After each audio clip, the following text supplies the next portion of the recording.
He gone. Ah, yes. Very nice. Very nice.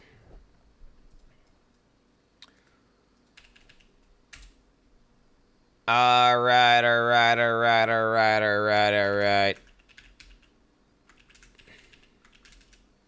Who is ready, my brothers? Who is ready? Let's start off. The PE News recap. Going to the PE Twitter. They haven't posted anything. So, bro, not gonna lie. What's going on here? Bex would have posted way more shit, bro. She goes like 2 a day, even on the weekend. Wait, what the hell's going on?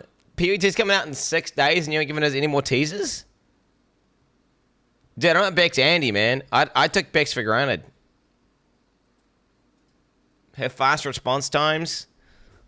Methodical teaser planning. You know? I didn't realize what we had until it was gone, you know? What happened to it? Oh, she's got a better job, I think. She's got a better job.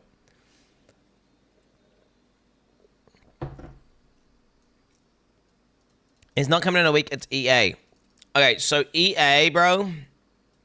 So this is a soft launch where they're basically... I'll low-key tell you what it is. This is a soft launch of the game. And they're effectively selling the game for money. So they can monetize the fuck out of it. Have they said that? Well, no, they haven't said that, but that's what I'm telling you what it is. That's what it is. Like, what they're doing right now is a soft launch of the game, and they're selling it for money. So they can basically launch it, get paid for the launch, then literally use the early access time to perfect the game, make it sick, min-max it, balance everything, get everything tight as fuck, and then they can do a real launch where, boom, which is the proper launch. You don't put marketing for EA? Well, they have been pushing marketing for EA. What do you mean? They literally sponsor people to watch. They sponsored 1 million people to watch the Path of Exile 2 early access announcement. They've been releasing multiple teasers, a bunch of marketing. I mean, yeah, this is. Yeah, I don't know what to tell you, man. I feel like we're diminishing the launch. Oh, for sure it's diminishing the real launch, bro. What, are you kidding me? What do you mean? Yes. This, for all intents and purposes, is a launch, in my opinion. Well, it's more like... Wait, what was a game recently that came out? Like, it came out... Like, it was the proper release. There was a game recently that was a proper release, and it wasn't early access for a while.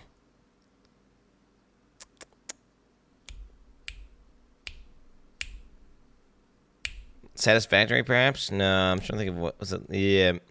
Yeah, Last Epoch's an example, right? It had been effectively out for a long time, and they've been iterating on the game for ages, and then it did the proper release, right? And it like popped off because of the actual release of the game. So it's still gonna pop off. Why does it keep linking this, dude? I'm watching PVC stuff, man. Yeah, Baldur's Gate 2 is an example. Then again, that was... I would say Baldur's Gate 3 is an example of true early access, where it was basically a demo. It was basically a demo. Or Baldur's Gate 3, whatever, you know what I'm saying. BG3. I meant to say BG3. Will this happen after the release of PoE2? This is the... You're doing the mirror thing. Alright, where's the interview at? Where's the interview at? Link me up. Where's like the raw dog? Give me the raw dog interview. It's a raw dog interview. There we go. Oh shit. Oh shit, bro. Oh shit.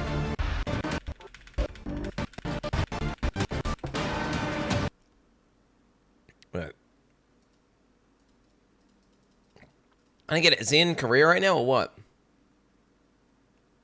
Is he in Korea or did they come to New Zealand? Alk already watched it. That's cool. Okay, that's cool. That's badass. Thanks, man. Thanks for letting me know that. Oh, they came to New Zealand, so he's not on like. I was gonna say, he's supposed to be developing the fucking game? Why is he going to Korea? Like that's like so he's not. No Conway girl interviewer. And he's smacking his hand on the table, bro. Okay, that's weird, bro. Why do you care about the gender of the interviewer, bro? All I care about is the quality of the questions.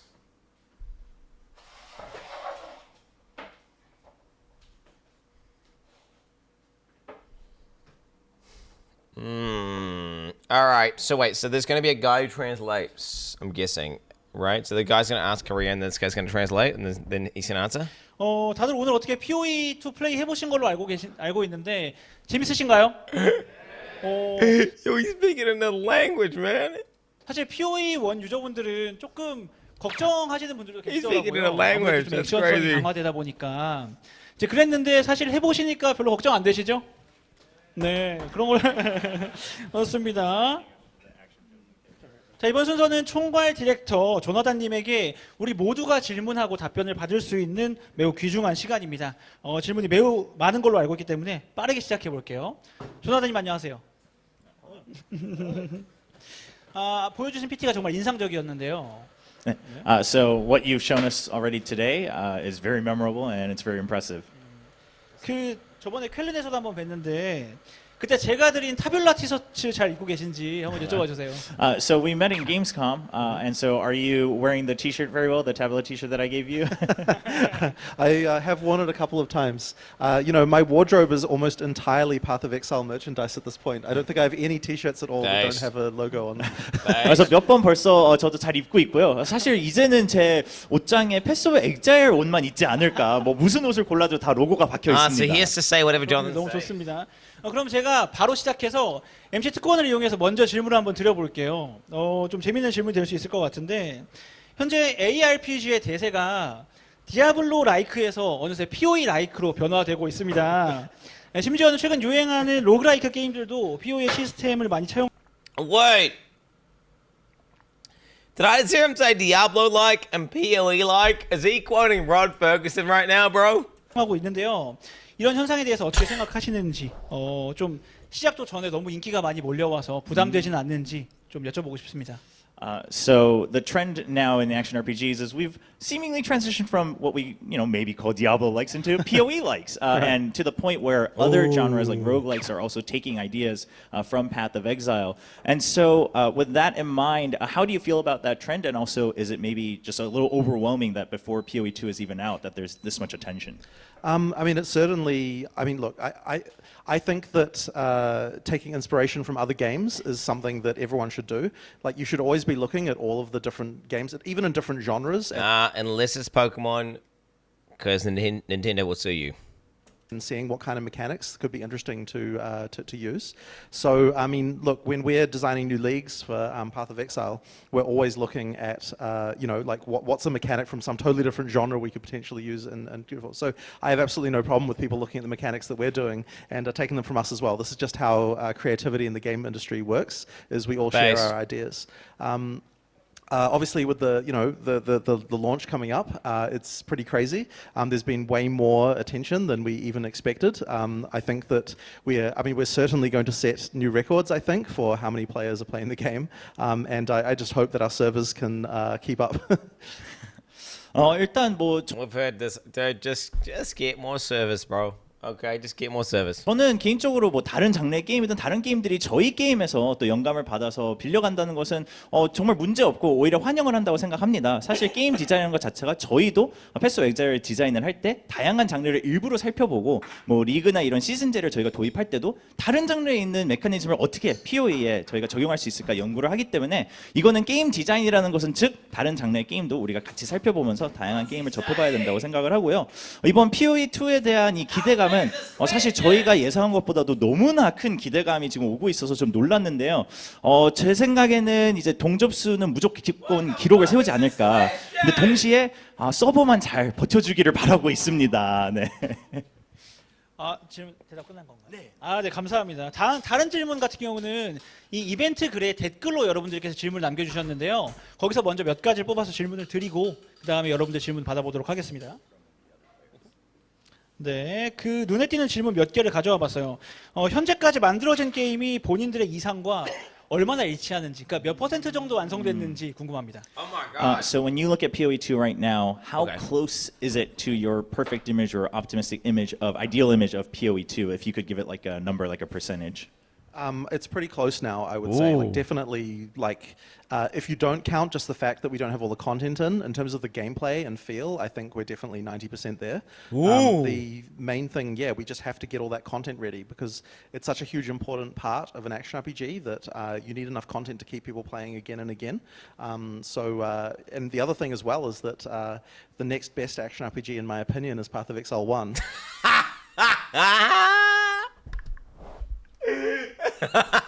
What? Use Quin69 to translate. Yo, calm down, bro. He's right, though. He's right. Well, the thing is, right now, the best ARPG currently out is PoE1. So actually, the next best ARPG is PoE2. Don't get it twisted, all right? We have not made that decision yet, Jonathan. All right? You can't make that. All right, buddy? Right now, PoE1 is the best ARPG. We yet to see if PoE2 lives up to it, which I do. I'd say it's about 95% chance. And we need to make sure that we can compete with it in terms of content as well. Gotcha. 현재 제가 이제 뭐 컨텐츠가 다 준비되어 있지 않다는 부분만 뺀다면 게임 플레이 자체는 90% What a giga chad, 정도 되지 bro. What a giga chad. And he's not even wrong as well. Like, wait, I'm not a PoE vegan, am I? No, I'm not. He's actually just right. He's actually right. What other ARPG? I mean, there's nothing. There's no other ARPG that even comes close, mate. 그러니까 굉장히 가깝다고 생각을 합니다. 그래서 완성도가 굉장히 높은 편이라고 Yeah, when I 생각을 just- 하고 있고요. 물론 이제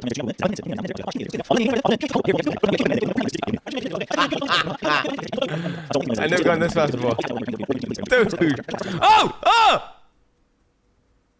Okay, that's not gonna work. That's not gonna work. 네, 향후에 PoE2가 PoE1의 컨텐츠만을 계승할지 아니면 서로 독자적인 노선으로 개발이 될지 좀 궁금하다는 질문이었거든요.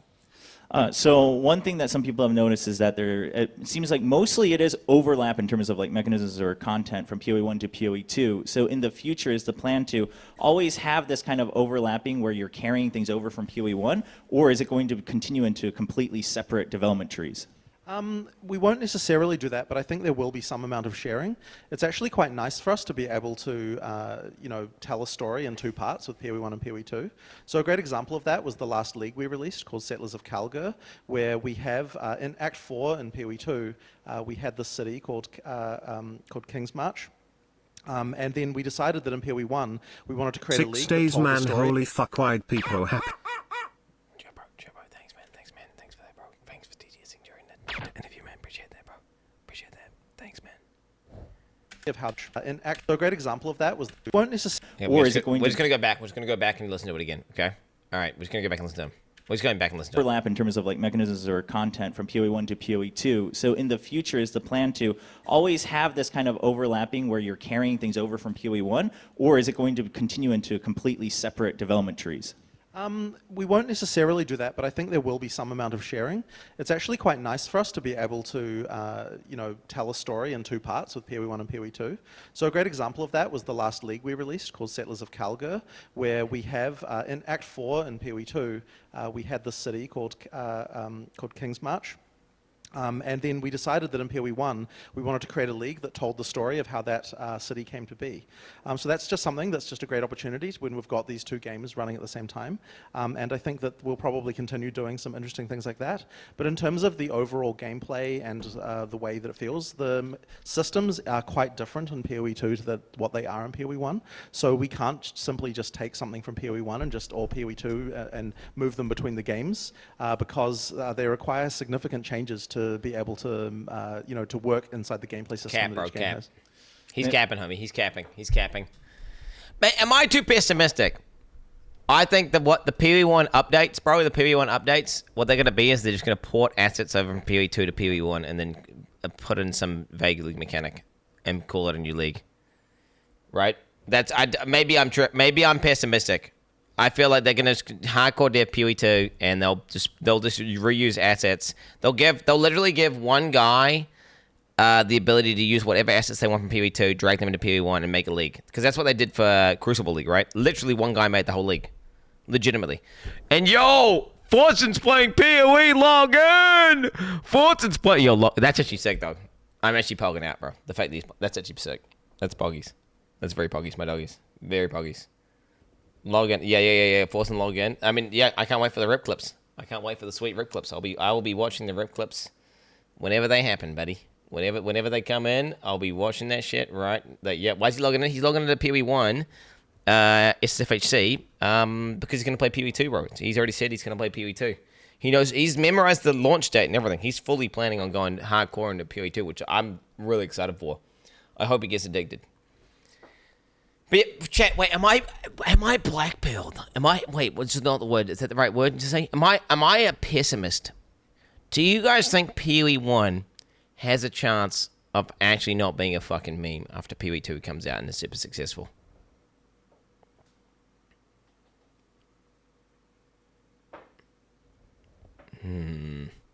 Especially considering the differences. Right?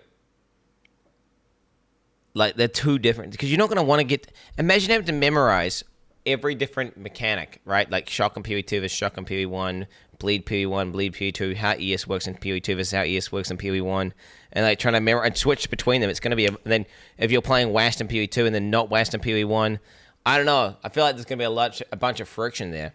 But then again, people play D2 super hard and they go to PoE. But then...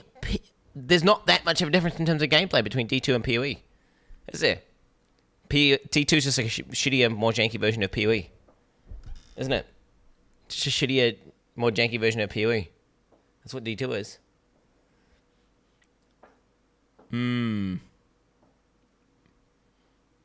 의도적으로 뭐 PoE1에서 계속 좀 차고 특별해서 예, 하시려고 상자를 좀 keep it fair.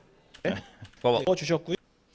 제가 한번 선별해서 뽑아서 질문을 드리도록 하겠습니다. 뽑아! 여기 상자가 준비되어 있습니다. Boba! 자, 여기서 공평하게 하시려고 상자를 네. 준비하셨군요.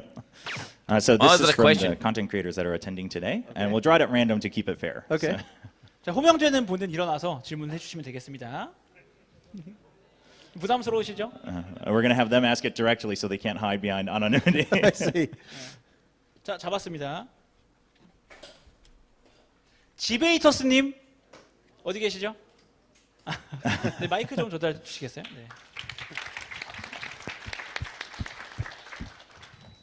제가 제일 먼저 걸릴 줄 정말 몰랐습니다. 제가 준비한 질문은 잠시만요. What's this question? 제가 이게 막 여러 이제 나라에서 인터뷰를 하셔가지고 이걸 지금 이미 말씀하셨는지 모르겠는데 궁금한 점이 What's he gonna ask? Logout macros? 전작에서 칼란드라의 거울이 정말 좀 Perhaps? 아이코닉한 커런시였다고 좀 생각을 해요. 그 아이템을 복제하고 I heard Calandra item. 커런시가 여전히 존재할 것인지 PoE2에도 그리고 혹시 없다면 칼란드라의 거울만큼 Calandra, he's 떨어졌을 때 yapping about Calandra. 미쳤다 하는 정도의 드랍이 있을지 궁금합니다. So he's not sure if this was answered before, since you had so many interviews globally. But obviously, Just watch every single interview. Just watch every single interview, pussy. Mirror of Calandra was a very iconic item and maybe even currency in PoE1.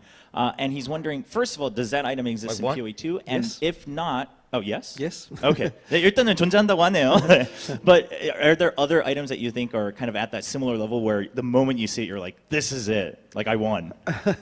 Well, hopefully we can design some good unique items that are like that, and ideally from the pinnacle content, we really want all of the uniques that come from that content to feel like you absolutely must have them. You know, in order to make it actually worth doing that content. So I'm hoping our Wait, designers what? are able to come up with some really awesome uniques, and I think what we're doing with uniques as well in PoE2, they can be a lot more. Wait. That scares me, bro. He's not retarded. See, default devs would hear that and they're like, oh, wait, we need to make uniques that everyone has to mandatorily have in every build.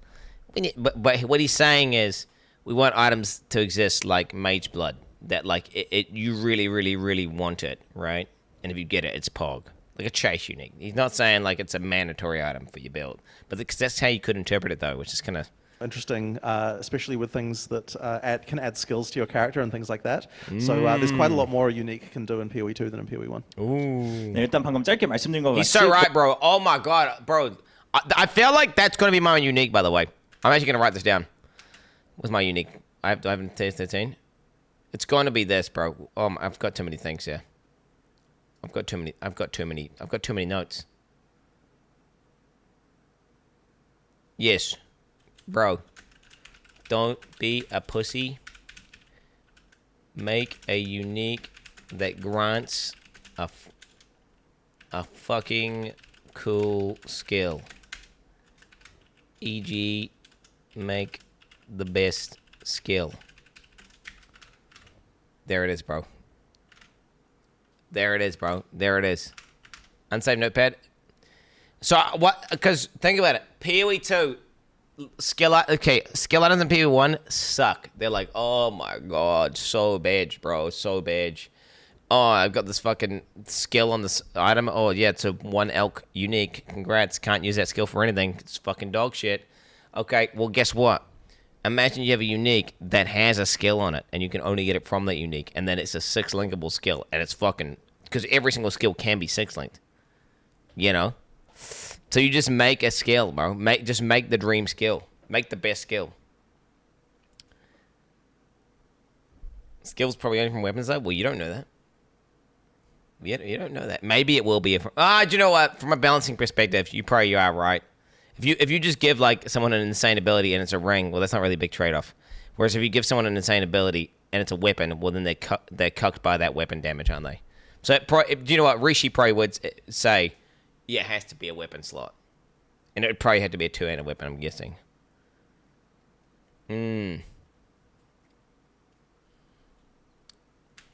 Yeah. What's this, forcing? What's he doing here?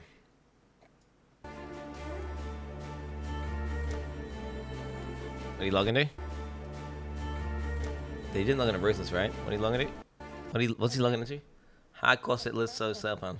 Base. Not Ruthless, good.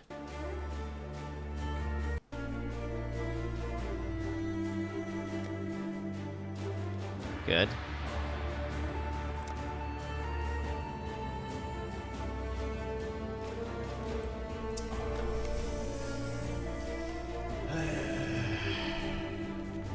Dude, duct tape is taken, homie. What are you doing?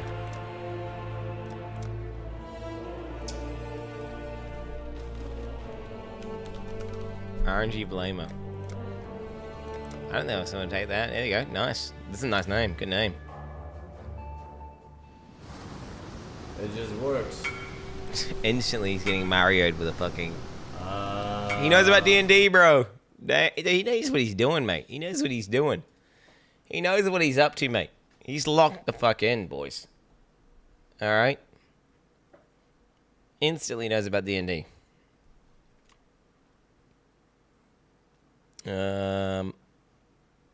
Holy shit. What is this? Is this something to do with? I don't understand. Is this something to do with PoE? What am I looking at right now? What is this? Why are you linking me this? You're just banned, bro. You're banned, bro. It's just some person. It's just a totally unrelated post about someone doing steroids or something. Fuck out of here. The fuck out of here. Lock in, bro. Lock in. 롤은 그대로 존재를 하고요. 하지만 추가적으로도 저희가 PoE2만의 또 그런 아이템을 좀 만들 수 있으면 좋겠다는 생각을 하고 계십니다. 그래서 사실 이제 엔드게임 컨텐츠가 아까 다양하다고 소개를 해주셨는데 거기서 이제 최종 보스를 잡을 때 그 컨텐츠를 통해서만 받을 수 있는 그런 유니크 아이템들이 정말 거의 이건 필수템 이 정도로 분들 유니크 패소맥주 2에서 넘게 했는데 아직 칼란드라의 거울을 한 번도 못 먹어봤거든요, 땅에서. 패소맥주 2에서 먹을 수 있을까요? So 10 years and he still hasn't seen the mirror drop. So do you think he'll have a chance in PoE2? Well, I've never found a legitimate mirror before either. 조나단님도 직접 찾으신 적은 없군요. But I did have one drop one time when I was using cheats. But I didn't cheat to get it, but I just was killing the monsters with a cheat and I got one. So that's the only one I've ever seen. That 그 doesn't 아이템을 count. 받으려고 한 건 That 아니고 이제 doesn't count. 테스트하면서 치트키로 좀 다른 걸 테스트하고 있었는데 그때는 딱 한 번 보셨다고 합니다. 제 생각엔 이 정도면 네, 뭐 거기까지만. 네. 자, 그러면 이제 두 번째 질문 한번 뽑아볼게요. 혹시 먼저 질문하고 싶으신 인플루언서 분 계세요? 오. 핑크고마님 한번 먼저 들어볼까요, 그러면? 네. 안녕하세요. 크리에이터 핑크쿠마입니다. 안 뽑힐 줄 알고 손 들었는데 감사합니다. 제가 궁금한 점은요. 이제 얼리 액세스 출시 이후에 업데이트하고 이제 정식 출시를 어떻게 계획하고 계시는지 그 부분이 궁금합니다. Early access. So this question is about kind of the timing. So what is maybe the timeline for early access updates within early access, Okay. and then also kind Kinda of already heard this what's your question outlook answered for before. the final release, the full release? So Longer I than 6 think that it will months. take, for the second part, I think that it will definitely take us at least 6 months, Yeah. but maybe a little bit more to be able to get out of early access. I certainly don't want it to take more than a year. I do want it to be next year that we finish.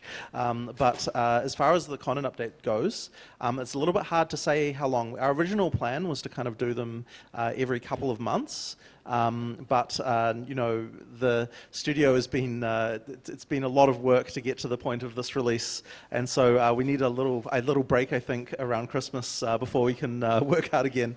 So yeah, I'm not exactly sure when the first one will be, but yeah, the intention is No effectively to have them breaks. every few months. It should feel a little bit like the League updates in PoE 1, where they come relatively frequently, and our intention effectively is to add more classes and also more content, you know, the rest of the acts and so on, basically, as we go through. One thing I will say is that we want to make sure that by the time we go into full release, that everyone has had an opportunity to playtest all the classes, including all the ascendancy classes and all of these things, because it's very important that we're able to get testing on all of these things before we actually can be able to do a release. Gotcha.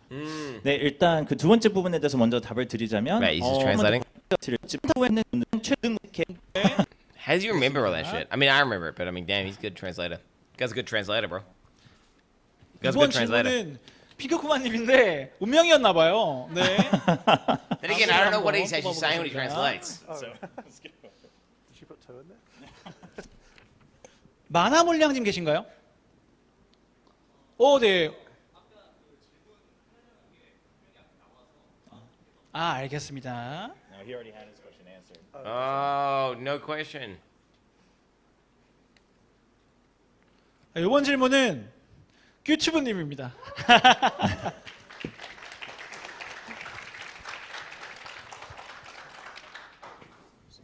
자, 앞에서 저 자꾸 웃기고 계시거든요, 큐튜브님이. Yo, is he giving me a question, 좀 bro? 망치게 하려고. Is he giving me a question, bro? What's he doing there? 감사합니다. 뽑아주셔서. Bro, are they 제가 colluding? 하고 싶은 질문은 사실 제 방 이제 POE 좀 하드한 시청자분들과 함께 머리를 맞대서 고민했던 질문인데요. 그 POE 1에 비해서 POE 2는 제작 방식이 조금 많이 단순화가 되었는데 앞으로 향후 업데이트를 통해서 기존에 있던 뭐 야수나 업데이트. 수학 같은 제작 혹은 다른 뭐 어떤 시스템을 만드실 업데이트. 생각이 있는지 궁금합니다. So this is something that he's come across along with some other fans that he's noticed are very hardcore fans of Path of Exile. And one thing they've noticed is that the crafting system in 2 seems to be a lot more simplified and maybe not as many options as Path of Exile 1. So do you have get called plans out. to kind of expand that similarly to PoE 1? So our intention is to expand it over time, but we wanted to make sure that the kind of base level crafting system is easier to use in PoE 2. One of the things that I think makes it easier to use actually is the fact that you get more currency and you can use it more often. So that means that you're going to be experimenting a lot more with currency just through the game. We have different options than what were available in PoE 1, so I think people probably will take a little bit of time to you know, get used to all of these things. But Path of Exile 1 ultimately is a game that's had more than 10 years of expansions, and it's got a lot of kind of, you might call it bloat over that time, where there's Yeah. lots of crafting systems that kind of Niche autistic crafting methods. overlap, or they do different things, but kind of like, you know, they're trying to achieve the You can same abuse similar them. results. And we wanted to kind of unify some of that stuff in PoE 2 in order to make it so that there was just a little bit less of those things that you would need to know about. But obviously, as we add more and more content, and all of these need to have new player power and so on, there will definitely be more options over time. And we're also leaving some design space as well for us to be able to add things in the future too. 네, I don't look at PoE2 crafting and think, well, then again, from what I can tell looking from the outside at base level, crafting looks like it's going to be pretty sweet. I think it's going to be crazy. But then maybe I'm going to get in and be like, actually, do you know what? Fuck this. I can't make any, you know, the proof is going to be in the pudding, right? If we go eat the pudding and, you know, it tastes like shit, well, then we'll know. You know, we're going to log into the game, and if you're trying to like craft an item and you can't craft it and you spend like 3 days trying to make an item and you can't make it, then we're going to know it's shit. Is that going to be the case? 아무튼 시간이 지나면 I crafted so many sick items. 좀 system. 두고 죽고요. 그 후에는 이제 저희도 사실 I've got. 어떻게 Okay, look. Quin69 crafting.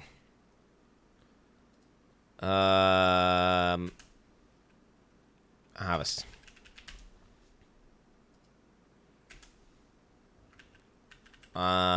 Twitter. There we go. Here we go. Here we go. Look at that, bro. Just look at that item, bro. Look at that item, bro. Look at that item, bro. Look at that item, bro. Nah, look at that item, bro. Come on now. No, this is before. This is before Eldritch currency existed as well. Remember that. It's potent. Potent, bro. Potent. The armor is a hybrid life roll, you idiot. The armor is and this is before life rolls were buffed, so this is very high. This is like T1, this item is like, it's T1, T1, T1, T1, T1, T1, T1. Only open suffix is the best crafted suffix you can get for this build. Everything is T1. Okay, bro? Everything is T1. 의도적으로 좀 공간을 Wait, let me just, do I log in and find that character? I could log in to Path of Exile right now. But I want to check it as all T1, because what if it's not all T1? It might, maybe like the high roll's T2 or something. Maybe the life is T2. Let's find out. I want to actually, you know, let's find out, bro, because I don't know how many T1s it is. It might be T2 or T3 or something. Let's log in real fast. Huh? What?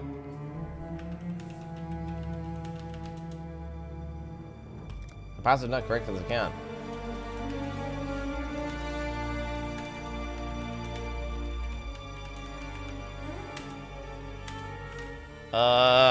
Monkey S, dude.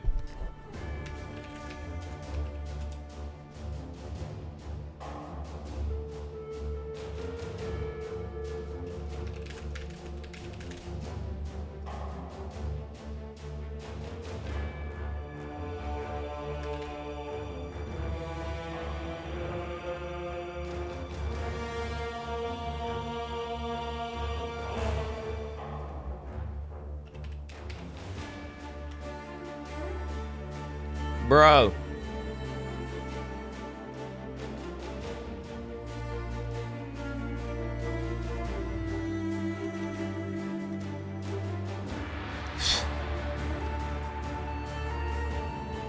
Okay, I'm in. Holy fuck, I was freaking out. Well, let me just make sure I close this. Bro, I thought I'd been hacked somehow. But I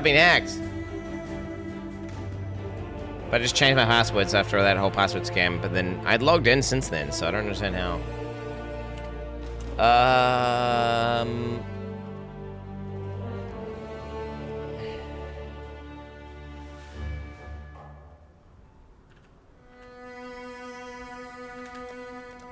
Wrong guy.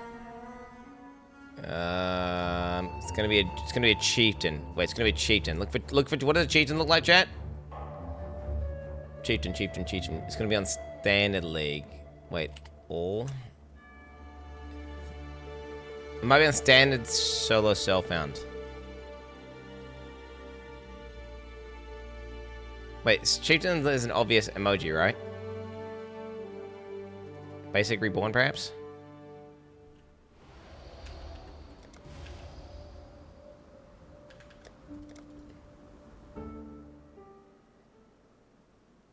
Clown on fire? I don't think it's them.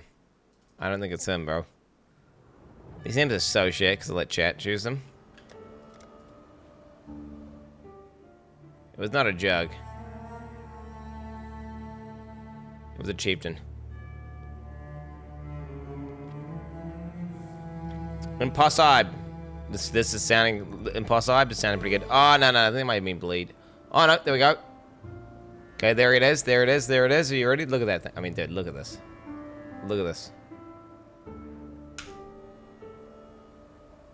Yeah, no, it's literally T1 everything, bro. It's literally T1 everything. Yeah, that's fucking correct. Oh, but I ended up slamming code and crafting prefix instead of crafted Wait, T1, T1, T1, T1. No, it's all T1. Yeah, it's all T1. There was no elevated back then, I'm pretty sure. No elevated. Wait, elevated didn't exist back in Harvest League, right? This is when Harvest League came out. Was Maven even in the game then?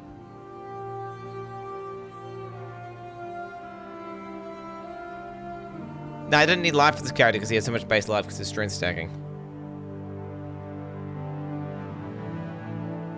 It's clearly changed. Oh yeah, I changed physical as fire. It was way better. It was way better. It was way better. Yeah. It was way better, bro. Way better.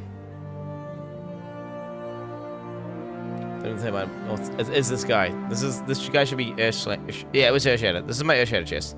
This is the same chest. It is the. It's just 28% qual. You can see 711. What was it in the screenshot? Wait. Ah, cool. Quin69. I'm counting Twitter. It's loading. Oh, it has percent armor. All right, do some backwards math here, chat. Do some backwards math. 1053 minus 112.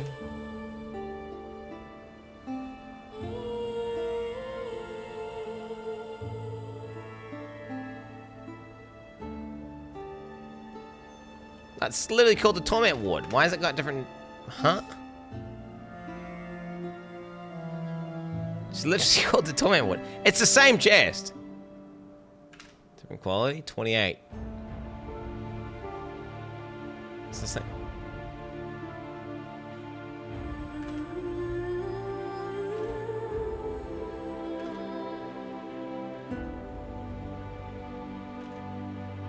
Oh, the quality change. Yeah, true. Yeah. True. Okay, yeah. Okay, yeah. It's really changed to the patch to the game. Yeah, it's the same chest. All right. Anyway, guys, it's the same fucking chest, bro. It's all T1, bro. So it's all T1. GG dibs. GG. Yeah. And it's a quality change combined with missing flat armor. Yeah. Because they had no percent armor on it, so then actually it's better before. Yeah, it's Avazan. Alright, whatever, bro, whatever. Hey, good item, bro, regardless. 누구 추가적으로 저희가 업데이트할 수 있는 컨텐츠도 일부러 공간을 좀 뒀습니다. It's also worth mentioning that we still have more sequels to Path of Exile 1 leagues that we want to add to Path of Exile 2. And when we do those, there will often also be sequels to some of the crafting systems that those they had as well. 그리고 이제 sequels POE1에서 to sequels, bro. What? Wait, what does that mean? Oh, dude, not Necropolis sequel.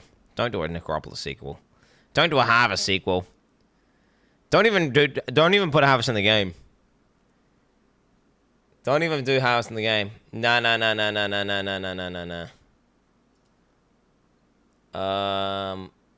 let me monitor this guy.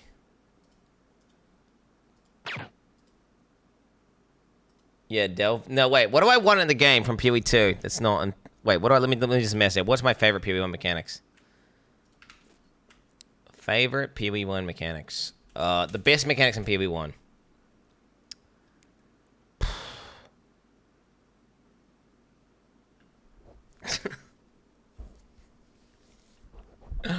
Wait. What the fuck?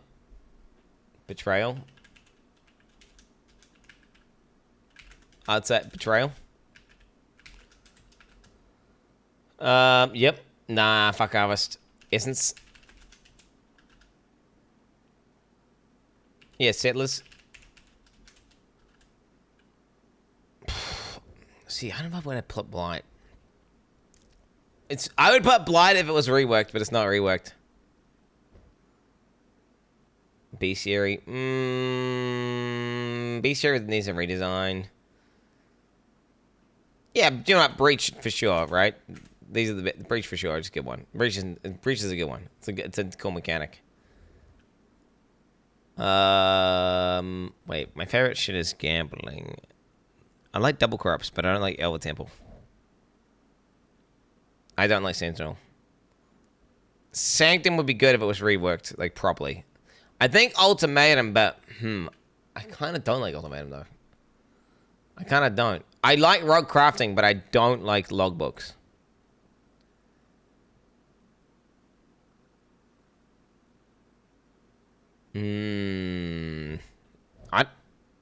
I like the base game the most. I'm not a huge fan of Hammering. I don't like Metamorph. Heist. I like the rewards from Heist. What's funny is I kind of like Delve in some respects, quite a lot, but then I don't like Delve in a lot of respects. Ambush. Yeah, strong boxes. Yeah, true, Ambush.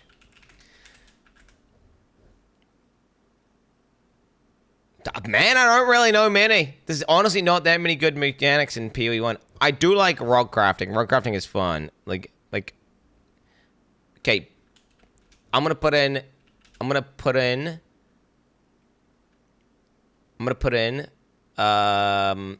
are they called? Rog, Gwen. Rog Gwen. Just Rog and Gwen. Nothing else. And no logbooks. Yeah. Rog and Gwen, no logbooks. Nah, I don't like Tujin. I think Tujin's stupid. Tujin's a waste. Like, Tujin's overpowered and really strong in the game, but Tujin in terms of the gameplay is just awful. Dude, Tujin is this. Item appears. Click item. Scroll mouse wheel to the thing until it's like that. Press button. And you just repeat this. Over and over and over and over and over and over and over. And it's like, dude, no one wants that. It's just bad gameplay. If there was like some method to it or some strategy to it, okay. But it's, well, okay, there is a method to it, but there's no real strategy. It's just like the same thing. You just scroll it, if there was a mini game there, maybe. Tujin needs a rework. I'm sorry. He needs a rework. He's just shit. Tota / Crucible. Nah. And no. Those are some of the worst ones ever. Legion can be fun, yeah. With the right builds. I'll put Legion in there. There's not that many lead mechanics that I would want in. Honestly, it's probably this. Expedition is not awful. Expedition rewards some of the best rewards ever. Rog is fucking crazy fun. And Gwen is crazy fun. Well, Gwen used to be buffed. Gwen buffed. Look.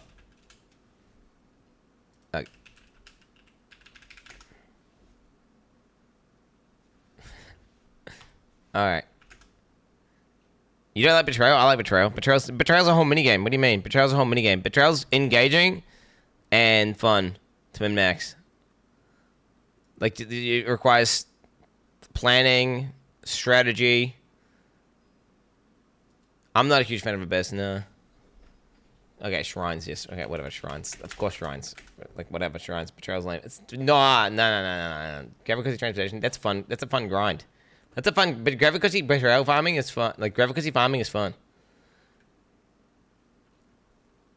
Honestly, I liked Ultimatum League. I didn't like Ultimatum. Like, I got bored of the gameplay real fast, though. Ultimatum, I love the idea of, like, doubling down for more reward. I love it. It's a really cool design, but then the actual gameplay, again, just think it takes an L. I think Ultimatum with a rework would be good. Yeah. All right. Anyway, yeah. I'll put Ultimatum with rework, a bit of gameplay, and then Sanctum with rework to make more replayable. Double down on roguelike. Also, I would honestly put Blight in. I would put Blight.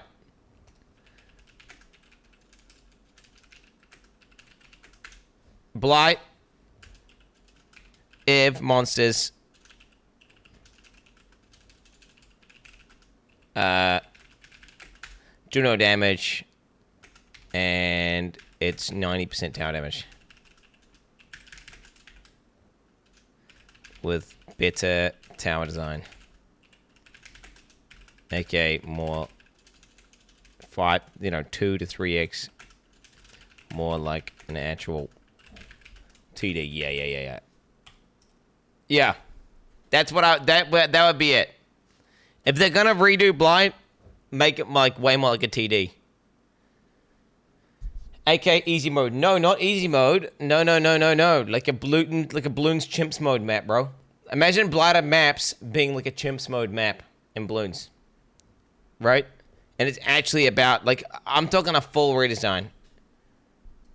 I'm talking like full redesign.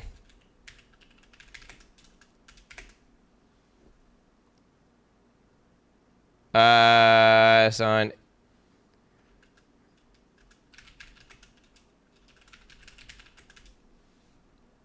Blight if it wasn't Blight. Yeah, Blight if it was like just a tower defense. Like literally just put balloons. I'm not even kidding. Just put balloons into Path of Exile and I'm logging in. That's all I'm saying. Legitimate.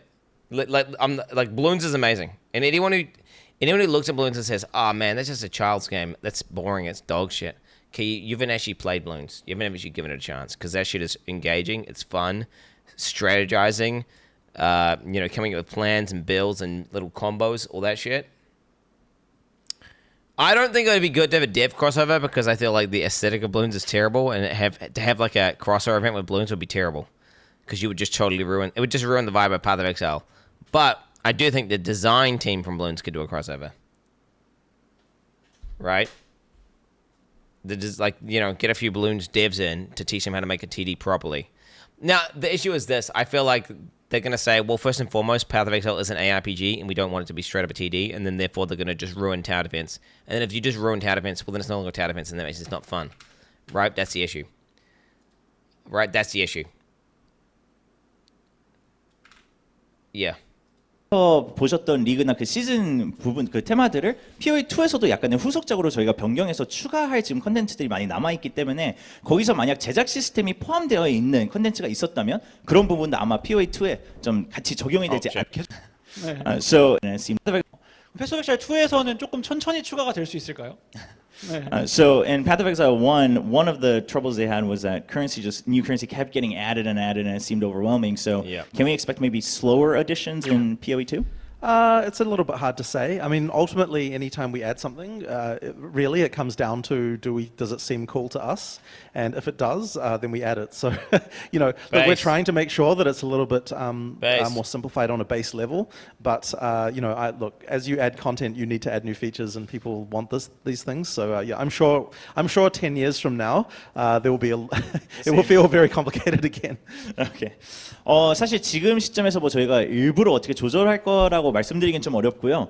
최종적으로는 저희가 새로운 시스템이나 콘텐츠를 추가할 때 제일 중요한 거는 GGG로서 저희가 이게 좀 신기하고 재밌다고 생각을 하는지 저희가 선택지에서. I love that take, bro. I love that. I love the confidence. Do you know what it does? Because it just reassures that like the principles of the issue with games now is they try and capitulate and cater to the audience of people playing a game, but it's always a vocal minority who have no idea what they actually want. Whereas these guys, GGG and smart game devs, they don't sit there and try and cater to audiences. They just know what they want to do and they just do it.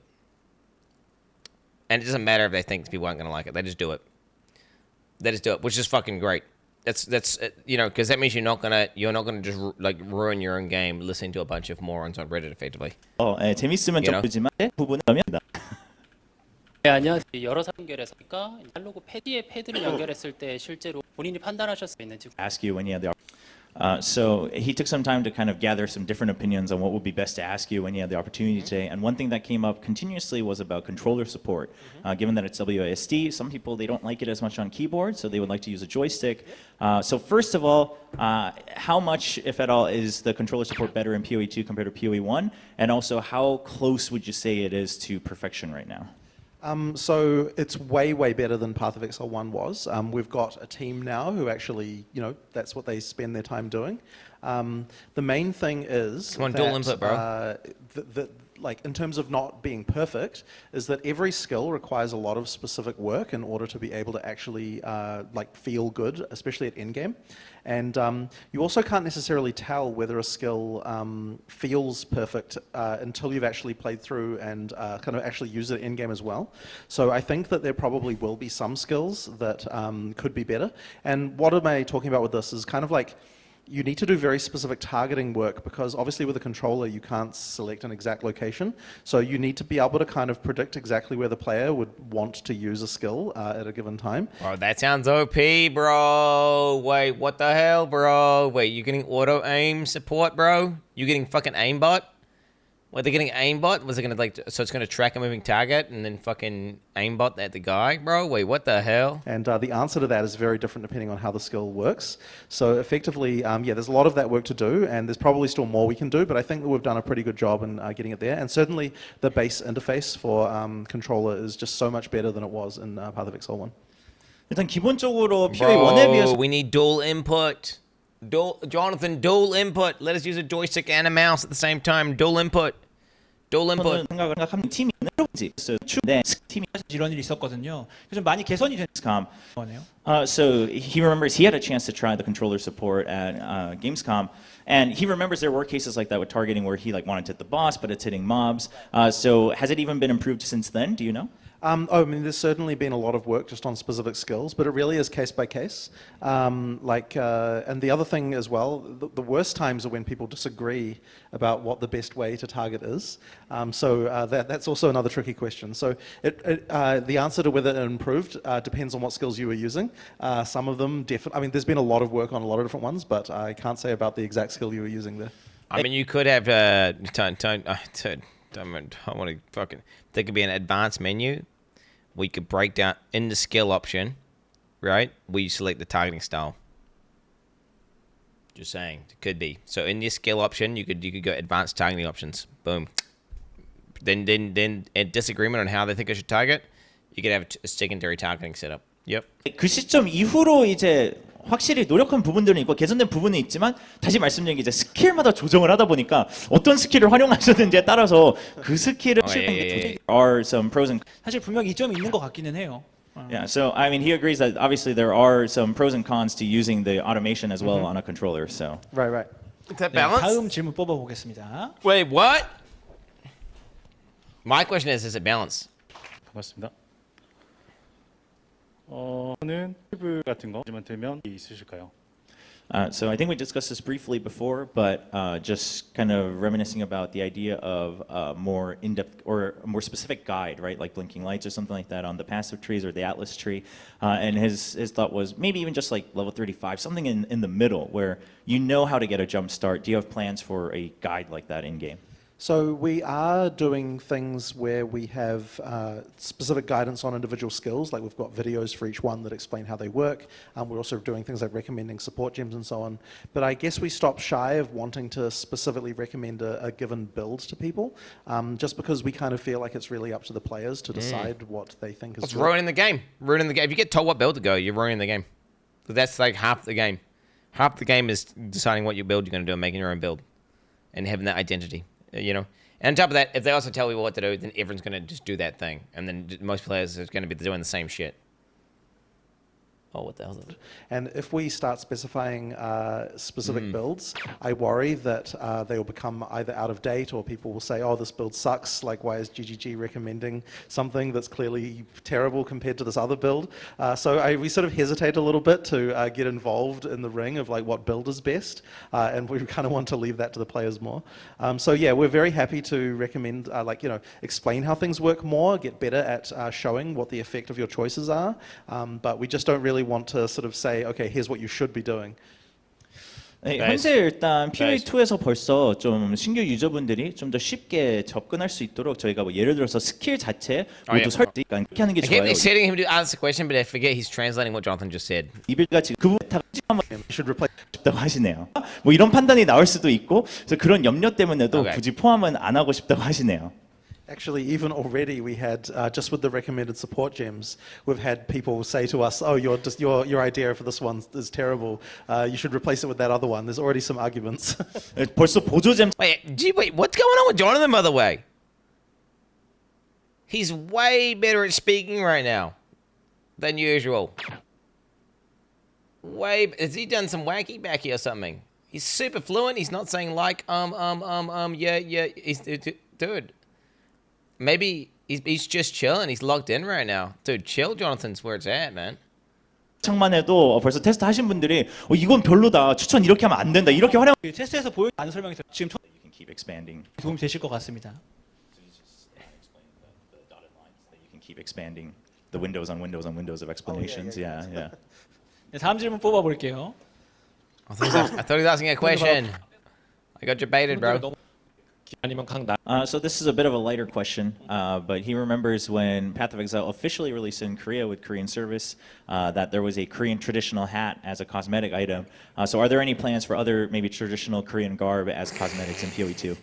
I'm sure that we'll get to doing something like this, but one thing to mention is that those items that you had from before will still work in PoE2. So if you would like to use them. I don't know if that particular one will work at the beginning of early access, but by full release, every microtransaction we ever had will work, so you'll still be able to use those. Those poor artists, bro. Those poor artists. Imagine being an artist at GGG right now, bro, and they're just like, you must port every dog shit microtransaction we've ever made. Yes, that's including the Razor footprints.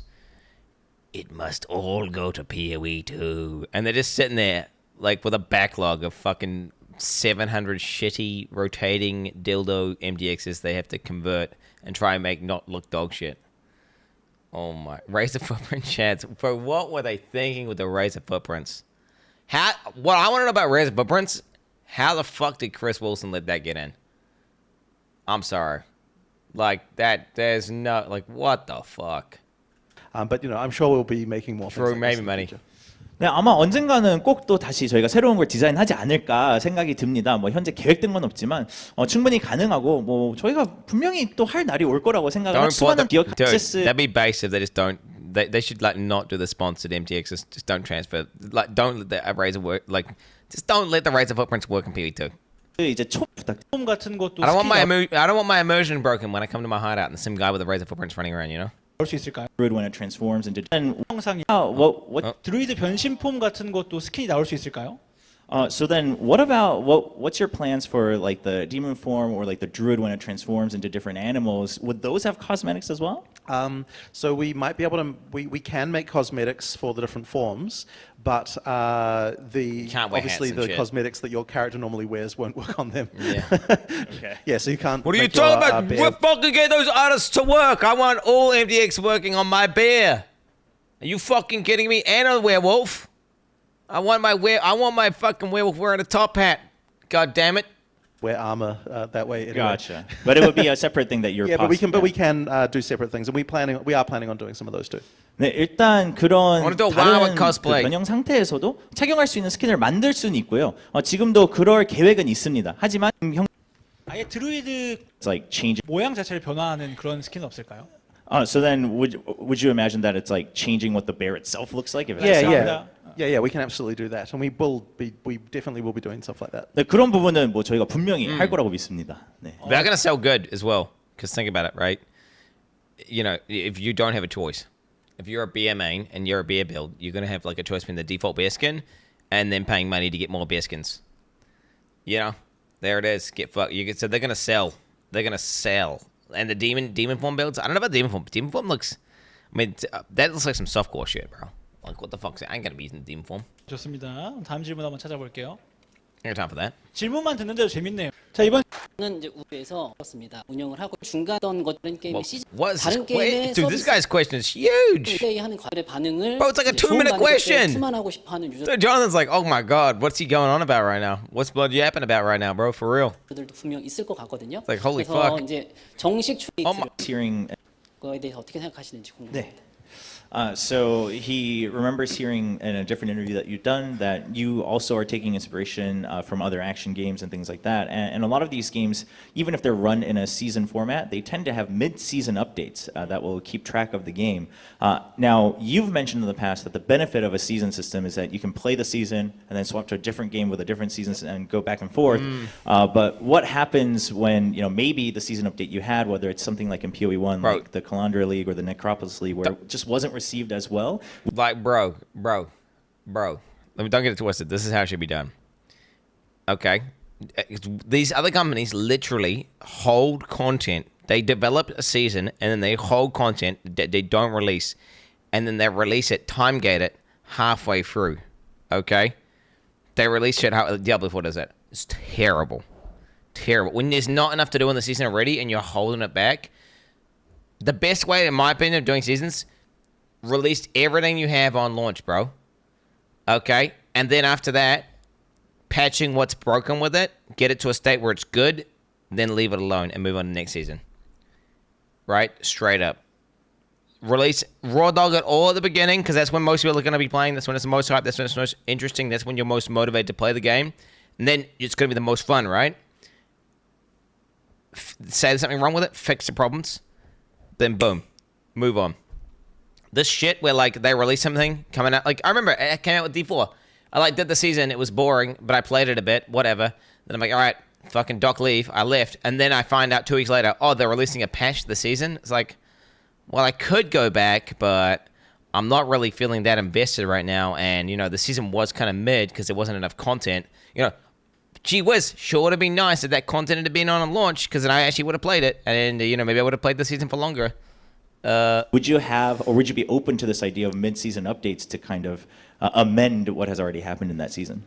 Generally speaking, we don't like to do that, and that's because, so back in the early days of Path of Exile 1, we actually tried doing more frequent updates and these sorts of things, but we kind of found that they didn't really ultimately cause people to come back. It's not impactful enough. So what we were much better off doing is just coming up with a larger update and trying a different approach and doing something completely new at that point.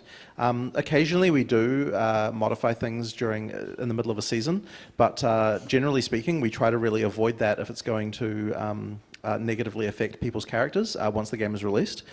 So effectively, yeah, like it really is much better, we found, to go all in on like having a larger update every 3 months than it is to try to kind of do smaller changes in the middle. Do you know what I don't mind? If they sprinkle a little bit of juice. I feel like not holding back actual content, but like, oh yeah, we just added in a couple more unique items that can drop. Or like, oh, here's a couple new tattoos that we're releasing. Or oh, here's a couple, you know, where there's something that's not finished that they're just like, it didn't make the cut, but then they finish it up and then they just sprinkle it on top. I don't mind that. That's all good. I don't mind that. That's fine. No. Okay, I'm not saying hold it back. I'm saying they had a cool idea that's not finished and they just sprinkle it in the first like week or two. Because you're still engaged, you're still playing at that point in the game. You're still locked up again. A little bit of sprinkles. Little sprinkles. 일단 지지지 입장에서는 그런 미드 시즌 업데이트는 선호를 하고 있지 않고요. 최대한 피하고 싶어 하는데요. 그 이유 중에 하나가 사실 예전에 과거에 되돌아보면 POE1에서 좀 도전을 한 적은 있습니다. 업데이트를 주기를 좀 더 짧게 잡아본 적이 있는데 저희가 살펴본 결과 그렇게 해도 결국에 떠났던 사람들이 그 조그만 업데이트 때문에 돌아오진 않는다. 그렇다면 차라리 더 큰 업데이트로 새로운 저희가 메커니즘이라든지 게임을 좀 바꿀 수 있는 걸 소개하는 게 어떤가라고 생각이 들어서 그런 쪽을 선호를 하고요. 가끔 진짜 필요하다 I don't mean blacklist yet because I'm going to do it. I'm about to blacklist yet, bro. I'm about to blacklist yet. Censor is not working. To-do list censor not working. Alright, you're lucky, buddy. You're lucky. 업데이트를 할 수 있지만 다른 부분 크게 변화 Many things that we 선호합니다. That being said, I'm sure that when we first launch PoE2, there will be many things that we get wrong that we will have to update very quickly. So I'm sure the first couple of weeks there'll be many small updates just to tweak numbers. No doubt there'll be boss fights that are too hard or skills that that are too weak and things like this. So yeah, there's probably going to be a lot of changes like that at the start. 하지만 동시에 이제 PoE2 같은 경우에는 출시됐을 시점에는 물론 고쳐야 될 수 있는 게 많을 수 있기 때문에 저희가 정말 주기적으로 업데이트를 하는 patch early, patch fast, patch hard, bro. Don't let these fucking guys become like used to something being broken. Like when there's some completely broken shit in the game, nerf that shit instantly. Okay, nerf it instantly. 없습니다. 들어봤을 때 정말 Listening to you, he's 느껴져서 제가 다 자부심이 좀. Then again, they'll elicit a negative response immediately. Maybe they don't want to do that during their launch window. Maybe they want the game to be a little bit broken. And after they've kind of peaked, come over the top of that bell curve and they're coming down, then do the nerfs. Perhaps. Thing is, if you do it instantly, will people complain, really? I I don't know if the capitalist inside me says don't instantly nerf on launch. Actually, let people be broken for like the first 2 weeks, and then after you've kind of hit that peak of the game, then start nerfing. Like you plan on nerfing, write it down on a list. People are gonna complain always. Yeah, the thing is, it is better the earlier you nerf something, the less people become attached to that thing, and then the less affected they are when you nerf it, right? Versus if you let them have it for too long. It's like when you let someone borrow something, and like they've had it for like 3 weeks or something, but then you're like, they'll give it back eventually, right? And it goes on so long that by the time, like, they just think they own it at some point, right? They'll just think they own it. And then they'll get pissed off if you try to take it back off them. Okay, that's a thing. 생길 정도라고. Yeah, so Whereas if you just take it back, then they'll know, like, oh yeah, he borrowed it to me. Listening to you, he's inspired now and very proud of PoE2 just with the energy that you have. Okay, that's good to hear. 네, 그래서 이번 순서는 여러분이 기대하시는 순서인데요. 모두 우리 유배자분들께서 입장하시면서 포스트잇을 적어주셨다고 들었습니다. 만큼 안녕하세요, MPC입니다. 참석해주신 우리 유배자 여러분들께서 Wait, force and rage quit. Are you memeing or are you serious? 직접 작성해준 질문을 제가 대신들이 이미 질문을 전했다면 So he tried to pick. So first of all, there were a lot of questions from the exiles that joined us today. So he tried to pick some unique ones. But the first one is in PoE 1, one of the troubles they had was that you couldn't try on the cosmetics before you purchased it. So is that included in PoE 2? And if not, are there any plans? So actually, we do have a completely new store in Path of Exile 2, and that store does let you see the items on your character before you can. Oh before you buy them. wow, dude! Do you want to know what's funny? If this had been Blizzard, this would have been like a part of the main presentation, bro. It would have been a part of the main. The fact that we only just found out about this now is impressive. So they've upgraded the store. Hey, I like that.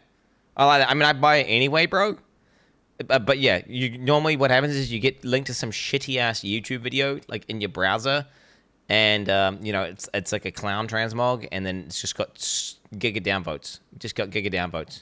Whereas now you can like click it and then see a character that looks like a clown in the game and be like, yeah, fuck that. That will be a little bit sad though. People will not be able to downvote transmogs now. That will be a little bit sad. And it also allows you to see like a close-up of your character and this kind of thing as well. So yeah, we've actually done quite a bit of work in that area. So I think players will probably have a much better time with that. 일단 PoE 2에는 상점을 아예 새롭게 저희가 디자인을 했는데요. PoE 2에는 벌써 You guys want to see it, champ? You see it. You can watch it.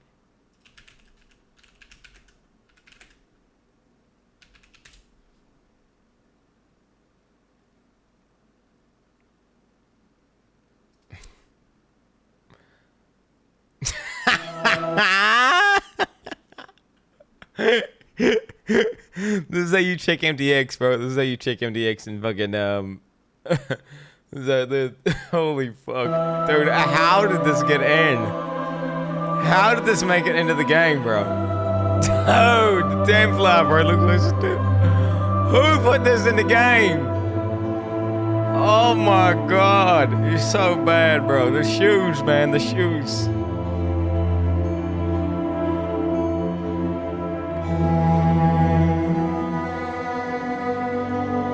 What the actual fuck is that, bro?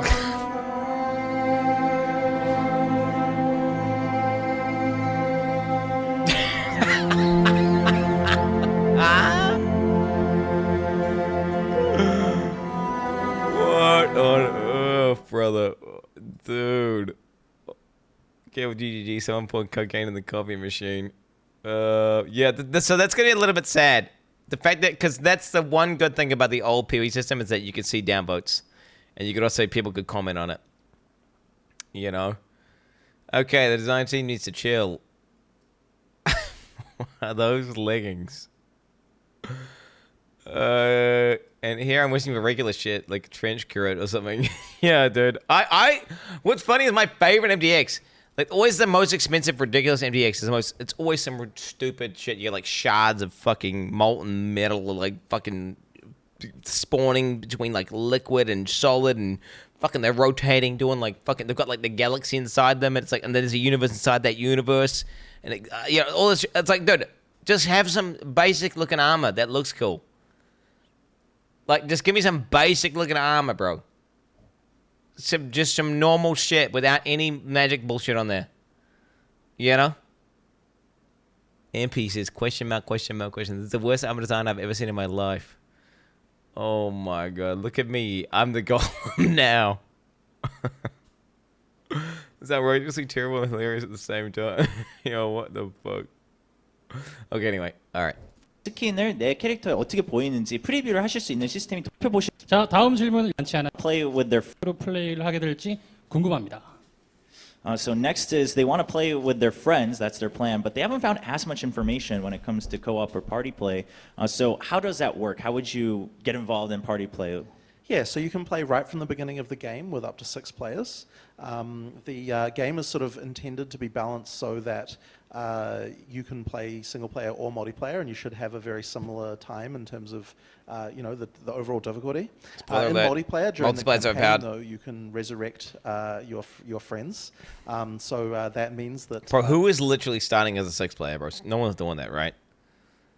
No one's doing that, right? Like, no one's starting as a 6 player. Dude, you know I am, but you're gonna lead launch in a 6 player. 6 player. MP starting as a 6 player. I mean, don't get me wrong. MP starting as a 6 player, yeah, you'll Giga Tryhard. It makes sense. Like, if you want to Giga Tryhard, like, trade league, and you want to, like, become the capitalist pig, like, dominate the market or whatever, fair enough. Okay, but, like, if you're just trying to be a game enjoyer, bro, 6 players, how are you gonna feel impact for, like, what you're doing if the boss is, like, you're not gonna feel impact? Then again, wait, maybe chilling on with the boys could be kind of cool. I definitely could see, the only multiplayer I would consider would be duo, I feel like. Maybe trio. Maybe trio. But even then, fuck that. Solo's just gonna be way better. Solo's just gonna be way better. Like, yeah, duo, like, you're chilling with your friend and you're chilling. You got 4 people. Nah. It would be duo, dude. Duo with Zach. Yeah, I'd rather fucking eat dicks. That would just be fucking heinous. Zach would just be getting distracted every 2 seconds. He would not be paying attention the entire time. He wouldn't be invested in the game. He'd just be playing it because, like I told him to. And it would just be bad. He would just be constantly going about trolley. It'd be a terrible experience. It'd just be a terrible experience, bro. You don't have to leave them behind if they die. So yeah, that can be quite a fun experience. When you get to the end game, you can't resurrect them anymore, so you actually have to make sure you're able to all survive a map in order to get through it. But yeah, we try to make sure that the game is balanced for both experiences without having regard from one, without making sure that one or the other is advantage. Math will do it. That's nothing to do with how good they are at the game, to be clear. Even if Zach loved PoE 2, for example, and he was really good at the game, like, say he's, like, literally way better than me, say he's, like, 2 times as good as me at the game, I still wouldn't want to group with him. I still wouldn't want to group with, it could be Mathel who's, like, wants to group. I still wouldn't want to group with Mathel. Do you understand? I like to be able to do what I'm doing and then just get totally derailed and focus on one thing and do some random lead mechanic and then go over here, look at that, like, deep dive, like, some system, read my armor, go AFK at any point in time, take a piss. I like to be able to do the second you introduce another person, you can't do that. Because then because I'm not an MC, I'm gonna basically, the other person's gonna be more important than all of Twitch chat, and he's gonna be more important than me. I treat it like, okay, I need to, like, I want to be friendly with this guy. I don't want to, I want to make sure he's having a good time. It's what I'm saying. I can't tell. I can't focus on what I'm doing. It's reverse MC. It's a reverse MC, right? Because I'm gonna be constantly aware of, it's a reverse MC, bro. People, please. I don't know what it is. And anyway, that to me is just not, like, what I want to do. Now, that's an experience that I would like to do at some point, and doing a duo playthrough for sure. That sounds fun, and something I will for sure do at some point in PoE 2, 100%. But would I want to do that on the start of the game? Fuck no, bro. Fuck no. Fuck no. Now, would I mind? It would be fun to be playing single player and then talking with someone occasionally. I wouldn't mind doing that. And then we could talk about our experiences, what build he's doing, what they're up to, etc. Yeah, there you go. You can map alone and share it. That would be far more up my alley. But then, even then, what's the point of doing that, bro? Like, fuck that. You might as well just go fully SSF, because everyone's just going to say you got handouts, and that's just annoying. Not worth it. 네, 현재 POE2에서는 일단 파티 플레이는 게임 시작부터 다 같이 참여하실 수 있고요.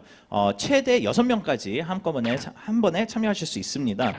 그래서 사실 이게 싱글 플레이로 하든 멀티 플레이로 하든 캠페인 자체도 다 즐기실 수 있도록 저희가 준비를 했는데요. 밸런싱도 최대한 잘 맞춰보려고 노력을 했습니다. 이제 캠페인 구간에서는 서로 간의 부활이 가능합니다. 그래서 만약에 친구가 죽었다면 바로 살리면서 뭐 잊혀지고 떠나는 것이 아니라 살리고 같이 끝낼 수 있지만 이제 엔드 게임에서는 부활이 불가능하기 때문에 I'm spacing out. 근데 POE가 성인 게임 I'm spacing out. It's better be relevant, bro. It's better be relevant. Okay. Bro, I'm not logging out. What is that pussy strat, man? Either you play hardcore or you don't. What? Oh my god. Of course the fucking guys with the cans. Of course the guys with the cans are fucking pets are there, bro, following around. 아닌가? 이게 글씨가 이게 지금 제가 Yeah. 잠깐만요. 피나클 보스가 포탈 기회가 True, dude, true. Big true, bro. Yep, definitely. If there's obviously a lot of nuance there, we could deep dive that, but I can't be bothered. There's no point. It's true. What can I say? Yep. 한 번 이는 보이트 So Everyone's laughing. 해볼 방법이나 What's he asking? 대안이 고려되고 있는가요? So the question is about the maps and bosses only having one try, and otherwise even the pinnacle bosses you'd have to kind of build up again to revisit them. And this might be a bit too daunting for newer players or kind of middle level players, where if I die, I have to kind of go through the entire process again to try to challenge this boss again in the end game. So are there any plans to try to mitigate that in the future? So I think if you're talking about the actual pinnacle bosses, the intention really is that is the content that only the very good players are able to achieve. That's kind of the what pinnacle ultimately means. So if you're talking about the early end game, losing a map is not really a big deal. Like, you get plenty of them. It's absolutely fine. It only really starts to matter as you get towards that pinnacle content, where it requires quite a lot to be able to challenge that stuff. So effectively, we kind of want it that way, and I believe that it will mean that achieving victory against the pinnacle bosses will be a much more valuable achievement than it was in Path of Exile 1. Ooh. Wait, I was thinking, how difficult can they really make the boss? Wait, because think about this. In PoE 1, you had 6 attempts to learn the boss. Right, in softcore. So that means they could tune the boss really hard. If you only get 1 attempt to learn the boss, and then you have to farm it all out again, how difficult can they really make the bosses? Because then won't people the reason that, for example, they can make Melania Blade of Makila so difficult is because of the fact that you can just run back in and try her again. Right? You can run back in and try her again and try her again and try her again and try her again and keep doing it to the point where you die 500 times.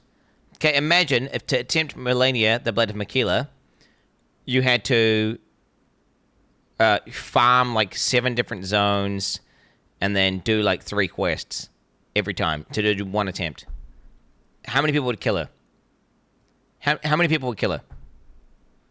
Fucking nobody, bro. 2 autistic guys. Legitimately. 2 autistic guys and people using cheats. Right? So, then if you're going to do that,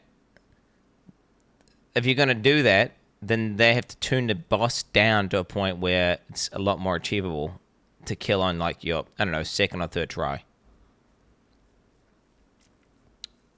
Surely. Get on first, right? Yeah. Okay, well, you guys looking at Force Clips. Can you link the Force Clips after I finish watching this interview, guys? Because, okay, so it's Force saying D4 bad or login macros are pussies, whatever. He's teleporting! I mean...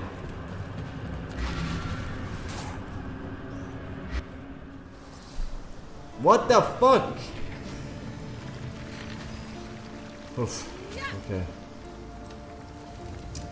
Bro, I'm not logging out. What is that pussy strat, man? Oh, yeah, you just linked the same thing twice, bro. It's the same clip twice, bro.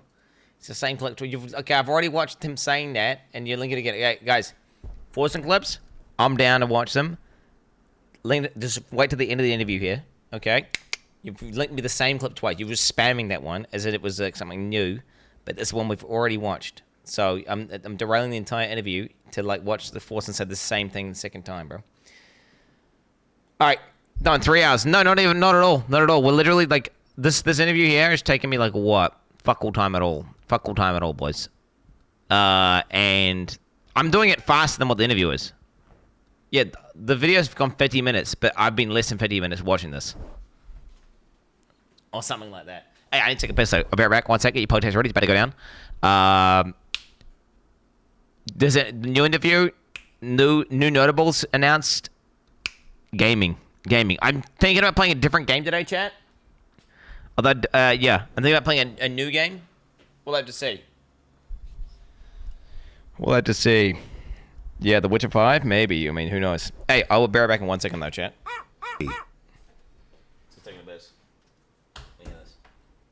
I have a take for the PoE2 Atlas and I'd like the God Gamer's opinion. I believe that a big incentive for the PoE1 endgame is that the Atlas has a bunch of milestones in it, yellow maps, red maps, watchstones, etc. Given that the new Atlas is infinite, those milestones seems to be gone and I'm afraid that it's going to feel kind of aimless. Thoughts? No, disagree.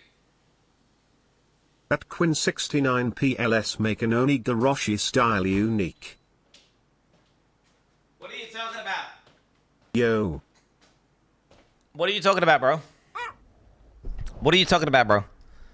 They can still have complete 50 T16 maps, complete 50 T15 maps, complete whatever. They can still do that. Kill Pinnacle Boss for 10 times. You can still do all that. That exists. So you're misunderstanding how it works. So the way that the new mapping in-game system works is that when you're pathing around the Atlas, it's not like you're going to some infinite difficulty. That's not what is the case. If that had been the case, I would have been outraged and I would have been mad. I would have been giga mad. All it is it just so when you path around, it's just selecting the map type.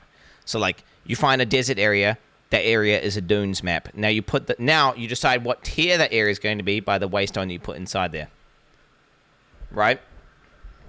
It's not like Delve. The new Atlas is not like Delve. It's Delve-like, but it's not. Okay. The fundamental thing that makes Delve like Delve, the infinite difficulty scaling, is not in the in-game Atlas. It's only Delve-like in the way that it's a web, and you can path down different trails. That's the only thing that is like. But you do not. The infinite difficulty thing is not there, so you can absolutely do all of the exact same achievements you had on the previous one. The one thing I will say that will be missing, that will maybe feel a little bit bad, will be that whole thing where it's like, you know how the Atlas completion thing where you would like complete one of every map on like with like a corruption or whatever, and you would get the Atlas point. That grind might feel a little bit worse, but they have alternative in-game grinds that didn't exist in the previous one that should maybe fill that gap. We have to see though. I'll be right back. I like that, by the way. You guys saying that shit? I enjoy completing my Atlas. That's actually one of my favorite things to do every league. I like that. So, the fact that you guys are saying you don't like that, I mean, we can agree to disagree. I like doing that. That's fun. Oh, fuck. I don't know what CTS. Shit. Yep. Oh, shit. You got my back, bro. You got my back, GG. When you need Einhar so you can do DPS.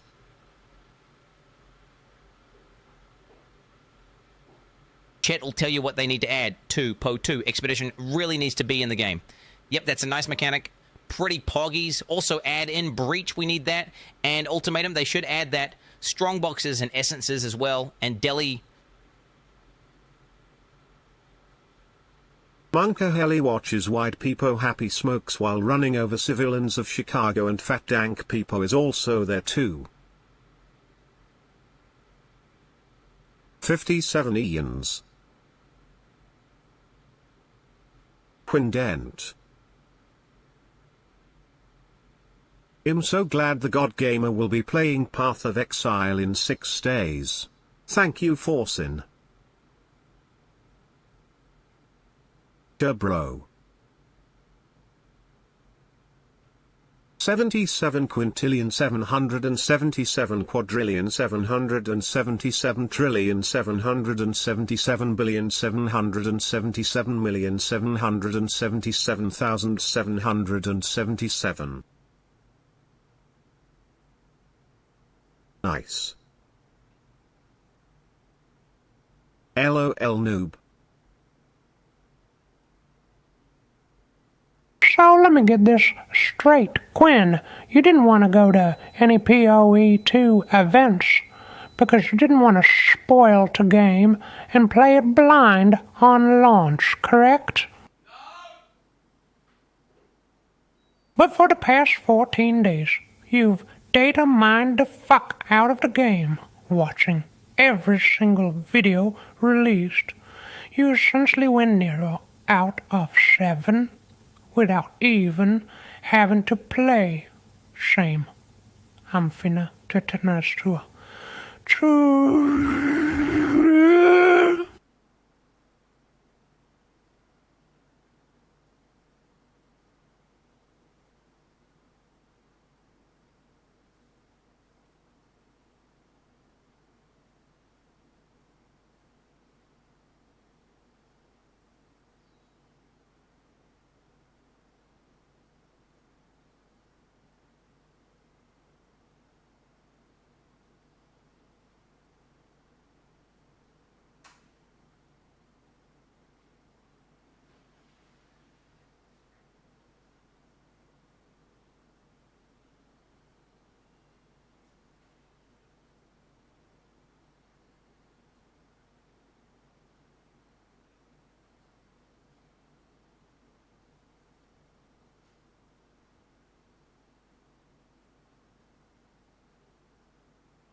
Yo, it's a fake news media, bitch!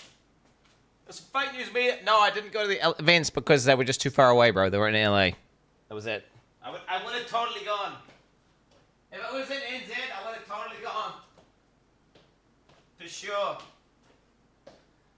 For sure.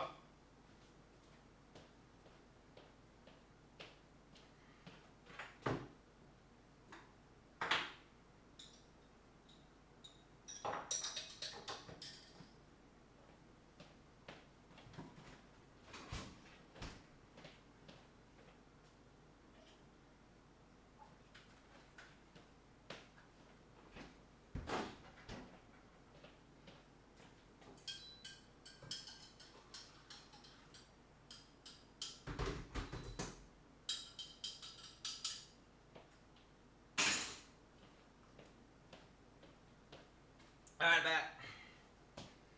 I'm back. Yeah. Dude, yeah, it does suck. I could have gone. I was banned during one of the events, and I thought it was live stream. So I thought it was like I couldn't go there because I'm a banned streamer. But it was not live stream. It was one NDA. Yes, it was a one event that I could have easily gone to, and it would have been trivial. But you know what? Hey, I can't change the fact that it didn't happen. And do you know what I did instead? I went on a vacation with my family, and it was great. You know, I was a vacation, but then at the same time, it was kind of like a little bit cursed, obviously, because I knew it was banned. It never feels good doing those ones, because you always like, there's always this ominous feeling like something awful's happened. It's like, yeah, it's like you're having a good time, but then you realize like your dog's dead or something. That's that kind of vibe. You're trying to have a good time, but you just keep thinking back. 일단 저희가 Yeah. 그 피너클 보스라고 부르는 피너클 자체가 이제 뭐 최종적 이런 의미가 있기 때문에 이 컨텐츠는 이제 초초 상위권 정말 최종의 유저들을 위한 컨텐츠로 저희가 디자인을 했습니다. 그래서 사실 그만큼 어려운 게 의도된 부분이 있고요. 그게 만약에 뭐 다시 시도를 할 수 있거나 이러면 초반 어떻게 가겠습니다. 이를테면 발사대로 사용되는 물리가 참 아쉬워요. There's a question about the combat, but for instance, something like a pure melee build or something like that, or maybe some elements being a little bit too strong, where physical damage was really only used to destruct things, right, and to fragment things when they're frozen or something like that. So, what has been designed in PoE2 to kind of balance out melee and different elements and all those types of builds? Yeah. I mean, I guess it's a little bit hard to answer that fully, but ultimately, it's not necessarily important that every element is balanced against each other. The key thing is that we're giving you lots of different tools to solve different problems. So in Path of Exile 2, because you can have many more skills that are 6 links, it means that it's okay to have skills that are just only occasionally useful.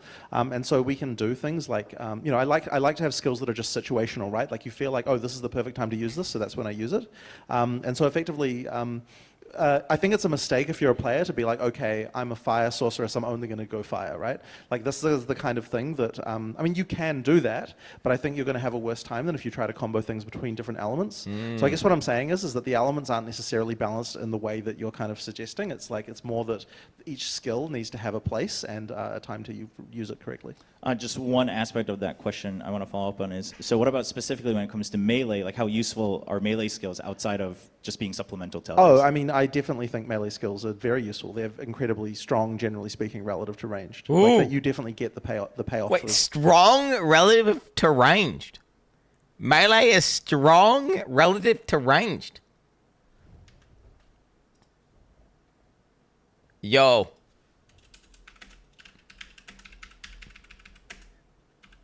Strong relative to ranged. Yo, what does that mean? I like this. He's smirking as well. He's smirking. Wait, is that because he's lying? Is that because he's lying? Wait, what does that mean? Strong. Wait, why would melee be... I mean, don't wrong. Of course it should be stronger relative to range. You're putting yourself in far more danger. It has to... In my opinion, melee should do double damage over all ranged abilities in the game.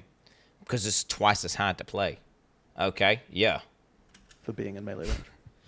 네, 일단 그 게임 디자인 측면에서는 Dude, what? Strong relative to ranged. Yo, you heard that? Yo, PoE 2 melee fucking league. Log in.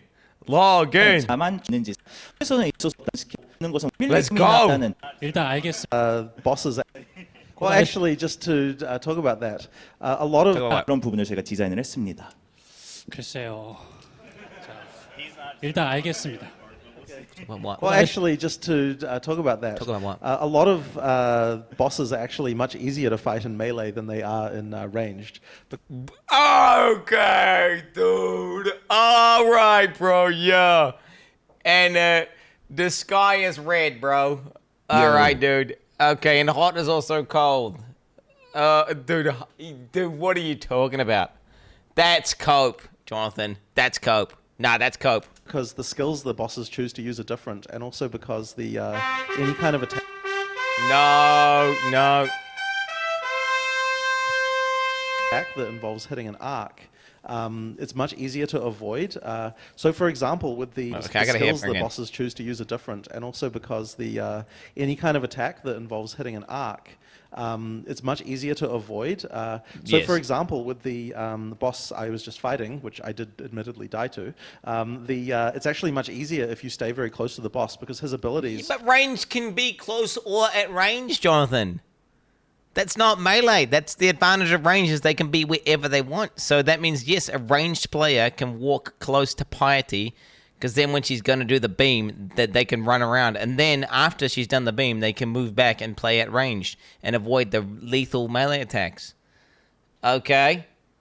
Like, come on. You can do that. That's the overpowered thing about ranged. You know, when he's targeting. Dude, it's not anything to do with PoE in gaming in general. Okay, gaming in general. Look, let me just show you something, chat. This is fundamentally why range is always broken in every game. Okay? Do you want to see why? It's because if this is the boss, right, and you are melee, okay, guess where you have to be, bro? You got to be literally next to the boss. Okay? You could be here, here, or here. This is it. This is where you can be. Okay, if you're ranged, you could be here, you could be here, you could be here, you could be here if you want. You could also be here, you could be here, you could be there, you could be there, you could be there, you could be there, you could be there, you could be there, you could be there, you can go there, you can go here. I don't know if you're getting the point right here, chat. This is arranged. This is arranged. Okay? Which in general, okay, very, very few examples, very few boss fights. They'll be occasionally like, oh, actually, this is melee focus. This is OP for melee. But let me tell you, playing World of Warcraft, bro, playing a bunch of ARPGs, playing Path of Exile, playing a million different games, survival games where they have ranged and melee, like Valheim, or like literally, if you don't play melee, the game is easy. It's actually just trivial. Like V for Ran, I'm just playing that. You play range, the game's a fucking joke, bro. The game's a fucking, and it's because the fact you have, not only can a range player be melee, they can also be range. Do you know what they should do actually to balance range? Just put dead zones on every ability in the game, bro. Just put dead zones. Then we'll see if range like it. You know? Let's have the reverse. If you're within 10 yards of a fucking enemy, you can't attack them. Just put dead zones. Yeah. There it is, bro. You can dodge around the boss very easily when you're very close, but when you're far away, it's actually much harder to dodge those abilities. So melee is actually quite an advantage in that regard too. 네, 한 부분만 더 추가로 설명을 드리고 싶었던 부분은 보스전의 보스가 아까 붙어 있을 수 있다고. 자유시장 공자. Path of Exile. 혹은 이를 전담하는 경제를 설계하는 전담팀이 있나요? So Path of Exile is known for its economy in some ways, and it's very detailed and it's very complex. And you've done quite a good job in kind of creating this capitalism economy amongst themselves in the barter system. So is there anyone on the team that majored in econ, or maybe you have a team that's dedicated to how to manage the economy? We don't have a dedicated team or anything like that, but I think that, look, we've always been huge believers in the sort of free market economy. The free market. Hell yeah, brother. That's what I'm talking about, brother. Goddamn right. The free market, brother. I think it's what really gives items the value that they have. So, you know, it's just something that, like, we have a policy of we never bind any items, and that's so that everyone can feel like, yeah, like, once again, your items have value. The part then that I think did help is having a good understanding of stock markets when we're implementing the currency exchange system. Millionaire you know, developers, that bro. one, if you actually get right down to it, is like a full stock market type situation. It's a bunch of millionaires. They're all millionaires, bro. Okay, and they're all fucking got stocks and all the shit. Yeah. But having some understand, I did have a bit of understanding about that when we went to implement it, and I think that was very useful. 네, 저희가 뭐 전담 팀은 없고요. 하지만 저희는 me, 항상 I'm poor, 자유롭게 유저분들이 설정하는 경제가 활성화될 수 있도록 하는 것이 저희. zero stocks, chat. Believe it or not, I own zero stocks, and I have 철학에게 말씀드린 debt. 초반에 하겠습니다. Crippling debt. 했는데 이게 있으신 building was. I have zero stocks, zero crypto. Only thing I own is some real estate, and I still have not paid it off. All right, don't get it twisted. Don't get it. I am poor. I shouldn't be poor, but it's what happens when you have a wife and fucking 4 kids, bro. All right.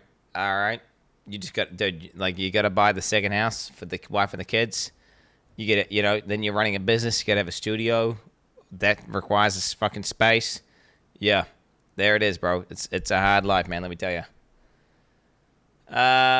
You are not poor, just stupid. You can be poor and stupid, Nilla. Okay, don't get it twisted. Don't get it twisted. Yeah. So in PoE 1, it was, you know, the lore and the story and all of this world building was so fragmented that oftentimes people had to go to, you know, third-party tools like, you know, databases, things like that. So are there any plans to maybe implement a type of wiki or something like that, whether it's in-game or something more easily accessible for people? Well, I hope we're doing a much better job of just storytelling in general in PoE 2 than we were in PoE 1. We don't have like a lore book or something like that, but it actually is something that I would be keen to do, to have a place so that you can see all of the conversations that you had and all of the lore objects that you found. We don't have it yet, but it is something that I think will be quite nice to do. 네, 일단 현재 PoE 2에서는 저희가 의도적으로 fair enough. Don't really care about that. Not really interested. All right. But there'll be someone in chat who cares. There'll be someone who wants the lore book in the game. Who wants it. Virgin, prostitute, honest politician, poor Quinn. Last one sounds the least believable. Okay, dude, I've literally shown my bank accounts on stream multiple times. Chat. Okay, you gotta understand. Do you wanna know what I did, chat? So this is what I did. So imagine only owning real estate, bro, and then imagine like where you like. Okay, so what happened was this. Okay, so I sold my house here, bro. This is where I sold my house. Okay. All right, this is where I bought the place at my house, and this is where I bought my studio. And this is where we are now. Okay, do you understand? That's where we are now. All right. So I basically deleted like $500,000 of capital just like in the time that we had to sell and buy. Yeah. So yeah, now it will eventually go back up, but I mean, if I had just bought stocks or whatever, hey, who cares? Hey, this is ultimately. I mean, don't poor. Of course, I'm exaggerating. I'm being hyperbolic, bro. What are you talking about? I eat burger fuel every day, bro. Does a poor person eat burger fuel every day? No. No, they don't. Okay, I'm not that. I mean, well, actually, they kind of do. Actually, yeah, they do actually live on fast food because it's low IQ. It's actually a lot smarter to not do that. You could have more healthy food, and it could be cheaper if I just bought Whole Foods and then made it myself. But again, what did I tell you? I'm speedrunning the poor run. Okay. 이런 걸 실제로 하는지 한다면 얼마나 하는지가 궁금합니다. All right, so All we'll right. see if you can answer this one. But they're wondering, as you operate Path of Exile, have you guys ever done these kind of like phantom nerfs that just weren't public, whether it's about drop rates or tweaking values? 100%. That if he says no to this, nah, he's full of shit. If he says no to this, he's gonna like telling people. I'll say, I will Yeah. They say have. not really. They have. There might be a few cases where the players would argue They've been caught, bro. They've been caught. that there was a change that wasn't noted, but generally speaking, we do try to be transparent. But I will be honest and say there might have been a couple of cases where there are a few minor tweaks. So many times they do changes and they don't put in the patch notes. Okay, what? Did someone explain to me why my light flashes every? I want to say it flashes every fucking hour. What is that? Is it a braking light? It's a ghost, dude. Dude, I'm gonna have a seizure. Without mentioning it to anyone, but generally speaking, we try to make sure we tell everyone about these things. 조나님이 뭐 솔직하게 So they have. 말씀드리면 그런 적은 없다고 따지자면 바뀐 부분이 있을 수 있습니다. man. This guy adds a bunch of risk. 솔직하게 답변을 하자면 사실은 이건 특수템이 있습니까? I love this translator. specialize that you. So in Path. 이런 약간 좀 이스터에그 같은 아이템이 있습니까? So in Path of Exile 2, are there any weapons that are specialized that you need certain requirements for that are very unique in that sense of their design, similar to some of the late game items in PoE 1? I guess not exactly. There are definitely going to be uniques that are kind of hard to build for because they require as you might say, some sort of special requirements for them. But I mean, ultimately, I guess not exactly. It's mostly just that, there are just some uniques that are just hard to build for because they require certain things of your character that may be difficult to meet. 네, 지금 생각할 때는 없다고 생각이 듭니다. 물론 PoE 2에도 이제 엔드 게임에 가고 다양한 유니크들을 이제 소집하시다 보면 조금 더 이제 빌드라든지 이런. 그럼 다음 질문 가겠습니다. Wait, what was the question was asked? What was it had to build for? I don't know. I didn't understand what was asked. I spaced out or something. Yes, Mike retarded, bro. No, I was listening, but then I just fucking got confused by the answer. I just forgot what it was asked. Dude, it's the Korean speaking, man. I'm getting distracted by all the Korean speaking, bro. And I've just got to skip. I got focusing on a lot of stuff here, man. It's a mini game. Rewind. I could just rewind it. You are right. I could just rewind. Nah, no point. 있는지. Kind of been a big question.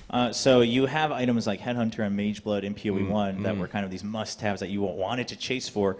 So are there any of those in early access in PoE 2? And if so, could you maybe give us a hint on what they're like? Ooh. I don't really want to spoil any specific uniques right now shit. because it's one of those things that we have very tight control over the spoilers of these. But look, there are a lot of uniques that are returning in PoE 2. One of the things that we want to do is kind of try to surprise people with how we you have poor adapted. hobbit, take my prime sub, you dirty Paul. Some of the mechanics when they don't directly translate in PoE 2. One of the things that we want to do is kind of try to surprise people with how we have adapted some of the mechanics when they don't directly translate. I don't think that we have a Mage Blood replacement at the moment because obviously the flash system changed quite a lot last minute. So we don't have that one yet, but there are I know I probably shouldn't say anything, but obviously, look, we want to make really chase uniques, that's our goal. So hopefully you'll enjoy the ones we have put in there. 네, 일단 당연히 chase Yo, the unique that I could craft, chat. What do you guys think? Making a chase unique? What do you guys think? Because I could make a chase unique. You could make something OP that's super rare. Like what? Your character is fat. Plus 50% more life.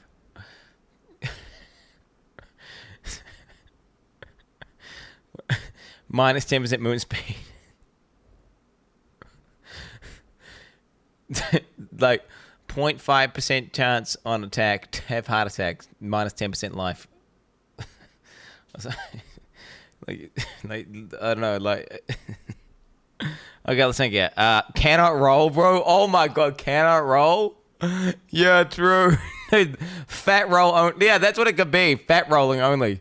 So your character has like a slow roll. Dude. It's like Havel set. Yeah. No. Wait, like what could be the OP thing? Your character is immune to physical damage. No, your character is levitating. Your character is I mean, yeah.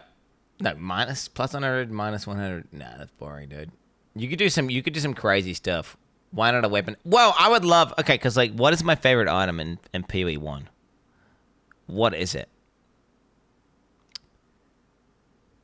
That's actually a good question to ask myself, though. That's actually a good question to ask myself. But where are we? That's a good question. What are my top 10 uniques? Ooh, yeah, I mean, I could totally. I'll do that after. Remind me to do that after. That actually just sounds fun. 같은 그런 아이템들은 있지만 I mean, for sure it's gonna be 현재는 좀 weapons. 기밀 유지에 저희가 민감한 편이라서 그런 부분은 저희가 직접 발견하실 수 있는 버전으로 어때요? 그래서 PoE 2로 가져오는 것을 목표 직접 하고 특히나 플러스 그 시스템 자체가 너무 기준으로 가겠습니다. 기준으로 maybe forgot. 어떤 Jonathan was 식으로 coughing. I 이루어지나요? thought he was talking, but he's just coughing. So when it comes to skills that are just underused or maybe forgotten, what are your plans? What's the philosophy, and how do you patch those? How do you update them? How often? Well, I mean, so every time we do a patch for Path of Exile 1 as well, and what we will do in PoE 2, is we always look at the various data websites that exist that sort of show you like what things are popular and what things aren't. And we're always focusing on the things that are underutilized in order to buff them. So I have no doubt that we'll be doing the same thing in PoE 2. Like What the heck? It's funny because Chris Wilson said that they didn't do this. Like, Chris Wilson literally said the opposite. He said just because it's not popular doesn't mean it's not good. And there's all sorts of interactions people discover all the time. And they don't want to just buff something because it's not popular. They literally said Chris said the opposite. Chris is gone. True. That Chris said the opposite. He said, well, why is it not popular? Is it, you know, he said they don't just want to make all abilities powerful for no reason. They had multiple conversations on exactly this. Because I was saying, like, yo, you could get Steel Mage to literally go to PoE Ninja and just look at like fucking 40 abilities that are clearly underused and no one's using and just like, you know, buff them by like a certain amount. He could do a better job at balancing than these guys did because they like straight up, you know, not buffing certain abilities for the longest time and they're just being like complete dog shit forever. It makes no sense. Just numerical. They always gone about they don't just like numerically buffing skills. Because numerically buffing skills not necessarily the best thing. Because what if you know? Of course, if the ability is the most powerful, but it's not fun, people are still going to play it. So then they're going to make the gameplay worse. And they yap on about all the stuff. And the TLDR is they don't just buff abilities because they're not popular. But then that's what Chris said, and Jonathan's saying the opposite.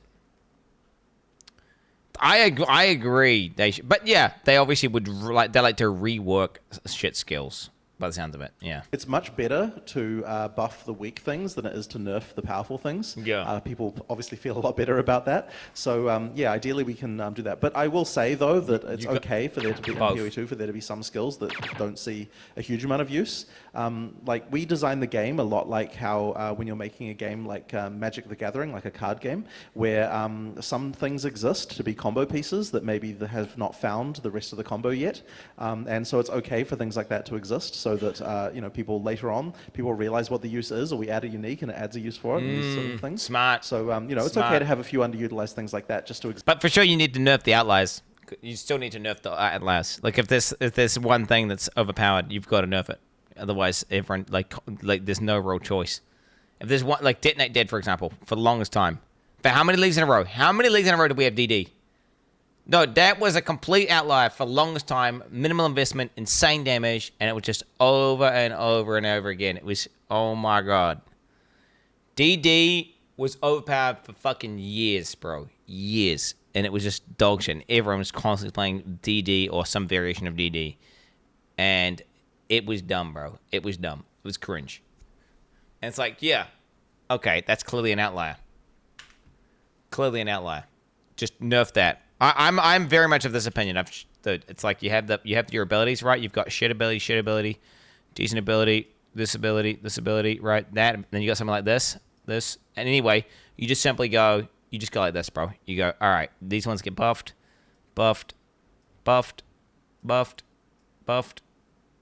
little buff, and then you say, all right, cut that shit down. Boom. And now, of course, mechanically and practically, ability is going to be different, and they're still going to have variance. I'm not saying homogenize all abilities. I'm just saying, because they're not all going to be the same. Let's not get it twisted. For certain bosses, certain abilities are going to be OP. For other things, like for clearing, things are going to be OP. But this is going to give you like, oh, this ability that's literally like... But the thing is, this graph doesn't do it justice, because DD and stuff was something like... It was like 4 times as good, It wasn't like it was like a little bit better. It was like, we're talking like a gig. We're talking like this. We're talking like this. This was DD, legit. That was DD. It was not. There was nothing. DD when you're detonating like the unique Spectre Corpse, which had like increased HP, would hit like dot cap with 0 gear on. Okay, bro. People would die, and then make a new DD character that's doing instant giga damage with no gear, and they'll be back exactly where they were within like less than like 10 hours. It was bad. Farewell. Come to hear your poem.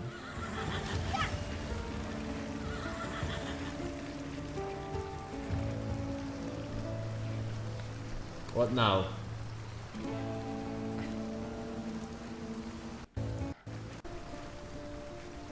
No, this ain't even internet. This is the game. This ain't internet, man.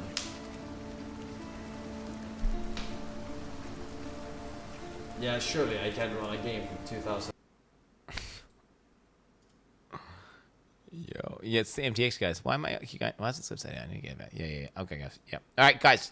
Again, stop letting me force some clips. Just to be God damn it. for it and these sort of things. What was so that? we'll on to the room. What was We it? designed the game a lot like how when you're making a game like Magic the Gathering, like a card game, yeah. where some things exist to be combo pieces that maybe they have not found the rest of the combo yet, and so it's okay for things like that to exist, so that people later on realize what the use is, or we add a unique and it adds a use for it, and these sort of things. So it's okay to have a few underutilized things like that just to exist, to be interesting things for people to discover later.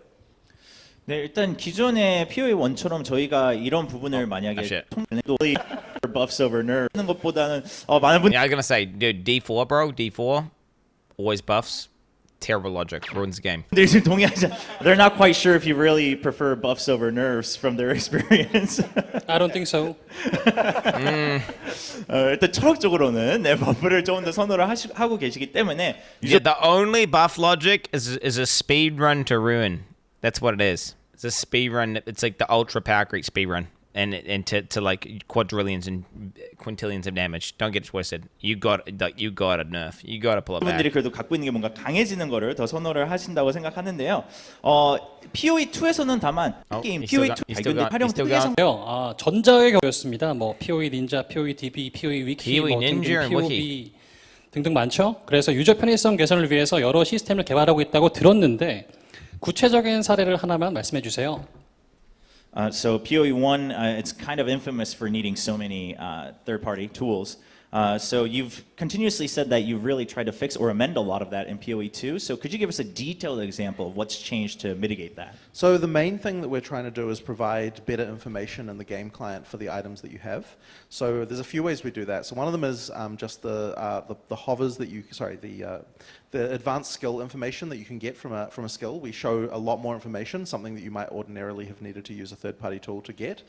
This includes things like information about minions and information information about like, you know, all the different components of a skill, like these kinds of things. I like it. So we're trying to be a lot better with that. Formulaic. The other thing as well that we're doing is when you, it's possible on the skill tree to see what effect that a given skill will have on your character. Sorry. So it's a lot easier to sort of find out how that works in advance as well. What I will say though is that I'm sure that people will still want to be using things like Path of Building, because what Path of Building lets you do that we will never let you do is try out a build that you don't have the items for, and that's something we would never want to allow people to do, but yet, you know, obviously people will want that kind of thing. Fuck, bro. Bro, the current year ruins, dude. He's not wrong, by the way. He's not wrong. If you could somehow delete POB from the universe, like if you could somehow, like it would just, dude, the replayability of the game would go up. Build discovery would be far more. I mean, dude, what the hell? If you could, it's not POB's fault, by the way, because the thing is, if you said, oh, POB can't do it anymore, another POB would just pop up, like some sort of Hydra. But if you could somehow make everyone not do it, then it would just, POE would be objectively better. I'm sure those tools will still be things that have a use, and some people will say that those tools are mandatory, but I guess I don't fully agree with that, because I think that the game is one where you want to explore and find the interesting combos. So, you know, I guess that's our position on it anyway. Got it. True. 네, 현재 예시를 들자면 저희가 뭐 스킬을 소개할 때도 스킬창 내에서 이제 추가 정보를 저희가 더 많이 포함을 했고요. 그런 부분의 디자인은 사실 게임 전체적으로 저희가 적용을 한 부분. You can't just not use it, bozos. It's the fucking horse. It's the flying man argument. We've been over this argument a million times. And it was just don't use it, forehead. I'm not going to go into the argument. I've done it 100 times. All you need to know is you're wrong. Like the just don't use it foreheads. It's so low res. It's the lowest res, most brain dead tech I've ever heard. Just don't use it. Just don't use. Okay, dude. Like you could. Okay, you think cars are bad. You think cars ruin cities, and they design entire cities around cars, and they actually ruin entire city planning because with these huge fucking concrete jungles where there's just 4 lanes on a road, and you can't fucking walk around. Because everything's optimized around cars. And you can think, bro, the way the city's designed and the way that it's optimized all around cars, this is dog shit. I think it's bad. It's awful. I don't agree with it. I think it's all. But are you going to not use a car? So you're going to walk fucking 5 hours to get to work every day and risk getting hit because they don't even have proper pedestrian crossings or like correct. Like, no, you're not. No, you're not. You can simultaneously disagree and not like something, but then understand, well, this is the world we live in, and I need to adapt. And that's all there is to it. That's all, you know, ultimately. Okay, bro. 찾아보시고 발견하는. Chat, there is a reason why I do not fully POB builds. Because it kills the excitement and the unknown. Because you can fully min-max, and you can, like, I don't fully POB builds. I always just will put down the basic skeleton, maybe one item, and be like, okay, this is the interaction I'm going to abuse, and this is the basic plan, and we're going to go from there. I could fully fill in every biggest gear. I could figure out how much mana it's going to cost. I could figure out every issue I'm going to encounter, pre-solve those issues, switch out, iterate every unique, go through a triage list, optimize, and I could sit there and I could basically get a character that is fully done and be like, okay, this is exactly what I'm going to do. But that to me is like, that just kills the discovery aspect of the game. Okay. I could do that, but I don't do that. I could do that, but I don't do that. That's not what I do. That's literally not what I do. Like, that's what you do. That's what you do. Oh, let me see. Oh, yeah, let's see how much fucking, oh, yeah. Oh, yeah, bro. Yeah, it's so min-max, bro. All these builds here, bro. Oh, bro. Oh, bro, these builds are so min-maxed. Oh, every single one of these builds is so min-maxed, bro. Oh, bro. They're all the same items, by the way. Every single one of these items, by the way, they're all just literally just complete default rolls. They're just default rolls, not min-maxed. Just one item. And I, like, legitimately. Essentially, though, last rate of butchering doesn't even exist. Yep. Oh, man, your trickster build. Oh, bro. Oh, so min-maxed, bro. Everything about it. Oh, not even having skill gems. It's so min-maxed. Look at how min-maxed your builds are. The funny thing is, I can prove to you, like, I can literally go through total builds. Dude, I can prove to you like how look. This is my average build, bro. This is my average build preparation. All these are duplicated, by the way. I set up one guy, like, I'm talking none of them. You can just keep going through these guys. Bro, none of them are min-max. They are just a basic skeleton tree. Like, what is this up to? Level 84? What have I got on? I've got the key items. Like, what do you, like, it's some crazy cope, bro. It's some crazy cope. This actually, I did a build guide on this one, so this one's actually going to be optimized. I did a build guide on this. This is the only build I've ever done a build guide on, so this is the most everything about it I've ever made, this one here, is the most min-maxed.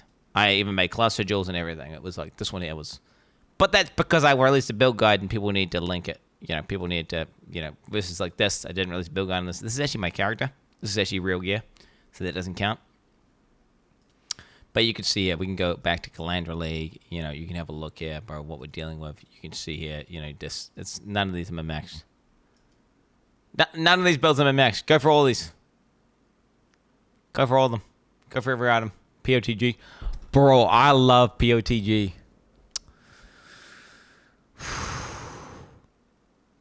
But I'm definitely putting POTG in my fucking list. Top 10 uniques. POTG for sure. I love me some POTG. I mean POTG, Oni Goroshi,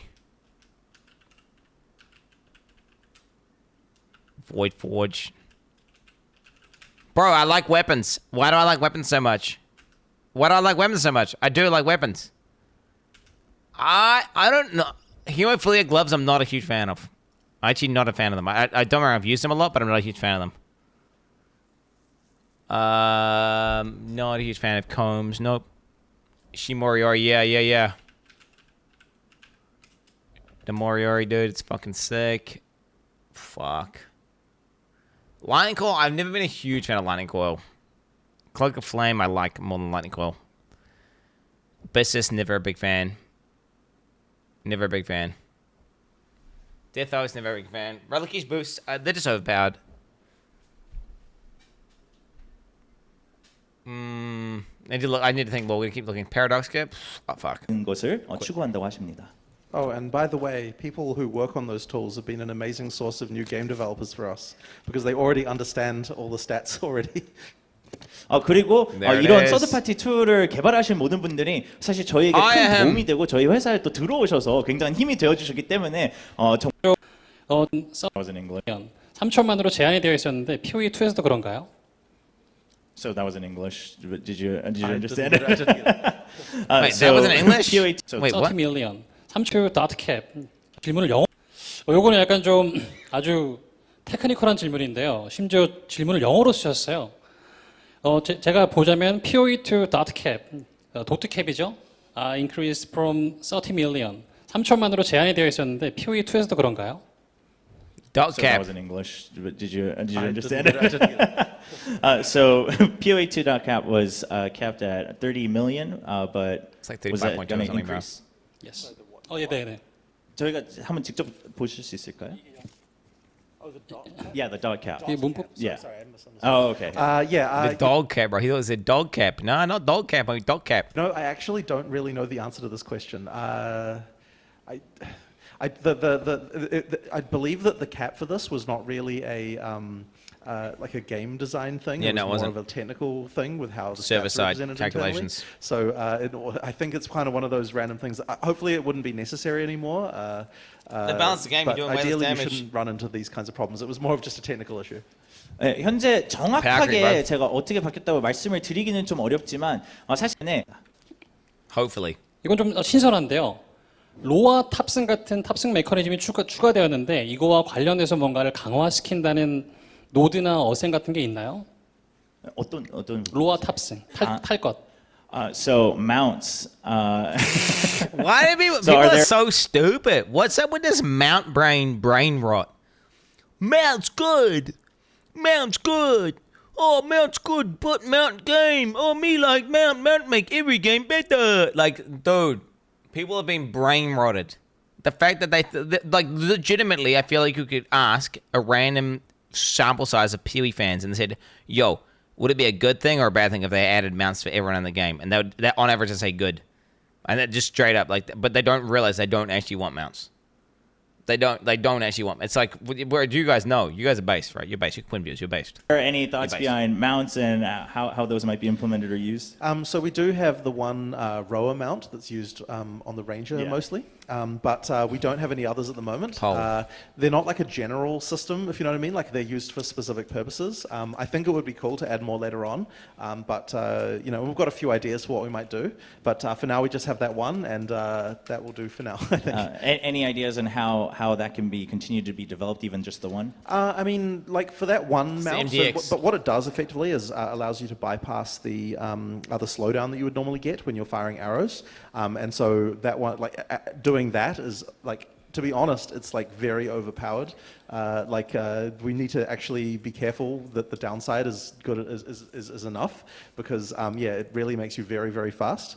If we were doing another mount, I'd be keen to do a mount that is more for melee characters, but we need to. There's be quite a lot of work to do something like that. Dude. Bro, has it ever been a game where mounted gameplay actually feels good? Ever, bro. Melee mount, bro? No fucking way. Maybe a mini game? Okay. A thing you could do when you're tied out in town for like for cosmetic role-playing purposes? Whatever. I don't give a fuck. That just doesn't add any value to me in the game at all. Bro, Chivalry? Well, I play games like Chivalry. Like Mountain Warblade and that. I hate the mounted combat. I play games, none of those games feel good. You're always like trying to swing at some guys you're going past, and you guys like swinging the wrong hand, or it's not hitting the fucking dude. Maybe it's a skill issue, but nah, it's never felt good to me ever. Never felt good to me ever. Yeah, nah. Interested in doing it. We just haven't got anything yet. 현재 이제 탈 것에 대해서는 기존에 있는 그 로아 마운트 하나로도 충분하다고 생각하고요. 저희가 또 조금 전화해서 그런 특종 탈 것을 디자인하지 않을까. 하지만 그런 부분도 뭐 새로 만들고 이런 부분이 복잡해서 탈 것에 의해서는 지금 있는 그대로 유지하는. When is it not a skill issue with you? When I'm finessing your mom. 것을 선호한다고 하십니다. 네, 알겠습니다. 무슨 말이 계획? So, are there any thoughts? So, will guilds be transferable from 1 to 2? And also, are there any thoughts behind? So, will guilds be transferable from 1 to 2? And also, are there any thoughts behind guild-specific challenges? So, the guilds are actually not currently combined with PoE 1 and 2. It's something that I would have liked to do, but unfortunately, like, it was a little bit technically challenging for a few reasons. So yeah, the guilds are actually separated. As for guild-specific challenges, that is something that I'm interested in, but the problem... That'd be cool if it's combined. It'd be cool if it's combined, bro. For real. I don't know if I do a proper guild in PoE 2 or not. I might just continue doing the same thing where it's just a few Discord boys. Might just be a few Discord boys. You know, whatever. Yeah. Few Discord boys and like some random people who are doing the guild, you know? Because I could do a Twitch chat guild, but... Wait, I could do a Twitch chat guild. I'm making a hate watcher guild. He's been banned for hate speech. Good to see you, know me. Then it's with the current GM of the current guild. I don't think so. I think he traded it off. Dude, surely Instability is going to come back from here too, right, guys? Dude, 6 days until the return of Instability 01, bro? What do you guys reckon? Log in, dude? Is that we generally have a rule that all the content that it's in the game has to be completable either single player or multiplayer, as I was saying before. So if we do guild specific challenges, what I worry about is then people feel pressured to join a guild just so that they can do those things, and that's kind of something that we want to not necessarily make people have to do. 네, 현재는 일단 길드가 PoE 1에서 PoE 2로 이전하거나 그런 부분은 연동이 되는 부분은 저희가 Wait, 준비되어 apparently the first reviews of PoE 2 are getting published? Where? What? 알고 있습니다, 이미. 그냥 다시 듣겠습니다. 진짜로 PoE 2에서도 시즌마다 액트 밀어야 돼요? 다들 알고 있습니다. So this one, there's a lot of emotional baggage here, but I think some people already know the answer. In Path of Exile 2, do you still need to go through all the acts every season? Yes, you do. Yeah, get fucked. And feel the weight, pussy. I've always maintained that I think it's a huge part of the reason why Path of Exile 1 still set its highest record of players in the most recent season. There's very few games. Good game designer versus bad game designers, bro. He knows what people want. People don't actually know what they want, and he just does it. Even though everyone unanimously agrees in that room, well, not unanimously, like the majority of people think it shouldn't exist, they're all wrong, right? And he knows that, and that's why he's got strong principles and he's got a vision. And that's why this game is good and all the other games are bad. All right? Because there is an actual good game designer versus just being some bozo who has no idea what the fuck they're doing and they just capitulate to whatever fucking the audience asks for. And then what that is a downward spiral of just making the game complete dog shit. That do that, and I think a lot of the reason is because if you want to have a game where you need to, I think it is important that you have a game where each new season you feel like you're on the level playing field with everyone else, and the moment that you don't have the need to go through the campaign again, then other players will feel left behind. Makes it more replayable as well. So I think that like in the short term, you certainly can annoy some people with that, but in the long term, I think it's much better for the health of the game. I love it as well. I love the fact that you have like static content that exists where you can judge how powerful your new build is compared to your previous build, or how strong your current guy is versus how your previous guy was. Like you're like, whoa, I just melted the fuck out of that boss that normally takes a long time to kill, or wow, I'm doing really shit compared to my other guy. Yes, it's a nice measuring stick to see your build coming online and to see how effective it is. You get instant feedback. Versus if you don't have that, you're just like, well, I'm in a Helltide, and this guy's, oh man, I'm doing a Helltide, and this guy's doing a Helltide, and you just don't have that feeling, because you're just like, well, what difficulty tier are you on? You don't know, because it's like 15 different difficulty tiers. There's no conception of like, this guy's looking OP or looking not OP, right? It's like, it's really good, and it's just a part of the journey, bro. It's like that, oh, you start a new guy, you start on the journey, it's like a new arc. Hard to describe, hard to, articulate what I mean by that, but if you know, you know.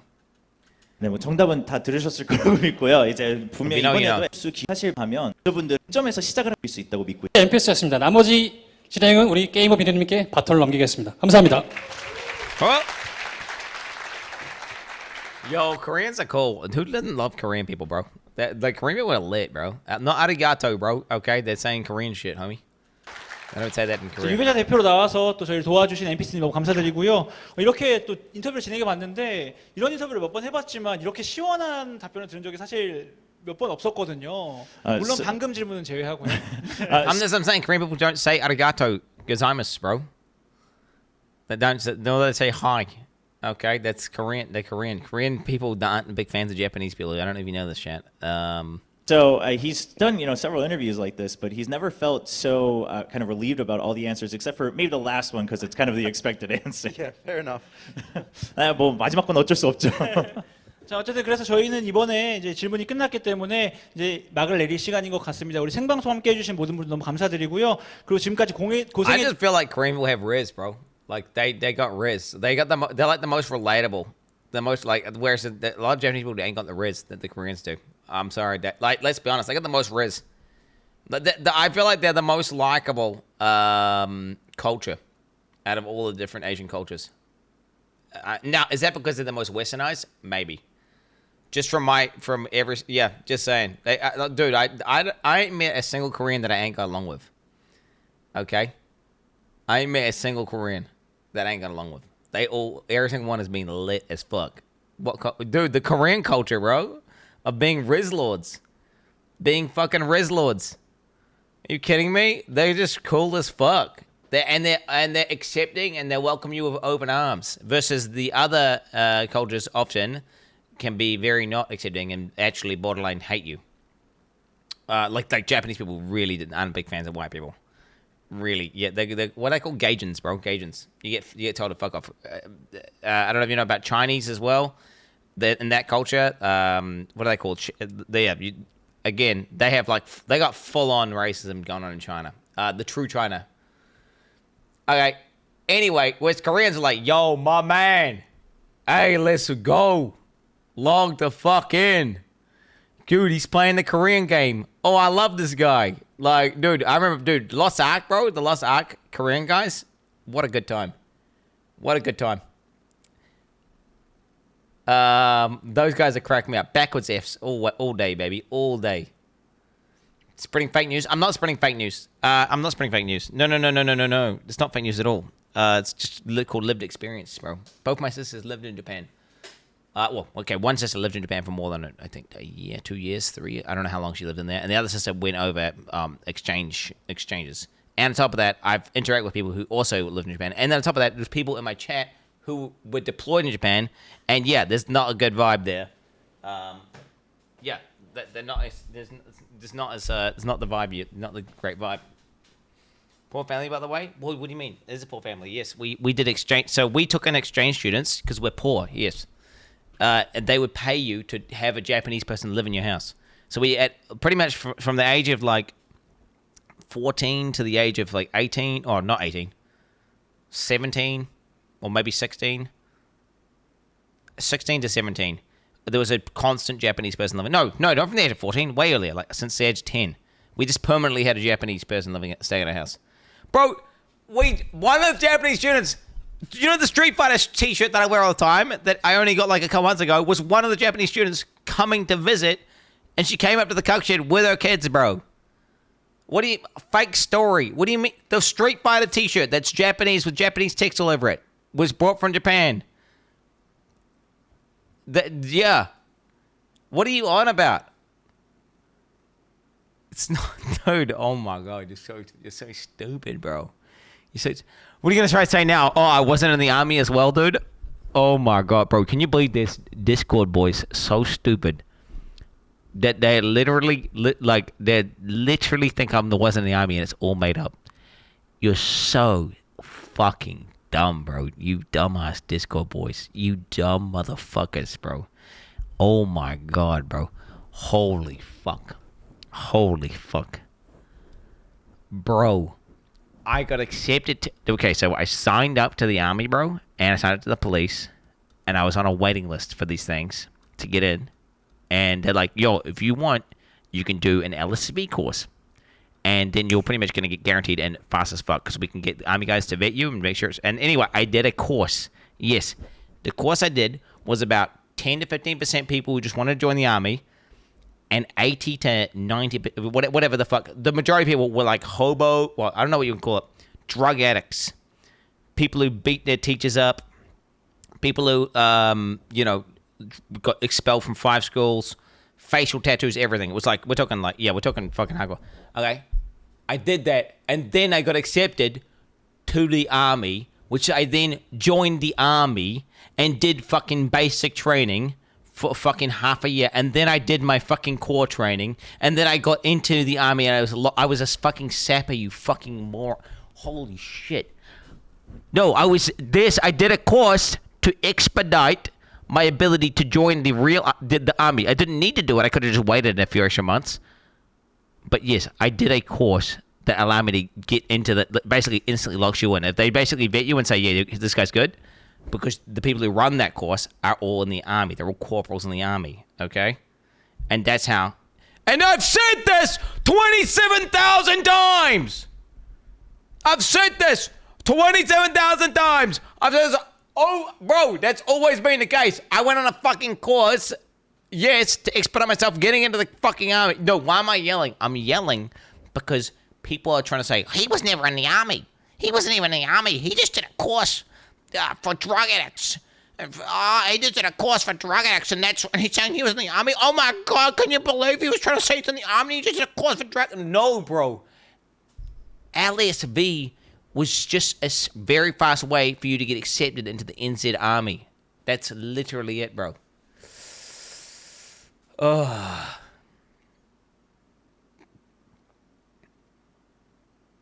No, I did that, and then I got into the army, and then I did I think it was 6 months of basic training. I think it was half a year. It was more. I didn't see my family for months and months. I don't remember how many years. I don't how many months it was. It was awesome. I love basic. Basic was fucking sick. I love basic. Basic was amazing. Now, multiple people got hypothermia, had mental breakdowns, and the basic that I was on, they completely redid it because something like 10 to 15% of the people dropped out, right? Because from either medical, right? Because they couldn't do it, or because of they had basic mental breakdowns. Because the people who are doing basics were just like they are not teachers. They're just corporals and sergeants from the army. They have no teaching experience, and they had this mentality that they need to break everyone and they need to haze everyone. So they would basically repeatedly hose us down with fucking a fire hose at like 1 a.m. while it's fucking snowing, make us leopard crawl through rivers. Like they'll just wake us up at like 3 a.m. and have us leopard crawling through rivers that have got literal ice chunks in it because it's in Waiouru, this camp we're on. They'd make it go through obstacle courses. Yeah, it was like hardcore. People were just getting hypothermia and just getting knocked out. And anyway, they completely redid it because one of the corporals actually ended up punching a guy in the head. And he just assaulted a guy, and then they had to do a deep dive, and they realized that, oh, this basic is totally fucked up. And they completely redone it. The literal basic after I finished. Not fake story. Actually, multiple people got punched in the head. One guy just got punched in the head because he was being a little bitch. Other guy got completely knocked out because he had a loaded firearm, and he turned it around towards the entire platoon. And the sergeant just literally knocked him the fuck out. Just completely knocked him out with the gun. Yeah. This happened. Hey, it's cool. You couldn't believe it or you not believe it. It's cool. Hey, you could even Google and probably find the articles, bro. You could probably even find the articles. That, you know, because it was a whole meme. Proof you're a sapper. I mean, yeah, dude. Anyone who wants to find out,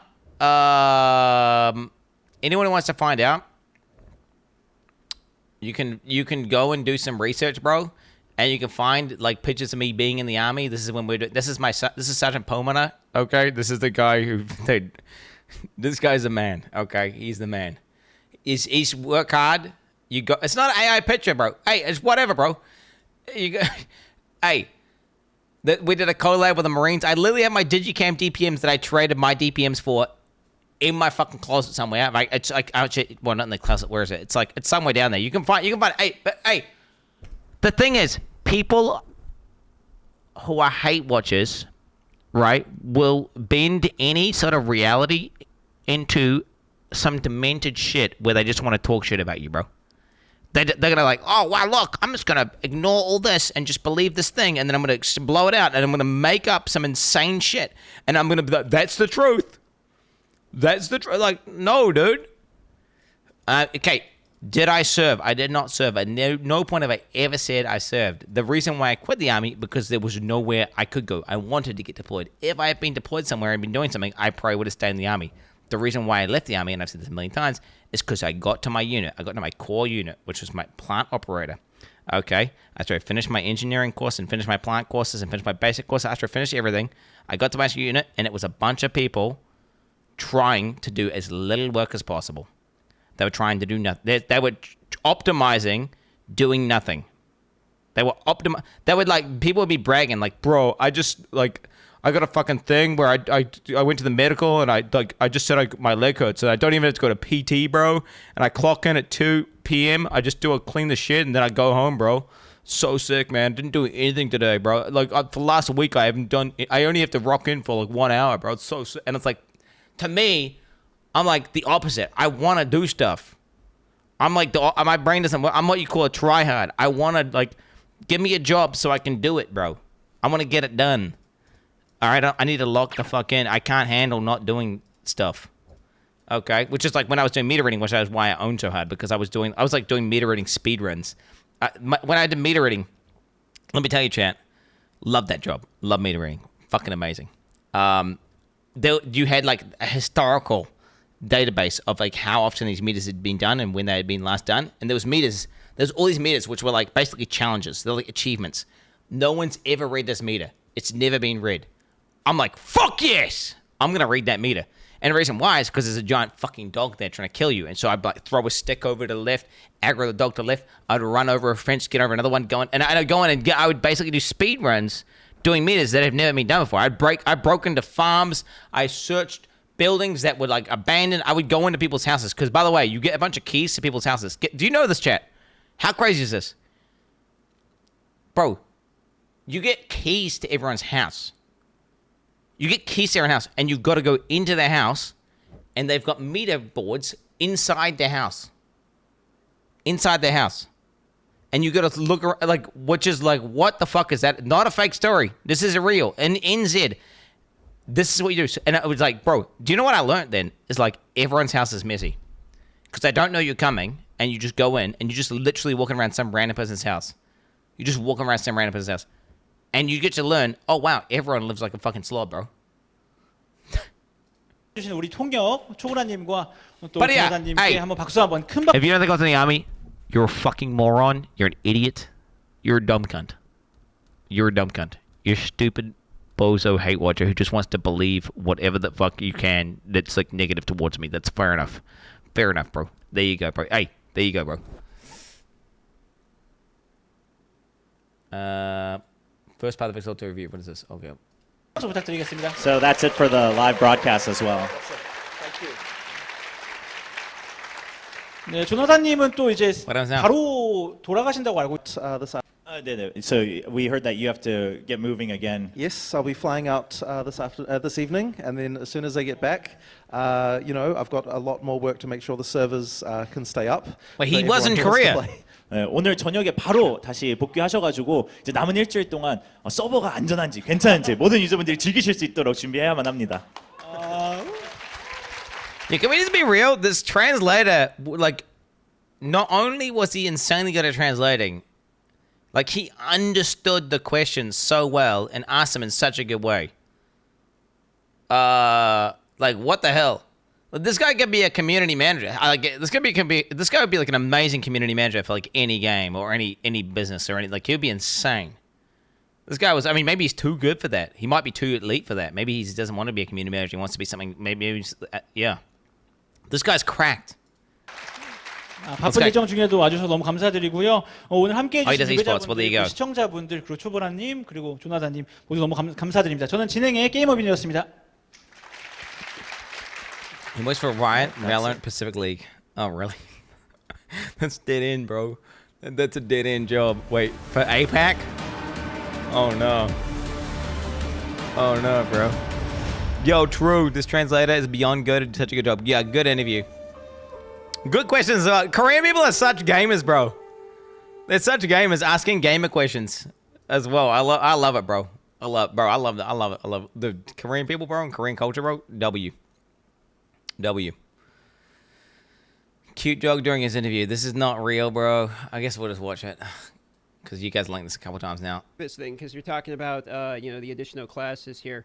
Does that mean we can basically expect changes to the passive skill tree? Because obviously there's the 6-star the now. Watch So when this, you add boys. the other Look classes, at there's how gonna be good this new product branches, is. I'm assuming added for each one of these classes at this point, or were they going to double down on previous ones? Oh, yeah. So, look, I have to stop here. What the fuck is Dog doing? We are having this interview, and it looks like he's shaving his armpits.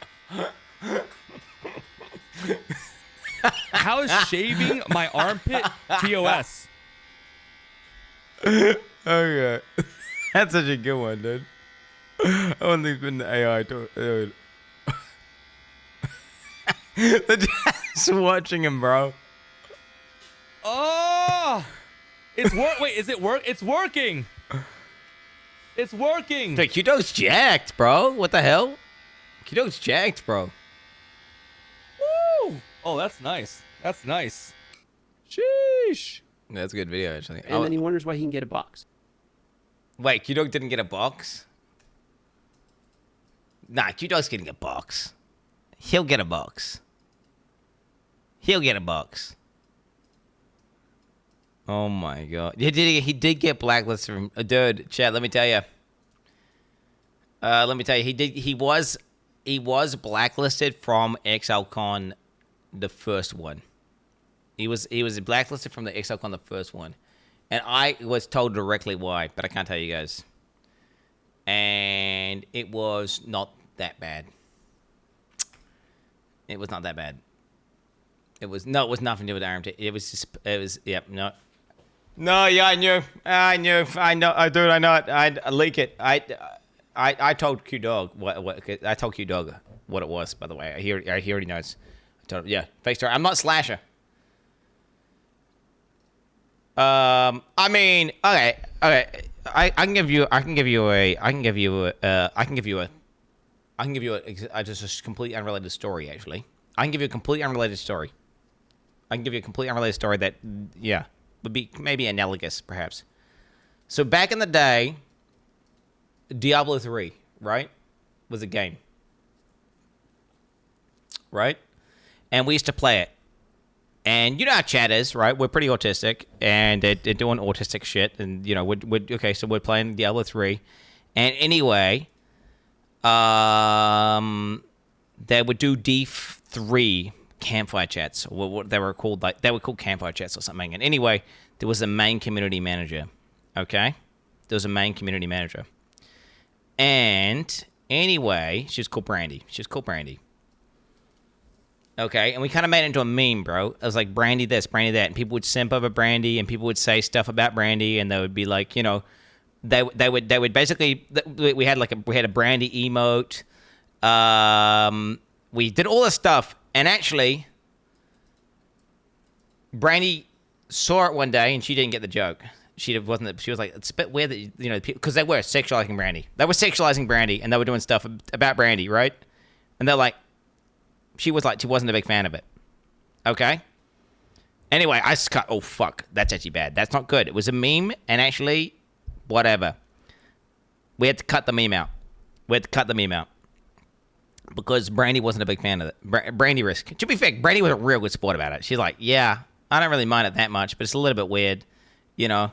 If you could tone it down a little bit, that'd be cool. But, you know, you do whatever you want to do kind of thing. That was the kind of vibe Brandy gave out. And anyway, yeah, so that's what happened. That's the thing that happened. And what I mean by that, yeah, that's the thing that happened. Brandy. Yeah, this is Brandy. This is Brandy, the community manager. She's a goat. Brandy's a fucking goat, by the way. Don't get it twisted. Brandy's a goat. Bro, Brandy is a complete goat. Do not get it twisted. Dude, she was like at BlizzCon, fucking sick as hell. Pale as a ghost, dying, almost passing out. She didn't even have to deal with me. I technically had APAC guys who were supposed to be dealing with me, but my APAC guys, my Asia Pacific Blizzard guys were terrible, useless. She sorted out my hotel, sorted out everything. She even sorted out interviews for me on a dime, just like flipped around, was like, I can sort it out. I got you. She's like, I'm literally about to go vomit, but yeah, I got you. Complete goat. Anyway. Anyway, we made it into a meme. The meme got weird, and the meme, you know, what, to be honest, she was super chill about it and cut it out. But now you imagine if that was to happen in another community with another community manager, it could be weird, and then that could cause a problem if that person took offense to that. Okay, not saying any names or anything. Yep. Where are we? Campaign. Path of Exile. But I get it. No, I totally get it because I was there. I get it because I was there, bro. I get it because I was there. It's a meme that starts off in your chat and you don't really think it's going to affect anyone because it's just a meme, right? But then what you forget is it's a real person. And if you're memeing about a real person and you're doing some shit, it can sometimes cross a line because then that person can find out and it can be weird. Forson's doing Brutus, bro. Explain. He'll be fine. I don't know what the fuck this is. The fuck is this? Is this a factual? Is this a VTuber review? Wait, PlayStation coverage? PS5 news? Nah, fuck this, bro. We're gonna watch this shit. Your GOAT is playing hardcore. Living up a hardcore druid weakest class in the season. Have died several times. Definitely hurts to lose your character. Dude, what a beast, bro. What a beast, bro.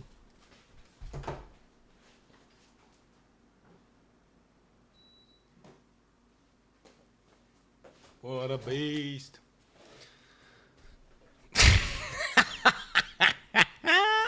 There are all sorts of things to discover. You may even find a lonely man who will give you a unique item for free. Each in-game mechanic needs to have a pinnacle in-game encounter. The most difficult content in Path of Exile 2. Yeah. So here we are on the footage that I recorded in my... Okay, Resolute Technique, it's going to be vetted. Yep. Playtime in Los Angeles, and we're beginning with Resolute Technique, which is unchanged from Path of Exile 1. Mm-hmm. Your hits can't be evaded, never deal critical strikes. This keystone makes it so that the accuracy hit check calculation is bypassed because the enemy cannot evade your attacks.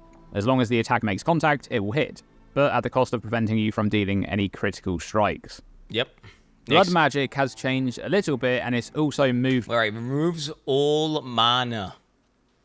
Skills cost life instead of mana. Ooh, removing all mana. Ooh.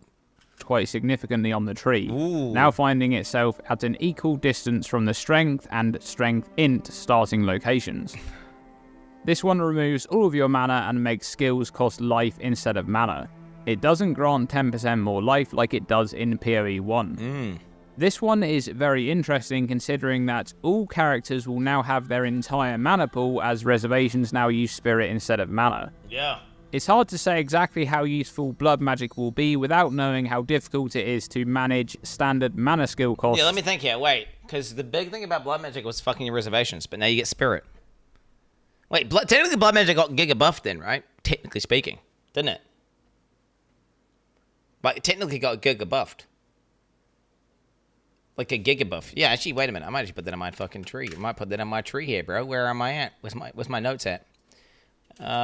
Blood magic, pseudo buffed because spirit instead of mana res. Yeah, that's actually good because chat is a good thing to note because of the fact that, well, actually, if mana's cancer to solve, this could be a very easy way of solving it, right? You know, presuming you're not doing more when you're not using mana in some capacity. In the end game. Next up, we have Avatar of Fire, which has slightly moved towards the outer side of the tree, but remains in the strength-aligned area. Avatar of Fire has changed a bit from PoE 1. Bro, it's weird. They're doing a lot of this, like, damage converted. It normally, like, specifies the exact type, but now they just say damage converted. So it looks like, I think maybe they're killing double dipping and triple dipping and all that shit. I mean, it's already kind of killing PoE 1 for the most part, but now I guess it's just more succinct.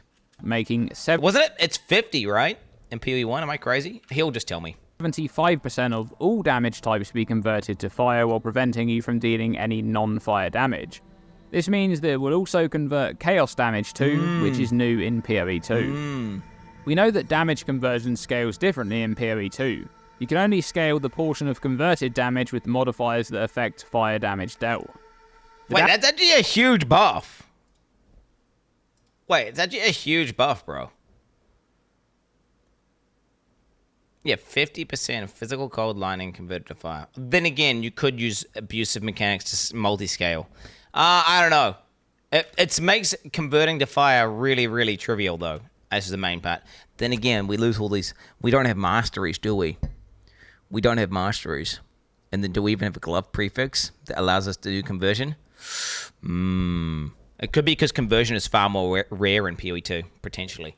Downside modifier of preventing non-fire damage on this keystone means that you'll need to find the remaining 25% conversion before you take the keystone to prevent losing a chunk of damage. But overall, this keystone has a lot of potential to completely convert any damage type over to fire and allow abilities to be played in completely different builds. Chaos to fire? I could definitely see Aberon's, what is it called? The stupid strength stacking fucking shit. You could maybe convert with this, like, because you can convert flat chaos to fire if you need, for whatever reason. I don't know why the fuck you want to do that, but maybe you've got, like, some OP fire pen or some shit or fire reduction. You know, could be something. Giant's Blood has been a fan favourite since the moment it was leaked from the Tokyo Game Show a few months back, and we're finally able to get the confirmed wording on this one. You can wield two-handed axes, maces, and swords in one hand. Double attribute requirements of weapons. So, this keystone is confirmed to not double the level requirement of two-handed weapons, as I had speculated may be the case in previous videos, and you can dual-wield two-handed weapons. But to do so, you'll need a mammoth amount of attributes, particularly strength. This keystone is such a fun one, and it's hard to say how strong this is without knowing how accessible attributes will be. How do attributes work in PoE 2? Because, wait, I see gems and it says, like, 5. Is it like every single gem you have adds 5 or something? Does it add 5? No, I know you picked them on the highway. Like, every gem you add adds 5, and, like, it stacks up, so then the more gems you have, the more... It's completely different. It's not like, oh, this gem requires this much. It's like some weird shit where it adds together somehow for, like, a total, 5 to... Like, you got to have a certain amount of attributes to have that many skill gems of that type, etc. And then, wait, do weapons just have, like, a raw dog attribute requirement? Or is there some sort of like, oh yeah, for every strength weapon you have equipped, it like adds like 150 or something stupid? Well, do we know? Weapons like in PoE 1.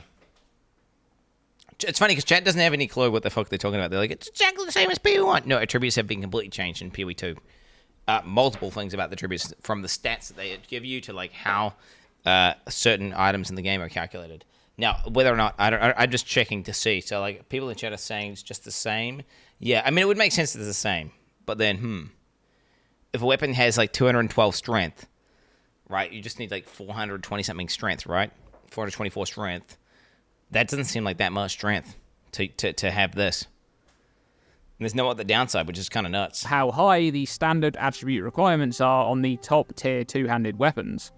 But if PoE 1 is anything to go by, you may need somewhere in the region of 850 strength if you want to dual wield the highest level two-hand maces.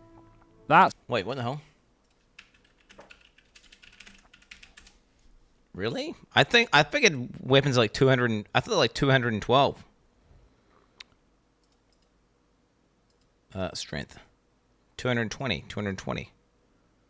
Huh? Huh? So it must be calculating different. It's yeah. All you guys saying it's exactly the same. It must be different. They must additively stack together or something. They must combine. So every single piece. It must be like every single piece of gear combines to one number. That's got to be what it is. I think it's like, I think you guys are completely misinformed. I don't know when, but I remember a long time ago. I think it's like, okay, so this weapon will cost like plus 200 strength. And this to wear this piece of panties, it'll be like plus 20 strength. And it like adds up to a final number where it says like, okay, so in total, your character needs 240 strength to wear his gear. Yeah, because that 220 plus 220, double requirement 440 plus 440 equals 880. Exactly. So the thing is, this is not how PoE 1 stats work. But gems and PoE do add together. Chat, you understand? Wait, how do we read this? Wait, PoEDB. They do some weird shit. Gems do not work how they worked in PoE 1. PoEDB 2. 2? That's not it. Uh-oh. Help. Oh, PoE 2. What the fuck is he saying? Okay, so it seems like no one knows what's happening here. So let me just let me see if I can solve this. Because I don't know for sure either how it works. Requires 119 strength, requires 64 int plus 5. Is it support gems? Support requirements. So this is what I'm talking about here. This. Plus 5, plus 5, plus 5. So basically, chat, you see this? Is that going to plus 5 to the base of the gem or plus 5 to the base of your pool? Like, what? How does that work? It adds, I don't know if it adds to the previous gem that's active. Okay, so you guys are saying you are stupid. Okay, we got to get these guys out. All right, so you're not adding any value. Where are we? Let's go through it. Okay, wait, let me just check it. Is he ban evader? Not a ban evader. Okay, we'll ban this guy here for sure. Patient. Okay, ban him for the league launch. All right, guys. He is currently saying you would need 800 strength. That's what he is currently saying. You would need 800 strength. Okay, do you want 220 times 2 is 440. Chat, you're so wrong. You're so dumb. You're about to all flip and say one guy. Chat, you are all wrong. You are all wrong. Oh, you're so stupid. You're... Okay, that's... I mean, I'm trying to remain composed right now, chat. So listen to what Dreamcore says. A lot of you wanting to go by, you may need somewhere in the region of 850 strength if you want... 850. So we're currently looking at the highest tier 200 mace. It's 220. Okay. 220 times 2 is 440. Dreamcore's implying it's combined. If this is PoE 1, guess what? They don't combine. Which is why I'm saying they combine. They must combine. Otherwise, why would Dreamcore be saying it like that? Why would he be saying it? Because this is far closer. Why would he... So are you all setting to flip right now? You're doing the thing where you flip now. Because I'm trying to say PoE 1 is different to PoE 2. And now you're saying, now you're trying to... What's happening right now, bro? I don't know, man. I don't know, bro. I don't know, man. What I'm saying is I don't understand if the calculations in PoE 2 have changed. for equipping stuff because they definitely, certainly have for support gems. They most certainly have for support gems. This is not in PoE 1. This is a new equip requirement stat where for each support gem you add, it requires you to have +5 more of that attribute. And now whether or not that is +5 to the base cost of the gem, like the base requirement of the gem, or is +5 to your global pull, or there's some sort of total additive counter, I don't know. If there's a video where they talk about this, please let me know because I would love to find out what's going on here. You know, I would love to know. List of 200 base types, 220. Yes. Wait, what about uniques? So yes, the highest strength requirement for a unique is 212. The highest strength requirement for two-handed base 220. This is high space. There's nothing for 100. Okay, we are okay. So anyway, yep. On to dual wield the highest level two-hand maces. That's a lot of strength, but there is a very big difference in what is gained from attributes going into PoE 2, where you not only gain a lot more life from strength, but you also have extremely limited life scaling on the passive skill tree, making this investment into strength a lot more useful than just satisfying the Giant's Blood requirements. I expect to see some fun builds using this one. Yeah, I might be lead launching with that chat. Okay, Forsen's fighting Brutus. There's no way Forsen dies to Brutus, bro. There's no way he dies to Brutus. Dude, Brother Zach killed Forsen. Didn't kill Forsen. Brother Zach killed Brutus first try. And he had never fought Brutus before. Okay? Do you understand? Brother Zach killed him first try, never fought Brutus before. New to the game. Forsen's killed Brutus before. And he plays games full time.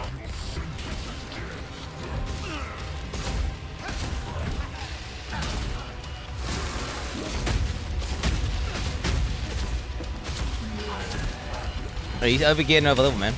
He's over getting over leveled.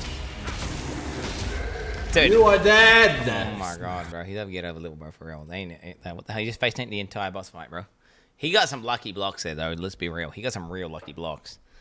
Lucky blocks. Next up, we have Unwavering Stance, which has moved a little bit closer to the... Stun threshold's double. You cannot dodge roll. I can see this being good. Dude, do you think they're going to have no stun immunity in PoE 2? Like, outright?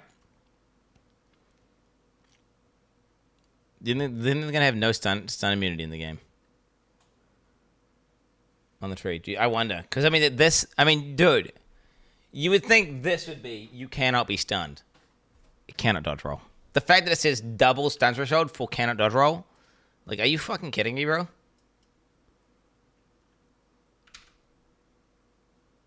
Then again, okay, the downside to this is kind of a little bit more ephemeral, isn't it? Because just cannot dodge roll. What does that really mean? How important is dodge roll? Is dodge roll massive? Is it game changing? Are we all going to be dodge rolling? How big is dodge roll? I don't know. Because there is obviously not being immunity to stun does come with a pretty big trade-off of cannot evade attacks, which is massive. Whereas just, you can still evade attacks, right, with having double stun threshold, but then you're not immune to stuns. It's for a block build. Yeah. Unless you have permanent block. Yeah. The edge of the tree. This is a really interesting keystone with a massive trade-off. You can no longer make use of the dodge roll, but your stun threshold is doubled. Now, from everything we know about PoE 2's endgame bosses, the dodge roll is going to be an extremely important factor in staying alive. But this keystone seems to suggest that it may be possible to tank some of those very dangerous abilities given the correct setup. I think for some bosses where you can't roll anything important, maybe this is useful. There seems to be a lot of things like that in PoE 2 where it's just like very, very situational keystones where you might want to use it versus some niche boss. Stun threshold is based on... you know, or maybe when you're mapping, maybe you don't roll anything when you're mapping. It could be useful in mapping, perhaps. Because, you just don't want to get stunned and you don't need to roll around because you're just killing mobs. A character's maximum life. So this keystone naturally pairs well with a character that is investing a lot into life scaling, such as one using the aforementioned Giant's Blood keystone. We're also not sure just yet how difficult it will be to invest into defense against stuns. We don't know if stun immunity will even exist. Bulwark's location... If stun immunity was going to exist, I feel like it would exist on that keystone. The fact that it doesn't exist on that keystone means to me like stun immunity doesn't exist. But you can obviously get pseudo stun immunity, can't you? Because you get so much stun threshold that any hit that would stun you would just one-shot you. And then at that point, you're immune to stun. Because you can't be stunned by any hit that's not going to instantly kill you. And if you did, then you're dead, so it doesn't matter. Is exactly opposite Unwavering Stance, which is fitting considering it also modifies the dodge roll, but these two keystones can't be used together. Instead of disabling the dodge roll, Bulwark makes it so that you lose your avoidance frames at the beginning of the dodge roll, and you'll no longer avoid those incoming projectiles or strikes. In return, you'll take 30% less damage while dodge rolling. Okay, this one actually seems to be... Human Sam is a point in chat. If you play Warbringer and use the Jade skill, maybe you won't end up Unwavering Stance. Yeah, he's got a good point. You could just replace dodge roll with Jade Stance or whatever. And then anytime that you would roll, just go Jade form. And then you just have double stun thresholds and then you can't be stunned. Yeah, he's got a good point. He's got a good point. Very good for a few reasons. We haven't One seen is the Jade location on the tree. Many builds here will have good life scaling and decent recovery, which pairs well with consistent mitigation. But something really important to mention about Bulwark is that the 30% less damage from hits should be present for the full duration of the dodge roll, not just the avoidance part of the roll towards the beginning.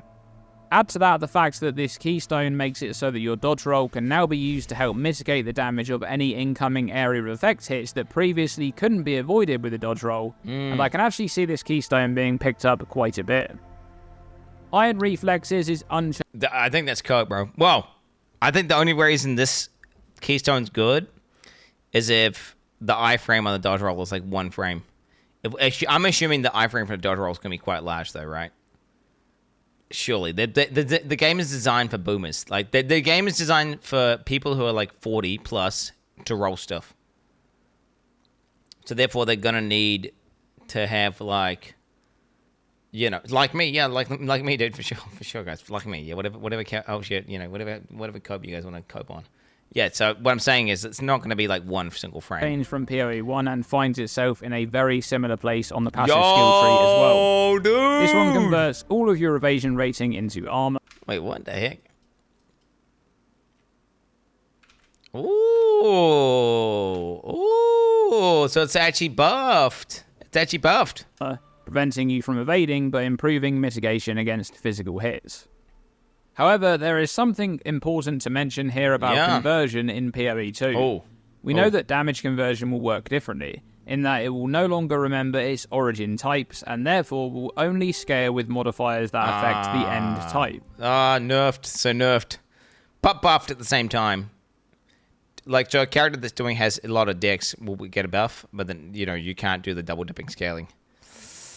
Interesting. One would assume that the same conversion system would exist across all mechanics in the game, and that would mean that the portion of armor you gain from converted evasion wouldn't scale from any increased evasion modifiers, and would instead only be affected by modifiers that would affect armor. Not too bad.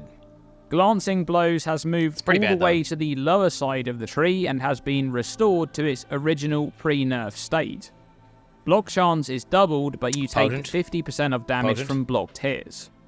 By default, a blocked hit does no damage, but this keystone will help in being able to more consistently block incoming hits thanks to having a higher block chance, at the cost of now taking half of the damage from those hits. It's a little bit nerfed because of the fact that when you active block, then you take half the damage. But there's something important to be mentioned with Glancing Blows, and that's the new active block mechanic in PoE 2. If you're using active block, you probably don't want to use Glancing Blows, because this keystone will make you take 50% of the damage of incoming hits, even though you already have 100% chance to block hits from the front during the Raise Shield animation. With that said, however, Glancing Blows is still a great keystone to boost passive block gain from your shield or other stats. True. And keep in mind that a blocked hit also prevents any on-hit effects such as ailment application, even if that hit deals damage due to Glancing Blows. Ooh. The true power of Glancing Blows, though, has always... Didn't even know that. But then again, you don't want to get ailment immunity just by getting high block, but that's actually pretty potent. ...been when it's combined with recovery on block. So we'll have to wait and see if those kinds of modifiers exist in PoE 2. Well, we've seen one already, right? Next up, we have Oasis, which finds itself in the middle of the Strength, Dex, and Dexterity starting areas. We're seeing this, chat. We're seeing this. I'm just going to skip past this. It's situationally good. Potential, but the location on the tree for Oasis doesn't lend itself well in a mind over matter build. Vile Pact finds itself moved towards the left side of the bottom of the tree, and it now makes all life leech instant but prevents the use of life flasks. Like, what is that, bro? Isn't that kind of crazy? Because you can still regen, bro. You can still regen. I want to see Leech and PoE too before I take that shit. I mean, bro, the fact that you get this crazy unnerf Vile Pact, but then... And you also get, like, Overleech on the tree. Like, in PoE 1, instant Leech is fucking busted, right? And then Overleech is also busted. And you just get both of these things with no major giga downsides. Which is kind of like, I don't know. To me, that says, like, they've just nerfed the fuck out of Leech. And Leech is nowhere near as good as it used to be. Right? Yeah, we know that some sort of stat called Leech Resist exists on monsters now as well, which is like, what? We know that Leech is being simplified in PoE 2 to always leech a percentage of damage dealt, whilst the limiting factor will now be how much leech resistance a monster has. Instant life leech will still be a very strong modifier to have, but the trade-off here is that you need to kind of always be dealing damage in order to recover that life. Honestly, I think I'm going to go for like some sort of mix. I think a percentage of your life leech being instant is good. I don't think you want all of it. I definitely prefer like a more consistent, hot kind of heal any day. If I had to choose between this or Overleech, I'm taking Overleech, right? As you won't be able to use your life flask in situations where you're required to stop attacking and move out of the way. One notable change from PoE 1's version of this keystone is that life regeneration is still in play for the character. So it's possible that you could forego the life flask entirely and just focus on life leech and life regeneration as your sources of recovery.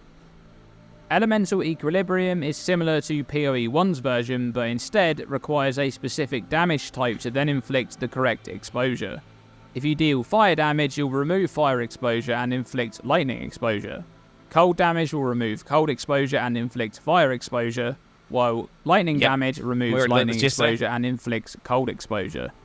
An important note here is that it looks like this keystone will no longer provide a larger exposure than other standard applications, and it will likely inflict a 10% exposure as long as that remains the default exposure applied by non-specified sources. This keystone will be very strong if you're able to inflict ignites with cold damage, if something like the Elementalist exists in PoE 2. Heartstopper has moved to the middle between the Dex and Dex int start locations, and it's been changed quite significantly. It now lessens damage over time taken by 75% if you've started taking damage over time in the past second, but makes it so that you take 50% more damage over time if you haven't started taking damage over time in the past second. The use of this keystone will reward fast response times to moving out of damaging areas or cleansing damaging ailments, to ensure that you're never taking damage over time for longer than a second, preventing the downside modifier from proccing. Remember that this keystone doesn't track each damage over time instant separately, and instead just checks if you're taking any sources of damage over time. For example, let's say you get inflicted by a bleed which barely deals any damage to you but lingers on you for a long while. If you step into a damage over time ground effect and the bleed has been on you for longer than a second, that means you're no longer considered to have started taking damage over time in the past second, and you now have the downside modifier active on you, and you'll be taking 50%. You're literally never taking this node unless you're fighting a boss that does like the only time you're taking this node is like Uber Shaper or something. The very, very, very specific bosses and you're pathing near it. That's it. Even RF would be bad. What do you mean? Wait, what do you mean RF? Why do you want it for RF? Explain.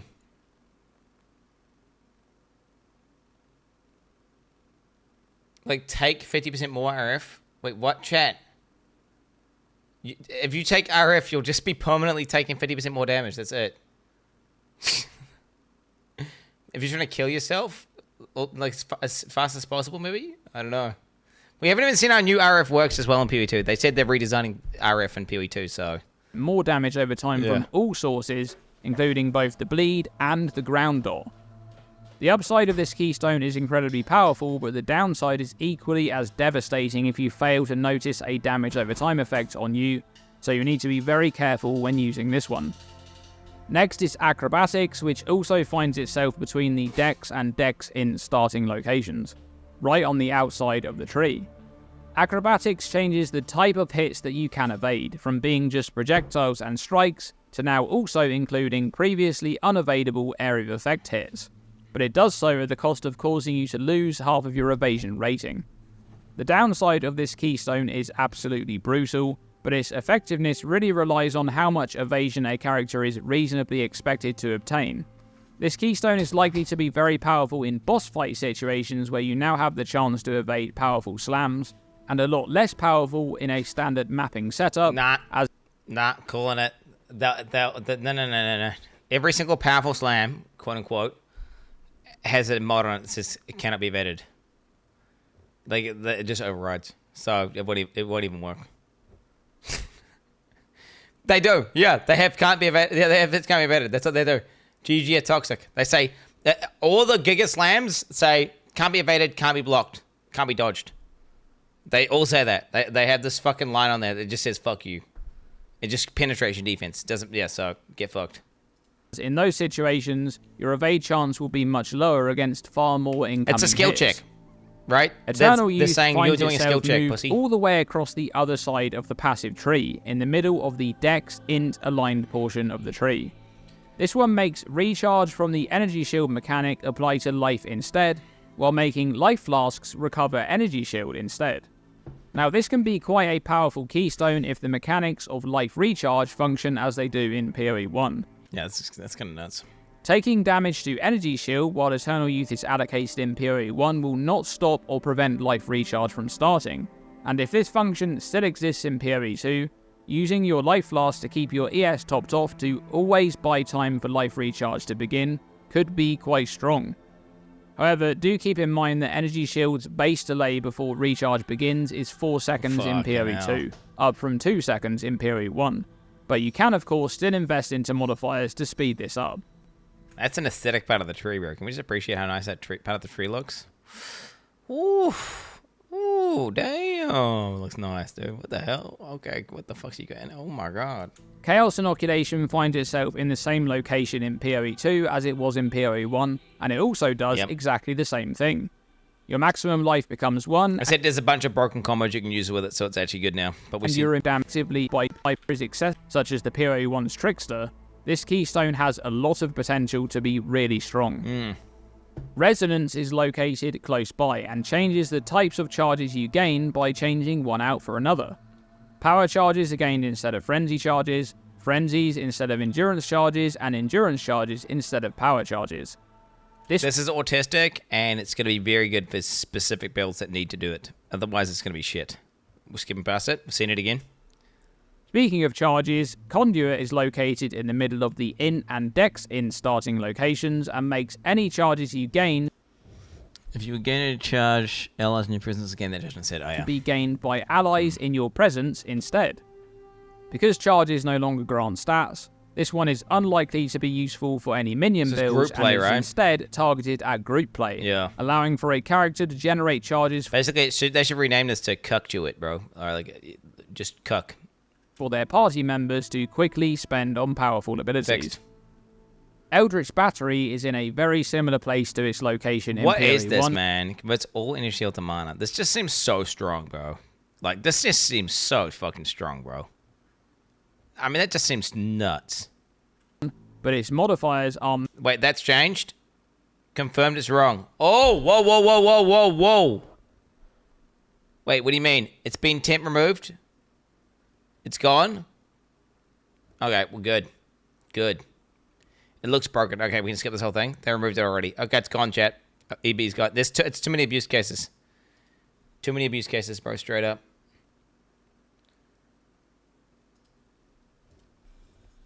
Whispers of Doom now moves more towards the top middle of the tree and is now a keystone, providing the additional curse but doubling the standard curse activation delay. We know that curses in PoE 2 will have an activation delay after they've been cast before they take effect.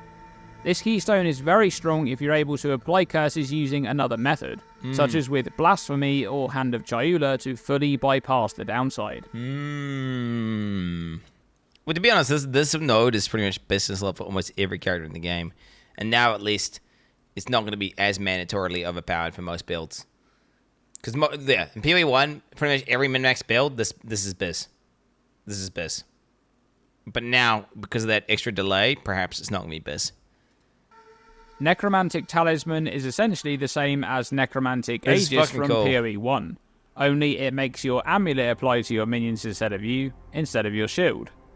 We don't know too much about amulet modifiers in PoE 2 or whether there are any interesting unique amulets to pair with this keystone. It's definitely, I'm telling you now, we're going to have at least one fundamentally broken build with this.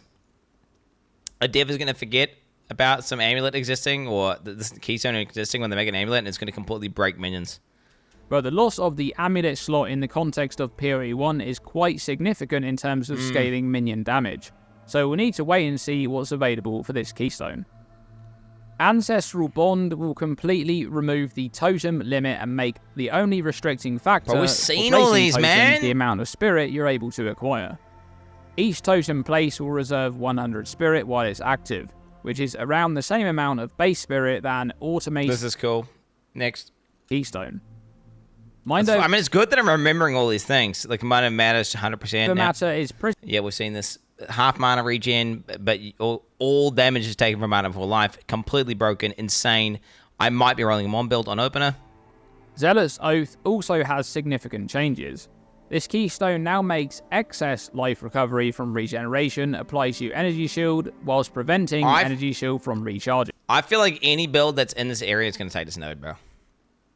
Like, I feel like any build that's, like, any life-based build that's in this area is going to take this. How's that not, like, fucking so good? Yeah. Someone say you've already watched 400 videos on PoE 2. Oh, shut the 400 videos. Not 400, bro. Okay. Like 10 or something. What exactly? Yeah, I'm consuming the publicly available information. You got a problem with that, buddy? You got a problem with that, buddy? Okay. Like, what the hell, man? Exactly is excess life recovery from regeneration. Well, this is likely to mean any time your life is full, your life regeneration is instead put to work to recover your energy shield. This is quite a powerful keystone for builds which have some energy shield but are also consistently in the thick of battle, such as a melee warrior who's... Yeah, this is me, bro. This is me. I'm very likely to league launch this. Have I got it in my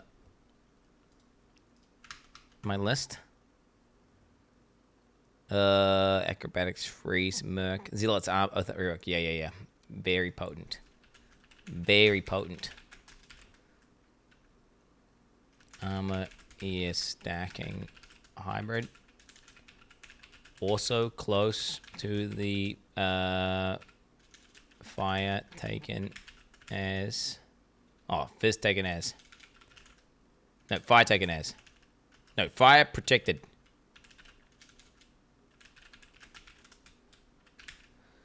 Yeah, I feel like it's gonna be. So this is gonna be very close. Because where is it? It's like around here somewhere, right? It's like top leftish. That one note that says your fire damage taken is protected by your armor. This is very close to that, I believe. I don't know where, but it's around there. Unlikely to be buying enough time for the energy shield recharge to begin naturally. Isn't it? However, it's important to note that the actual amount of life recovery is applied to energy shield, not the modifiers themselves. I imagine look at the actual tree. Percentage-based life regeneration modifiers will still scale from your life, making this keystone considerably weaker in combination with Chaos Inoculation, outside of the use of flat regen modifiers. Yeah. It also has significant synergy with the new Eternal Youth, as the downside of Zealot's Oath specifically prevents energy shield from recharging, but Eternal Youth makes life recharge instead, bypassing this downside. Yeah, but the life recharging's shit. Lastly, Pain Attunement has moved far from the top right... Although, wait a minute. Wait, that would be... Let me think about that. So you have lots of life regen at full, because you recharge to full. Then your ES is regenerating. So then, because your ES is regenerating, your life can recharge.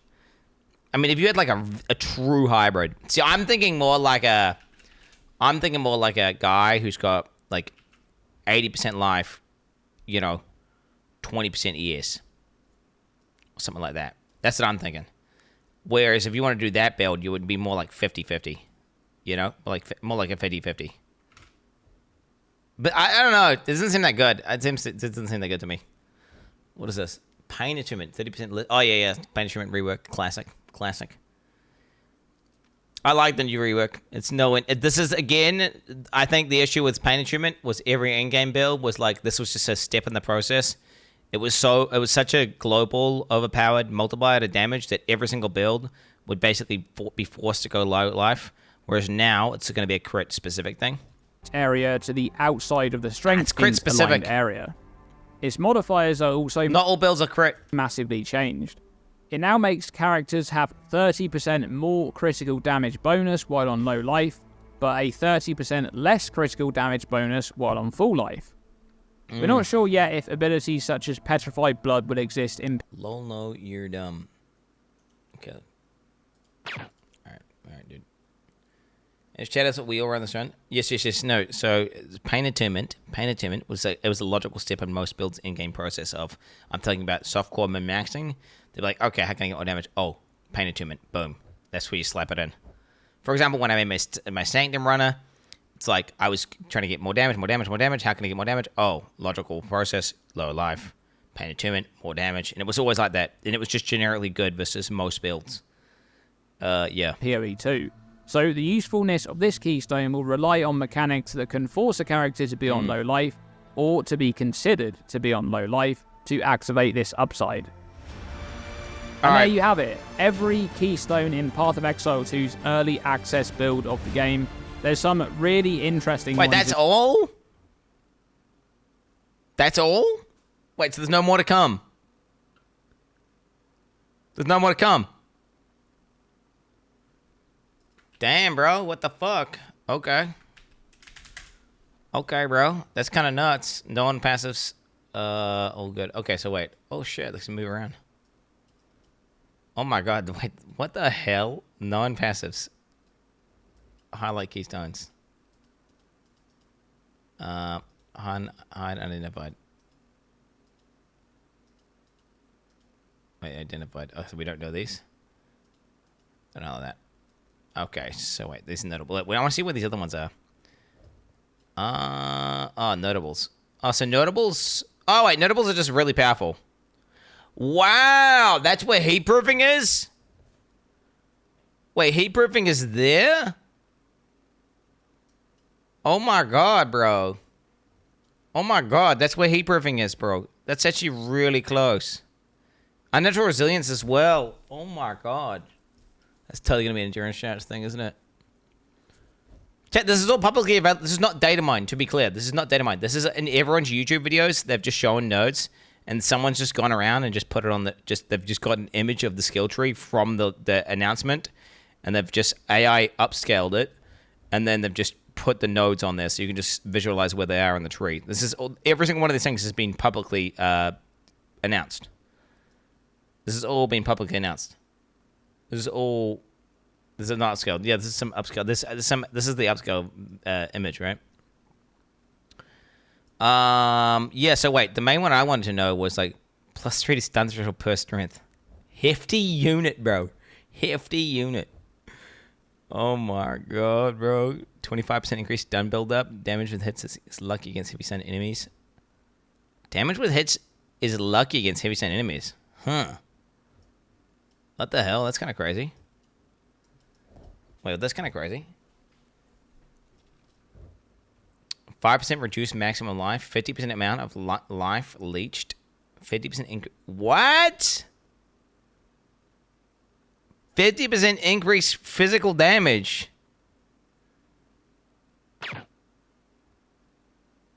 What the fuck? I mean, this is a softcore node for sure, bro. Life leech effects are not removed when unreserved life is filled. So that's like a 25% damage per point node plus 50% increased amount of... I mean, I feel like you got to take goring, bro. Then again, 5% reduced life is quite bad, right? Because that is like 100. Oh, wait, that's not going to work. 0.8, 0.95. Yes, it's 5. off. Yeah, 95. 500. Doing maths in my head right now.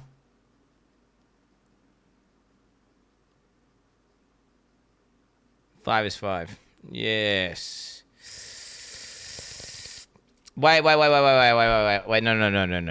I'm trying to do reduce. Oh, wait, it's reduced. It's actually not less anyway. So any settings, but then there's hardly any wait, reduced. How many sources of increased life exist? Chat, how many sources of increased life exist? Can we type increased? Can we type increased life? Increased life recovery. Damn, bro. What the hell? Oh my god. Wait, Val packed. Okay, wait. Oh man. Wait, I kind of need to look at this tree in more in depth. The question is, do I just wait till closer to the day? Because there's going to be more things added to this. Right? There is life on the tree. There's a little bit of life on the tree. 10 max rate on wielding an axe. 50% chance to gain onslaught on killing blow with axes. Whoa, what are these nodes, bro? Yo, all the bloat is gone. Oh, wow. All the bloat is gone. Wait. You understand what this means, right, chat? You understand what this means? So all these nodes have had like all the shit removed from them where it's just like they just generically have damage on them where like you have like, you know, fucking 25% damage and it's got onslaught on kill. So now it's just like onslaught on killing blow with axe or 10 max rage with no bloat. So what that means is increased damage is going to be far more valuable in PoE 2 because of the fact that you're going to have very few sources of it. So, like, having a well-rolled, you know, weapon elemental damage belts, weapon elemental damage rings and stuff is going to be huge. Because instead of having, like, 600% increased damage on your build, you might only have, like, 150. But wait, is that going to form a degenerate meta of people just taking little nodes and not big nodes? Because presumably these little nodes are going to say something like 10% damage or something, right? 60% increased damage against enemies with fully broken armor. 100% armor breakdown duration. What the fuck are all these things, man? This is that crazy node. Ah, bro, I'm going to be a bottom left enjoyer, bro. Like, for sure, I'm a bottom left enjoyer. Without a doubt in my mind. Like, unnatural resilience, bussin', bro. Bussin'. Heat proofing. Potent as fuck.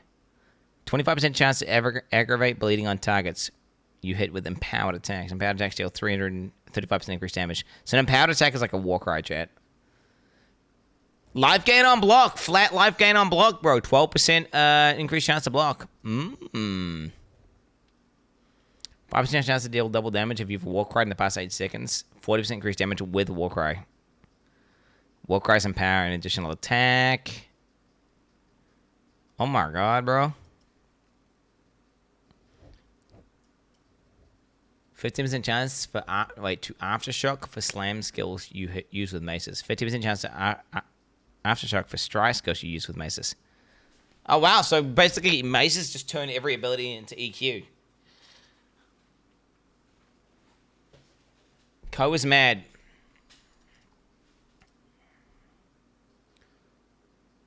So many good things in this tweet. Okay, where am I? What is this? What is this tweet you guys are going on about? There's a PoE 2 tweet apparently, guys. What have we got here? First Path of Exile 2 review. Campaign 35 to 40 hours. Dark Souls of RPGs. Another reviewer thought the same thing. Wait, Dark Souls is an ARPG, bro. Oh, GPs. ARGPs. Is an ARGP something different? What is it? What is that? Is that some German mythology? What is it? What is a GP? ARGP. Maybe it's some German thing. A GCP?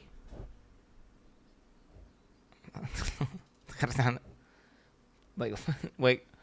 What genre is Dark Souls? ARPG. Yeah. Action role-playing game. ARPG. Yeah, so I don't quite understand this, but yeah, whatever. No difficulty options. Based. Not an easy game. Based. Lots of challenging boss fights. Based. Feels so rewarding to beat them. Based. Dark Souls and Elden Ring feeling. Fucking sick. Maps are astronomically large. 1 hour from side to side.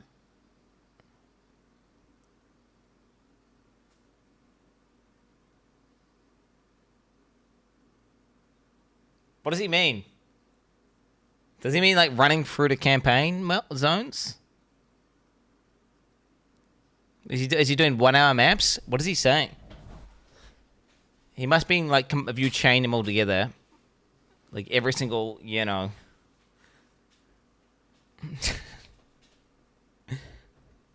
Imagine that, dude. In PvE2, every map takes 1 hour, bro. Just to run from one side to the other side. Maps feel a little empty in terms of events. Ooh. Scratch the thinnest surface after 40 hours. Wait, he's got 40 hours of playtime? Great sense of discovery, mechanics, builds, and lore. Feels like 3 games into one. Okay. Okay. Almost limitless combinations of builds. Go Combinatorix! Combinatorix! Let's go, baby! Lot easier to respec your skills. 50 to 100 change was no problem.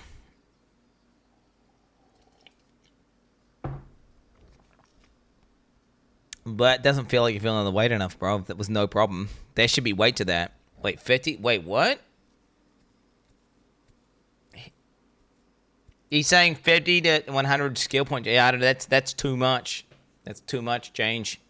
That means you could like level up an entire guy and then completely change build once you get to maps, which would be terrible. It's not fine. It's not fine. I think that what he means by that is probably at like level 10 he respec like 10 times, and at level 20 he respec 10 times, and at level 30 he respec 10 times, and at level 40 he respec 10 times, and it added up. Not he just did 50 to 100 in a single go. There's no shot. No shot. I mean, yeah. Outstanding dark theme and art direction. Clearly inspired by D2. D2-like, bro. Diablo-like. Details on skill effects and boss designs, the best in the industry in the ARPG genre. Oh, shit, baby. That's what we're talking about, bitch. That's what we're talking about. Blown away by the amount of detail. Most dynamic combat in an ARPG. Oh! Oh! Switch to controller was a revelation. The hell does that mean? Feels like a game that was designed for controller first. Ugh.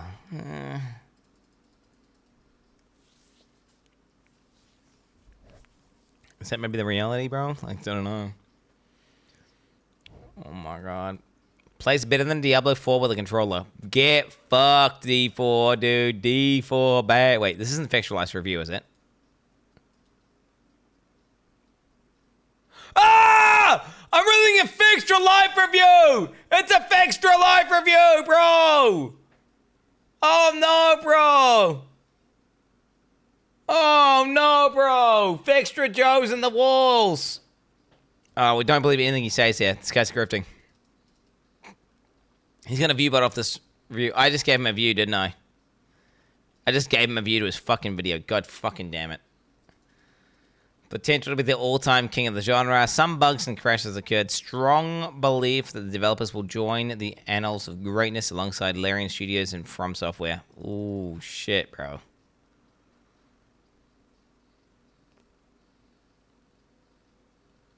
FromSoft News, then. Do I like a tweet that's got something to do with Fracture Life?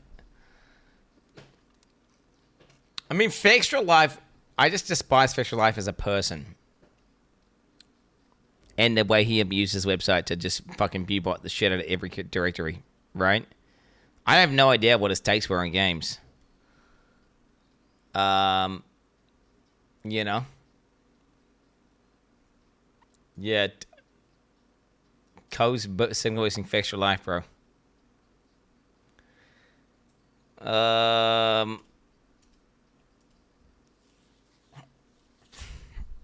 Indirectly. Why are you so mad about that, bro? Why am I so mad about what people ruining the platform that I exist on and my entire business and fucking career is built upon? Because if there's more Extra Lives in this world, like Twitch would be a dead platform. It would just totally annihilate every category. And it was. Like the New World category was just filled with a bunch of wiki view butters. It's terrible. Maybe it still is. Oh, Twitch fucking owned them, bro. Twitch owned them. Yes, I'm mad at Twitch for not fixing it for the longest time. And then they eventually fixed it.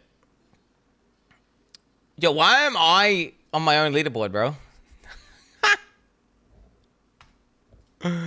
What the fuck? Yo, why am I on there, bro? I need to make it so I gotta get off that leaderboard, bro. What the hell? Dude, I'm like one of my own top supporters, guys. Hell yeah, bro. Log in. Okay, guys.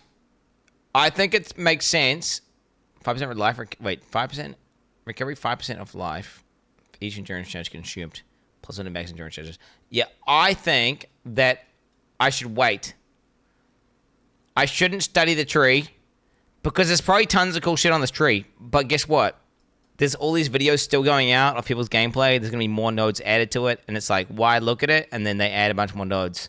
I should look at the tree heavily like 2 days before or 3 days before. Shouldn't I? Yeah.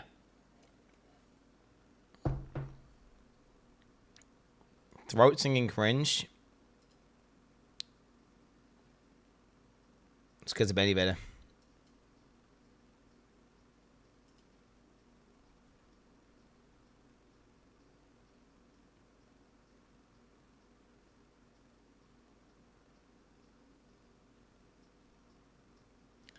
Yeah, damn it. Okay, take him out, bro. I mean, dude, that's just definitely Vandy Better, right? Take him out, bro. Take him out. I mean, dude, there's not. I mean, I could give myself. I mean, you guys make me feel bad now. You make me feel bad, bro. It's because definitely Vandy Better. Okay, look. Okay, look. 1 second. All right, unban. Okay, manage. Kill. Okay, look. There we go. New record. Video. Oh my god, he just posted another video, bro. God damn it. I was about to play games. Fucking Dreamcore, you need to start posting videos, mate. PoE2 character sheet breakdown. Starting stats, base, mana regen, and ES recharge. Path of Exile 2. Oh shit, bro. Oh shit, bro. Let me take a piss and then we're getting into this, boys. Get your pole chains ready. It's about to go down, boys. I'll be right back in 1 second here. Blind, like. Okay. I'm not gonna go into this right now. I'm gonna get stun locked. I'm not getting stun locked, bro. No, don't let me. No, don't. Don't.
A lot of bosses are actually much easier to fight in melee than they are in ranged.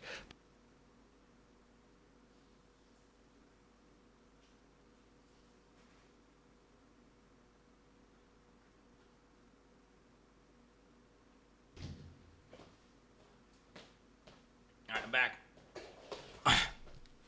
Classic? Wait, what's a classic? What's a classic? With strike twice, you can stack 2 copies of A shock lot for of more damage. bosses are actually much easier to fight in melee than they are in ranged. Nah, delete that clip, bro. Delete that clip. We gotta get rid of that clip, bro. We gotta get that out of the rotation. Get that. Oh, by the way, the play video thing is fixed now. So any media you upload, make sure you tag it, and then that way you can actually instantly reference it. Yeah, because it's fixed now. It's fixed. With strike twice, you can stack 2 copies of shock for more damage. That's a lot of damage. And going deeper into the tree, you can make all your damage types apply shock.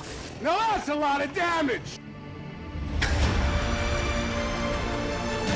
Hey, I like these little memes We're he's just making. 6 days out from the launch of PoE 2's early access 5 on December days. 6th. In this I'm video, I gripping thought right it now. would be I'm interesting to take a look through the character sheet to show which stats will appear here and how much of an improvement it is from PoE 1's character sheet. But also, by going through my footage from the LA event, I've been able to collect information for all of the stats that I had from gear and from the passive skill tree, which means I've been able to essentially reverse engineer. Dude, this motherfucker went to one LA event and he's made like 30 videos. Can we just appreciate that? And now he's making videos that are compilation videos of his previous videos.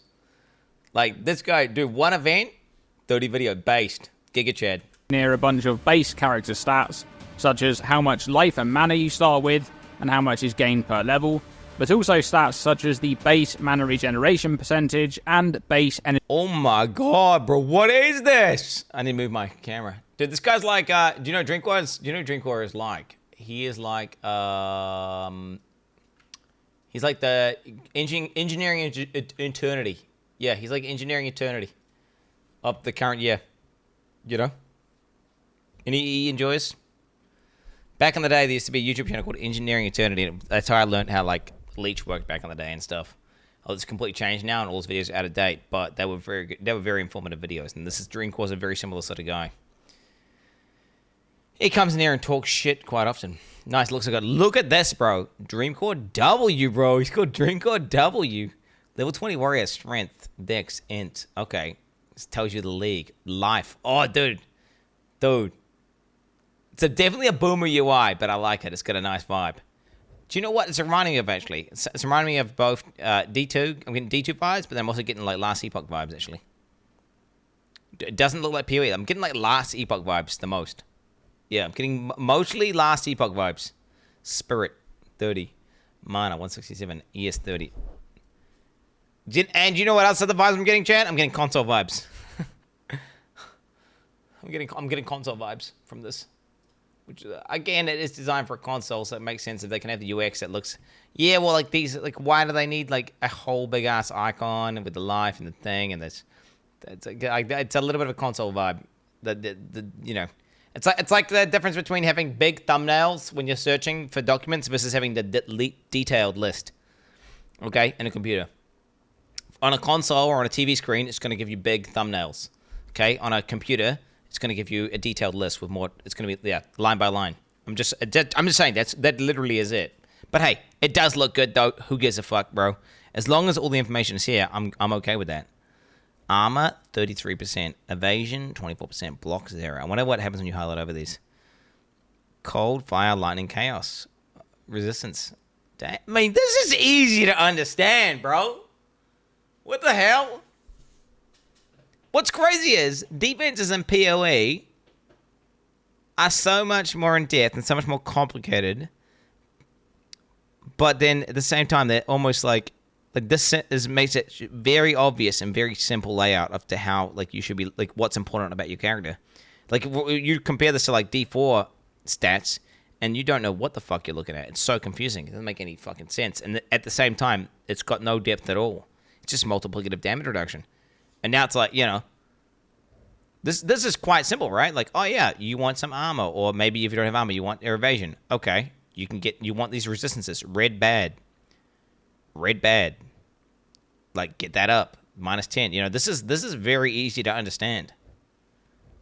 Energy shield recharge rate. So here we are with some of my footage from LA. Let's go over the character sheet first to show layout and what information can be found here.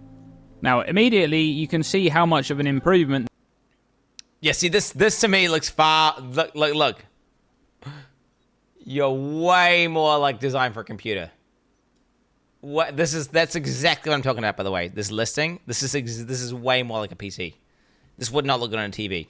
The character sheet is in PoE 2 compared to PoE 1. All of the stats are found on the same sheet without the need for additional tabs, and some of the basic stats that are going to be a bit more important for an average character, like life, mana, or basic defense types, are listed at the top in their own sections. You can mouse over each of these sections and you'll get a simple description of that stat.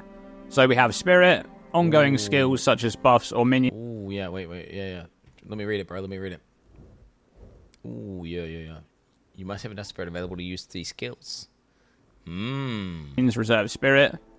Here's mana. Most skills cost mana to use. Slowly regenerates over time. We'll get onto that in a moment in a bit more detail. Then there's Energy Shield. Protects life by taking damage instead. I need to read this, bro. I need to read this. Protects your life by taking damage instead. Rapidly recharges if you do not lose energy shield for a short time. Bro, as if they don't have ... under short time, and you highlight over that and it tells you. Like, come on, bro. Why wouldn't they just explicitly tell you there, bro? I hate that. Come on, GGG. Like, either have it ... you highlight over it, or just say the fucking duration. Peepo Rage. Chaos damage removes twice as much energy shield. Hence why fucking CI would be just bussin'. Right? Like, CI is going to be so strong, right? Let's not get it twisted. CI builds are going to be fucking broken in PoE 2. Damage from bleeding and poison bypasses energy shield to remove life directly. Yes. So this sounds really bad, right? But the way I understand it is you cannot bleed a target that has ears. Which just sounds fucked. Yeah. Like, so not only could you be like a CI build, so you completely remove this downside, right? So not only could you be this, so then boom. Okay, this downside of taking twice as much damage to chaos damage no longer exists. You then also just, by default, are going to be immune to bleed with no investment. Just immune to bleed. Source, I don't know. I watched like 500,000 YouTube videos. One of the YouTube videos I watched said bleed was redesigned so that you cannot bleed a target with ES. Source, I made it the fuck up. Wait, no. There might be a Dreamcore video on this, actually. I don't know where it was said. I don't know about Poison. Poison was different. I think Poison was different. Fuck, do we just go to it? Let's go. Let's reference a Dreamcore video, chat. Dreamcore, cockass, ailments, PoE 2. Damaging ailments, and we'll just skip to the part where he's got a chapter, right? He's got chapter. Welcome. Ailment modifiers, PoE 2 damage amp, scaling ailment application directly. Ailment specific changes in PoE 2. In Path of Exile 2, there will also be changes to the default behavior of specific ailments. Bleeding can now only be inflicted with a hit that deals damage to life. A hit that's fully absorbed by energy shield or another resource won't be able to inflict bleeding. There you go. That was 3 weeks ago. Okay. So if you have CI, you are bleed immune. You're either dead because you've died, right? And you've got all your ES is gone and you're at 1 HP and then you're just dead anyway, or you're immune. So literally, CI is broken, right? CI is not only do you completely bypass the downside of ES, you then also just get instant bleed immunity. You're immune to bleed. And then that's why. And then poison doesn't matter because you're immune to chaos damage, right? And poison is chaos damage, so therefore your character is again you're just immune. So then GG. Right, GG, just immune to gas. So then so you're immune to bleed, immune to poison, and immune to the cast downside. So then you just got like a broken recovery mechanic. Like your character's just. How is CI not broken after that? Right? I don't know. You tell me. Additionally, the damage dealt by bleeding will fully bypass energy shield. Interestingly, this means that the Chaos Inoculation Keystone will make a character... Yes, only damage to life can cause bleeding. So now you're de facto bleeding me with CI. That seems like a balancing issue, bro. Like, but doesn't CI need some other bullshit on it that says, like, you take increased damage from all sources or something? Doesn't it need something else? Like, I feel like it needs more of a downside. Like, I feel like well, obviously we'll wait and see because I haven't actually seen it in the game. But to me, it looks like CI is going to be broken. I mean, 1 life, big whoop. You're not even scaling life, bro. Your character's like full int, no strength. You're not even scaling life.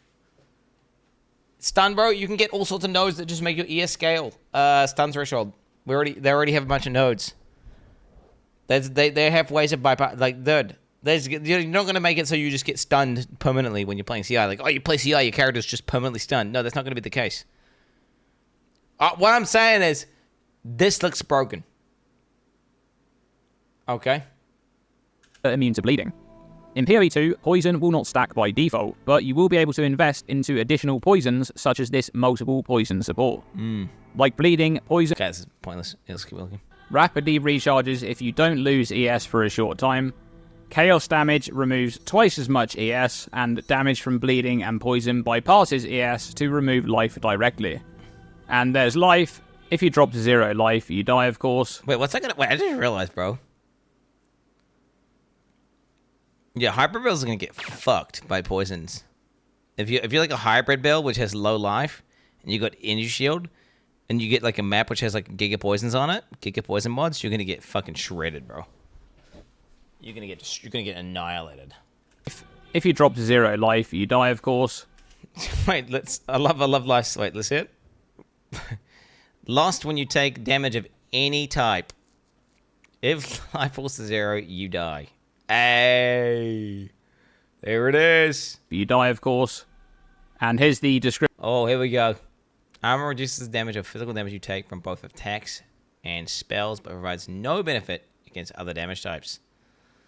Exact damage reduction depends on the damage dealt, but cannot be higher than 90%. It looks exactly the same. We don't know if the formula would have changed then. Maybe they've tweaked the formula to make like early game armor better or something, or make it better versus big hits. Who knows? Description for armor.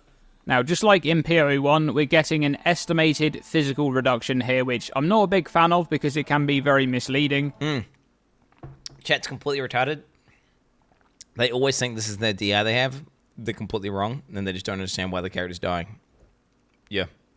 Which I think it does confuse everyone. Like, it's because armor, like, oh, dude, I got 40% DR, I'm good. I'm fine. No, dude, when you get hit for an attack that you actually need to survive, you've got like 1% DR. Does nothing. But how this estimation works is that it takes your total armor and puts it against a basic physical hit of a normal monster at your character level to calculate how much mitigation you'd get against that hit. And this is the result of that calculation right here, 33% PDR.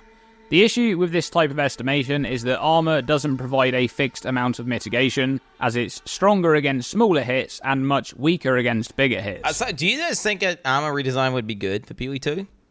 If they just changed it so it's just a PDR calculation, so then you just get a total DR and it doesn't dynamically scale? No, I feel like it would probably remove a little bit of flavor, right? Because then it basically turns it into a resist. It basically turns it into physical resist, right? And then that's not armor. Well, that's different. Yeah, I don't think it's a good thing. I mean, you can't. Physical resist does exist, by the way. That's just PDR. Moving on to evasion now, and we have essentially the same type of thing. Wait, evasion grants chance to avoid enemy strikes or projectiles. The exact success also depends on the attacker's accuracy. So that's crazy. So wait, so there's no differentiation between spell now or anything. So your character, like every spell projectile can be evaded now. But if it's an area effect attack, so what is that even called? Area effect? If it's area effect, it won't evade. But then if you have the node acrobatics, you could avoid it. You can't evade it. Yeah. I feel like acrobatics is going to be the play. Like, for sure. Oh, depends on the design. Maybe GGG are going to steer away from putting lots of AoEs to monsters. No, who am I kidding? The main guy, Neon, or Mark 2 I'm talking about, not Mark 1. Mark 2, he likes a ruckus. There's going to be like 500,000 different spells that have AoEs. You're going to kill like a pack of mobs. They're all going to spawn volatiles, and they're all going to do AoEs. No, Mark is absolutely going to have a fucking ruckus going on. Mark 2, that is.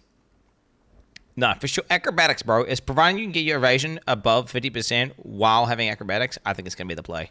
Going on here with the estimated evade chance. It's putting your evasion rating... Wait. Do you need accuracy for spells now? Spells need accuracy now? That's not... Like, do monsters spells or no? Because they're all... Yes, no. Yes, okay. You're saying yes, no, no. Okay, it looks like majority no, yes, no. Maybe. I think wouldn't the community rage out if they started needing accuracy for spells? Well, clearly the monsters need accuracy for their spells, which is why and the monsters have armor, they have evasion, they have block, they have all these stats like players do. So then it's like, well, if the monsters need accuracies for spells, does it make sense? Well, because how does it calculate evasion? If a projectile, so think about it. The projectile depends on the monster's accuracy, so that means you can't evade it if it can't miss, so therefore it wouldn't work versus spells. We know it does work versus spells, so therefore the spell must have accuracy.